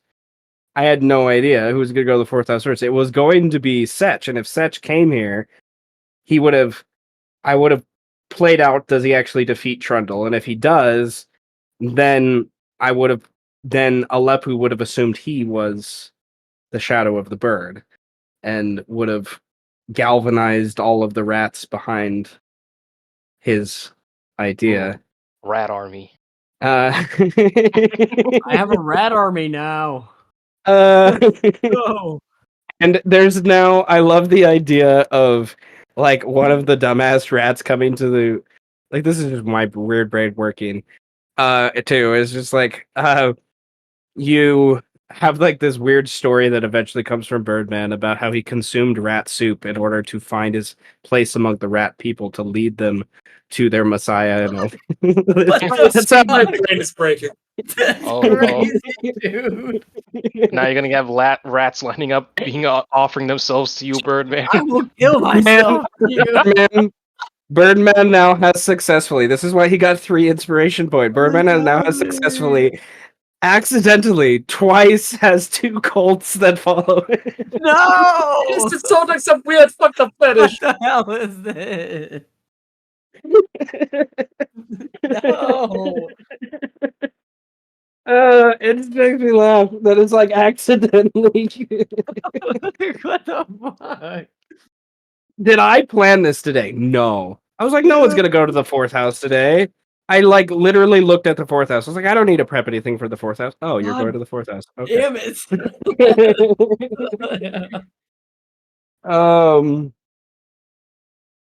Well, I think that's a good place to end it. Yes. What the fuck? I am so Aleppo going down, and then I like one more piece of imagery: the galvanized, excited rats drawing weapons and saying, "Get our home back for the Birdman!" Wait, we don't have to do that. For the Birdman, take no prisoners. Oh fuck! brave. Oh my god, no!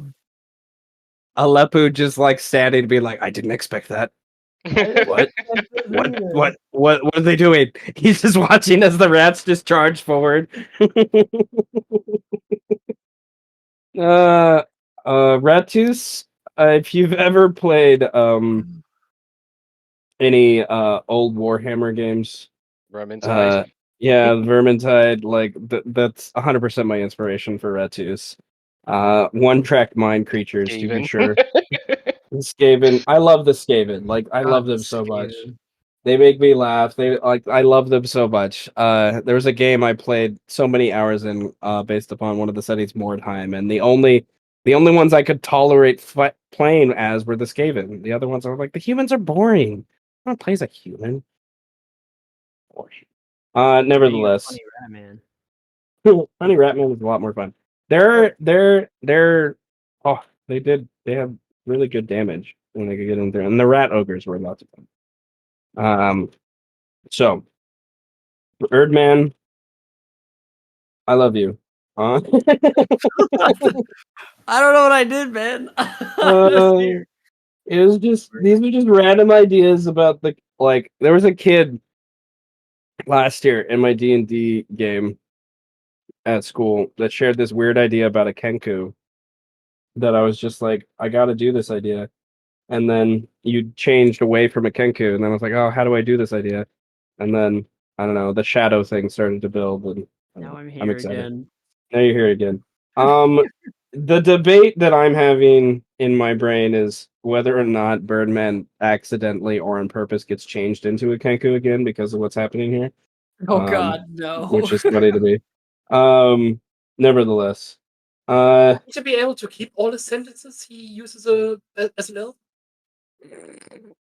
Rain, I kind of like that idea. I am your Uh, king. It's how much inspiration does the Bergman have right now? There's gotta be a record. 6. I'm yeah, afraid. yeah, I yeah. have so much power. I squashed my initiative for that.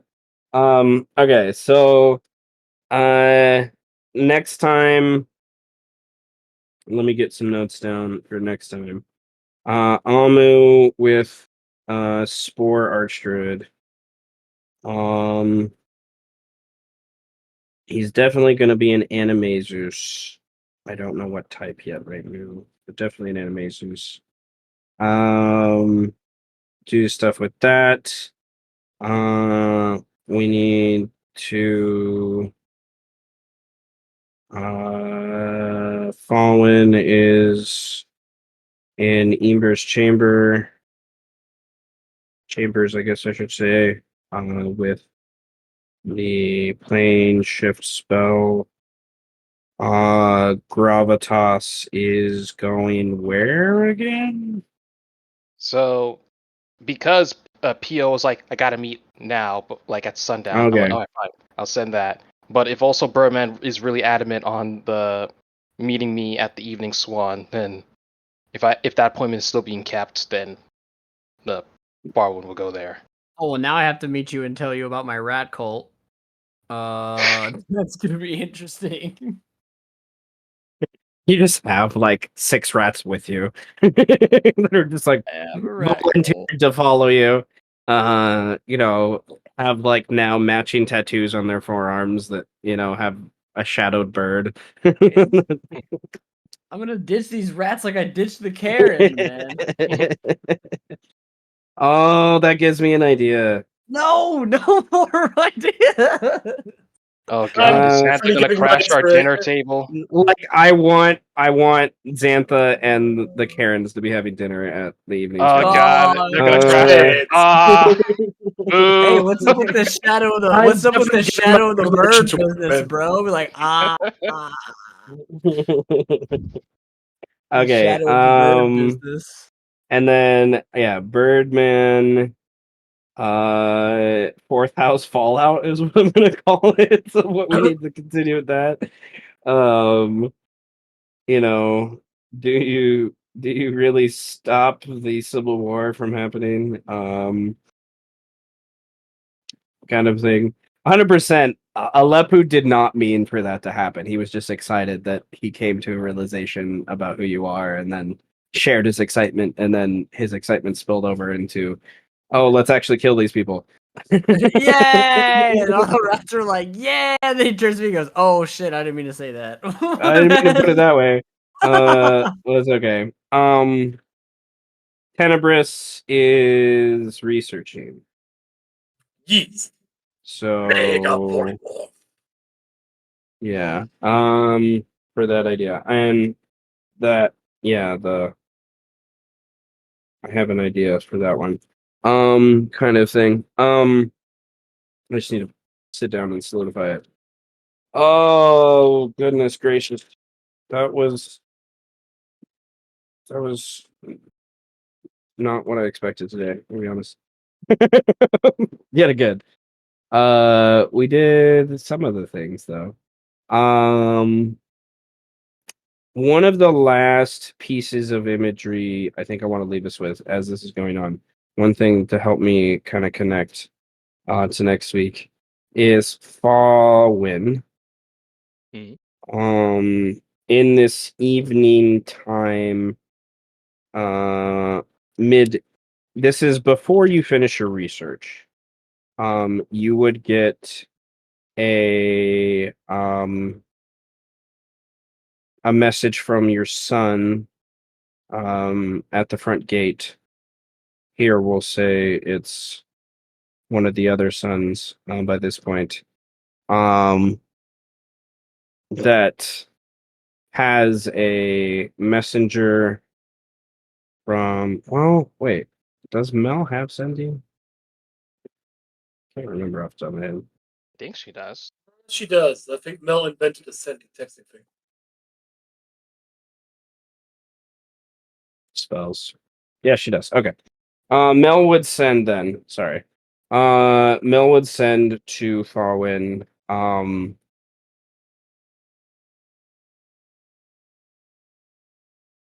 I just met with an old friend. I'm worried about him. He told me something.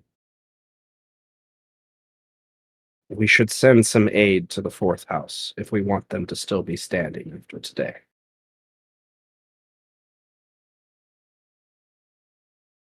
And you definitely get the implication she's sending someone, if not herself, to go to the fourth house. So Birdman's gonna have Mel join them shortly, and maybe Setch too, Hmm. and then maybe a few of Farwin's sons. I don't know. I mean, if my son, like, it's Gravitas and the Sons. They're a group. They're a package. So because if Farm's playing the role of a politician, the politician has to have the quote unquote protection. Even though technically they can protect themselves, but it's the image, the presentation of it. So I guess yeah, if Farwin is meeting with Birdman, and now we're gonna get Mel in on this. Like I guess after dinner and after Pio, we're going back to the fourth house, or is this happening before even meeting Birdman at the Evening Swan? Like we're just Mel and Farwin are just gonna congregate at the fourth house. Timing, you know what I mean?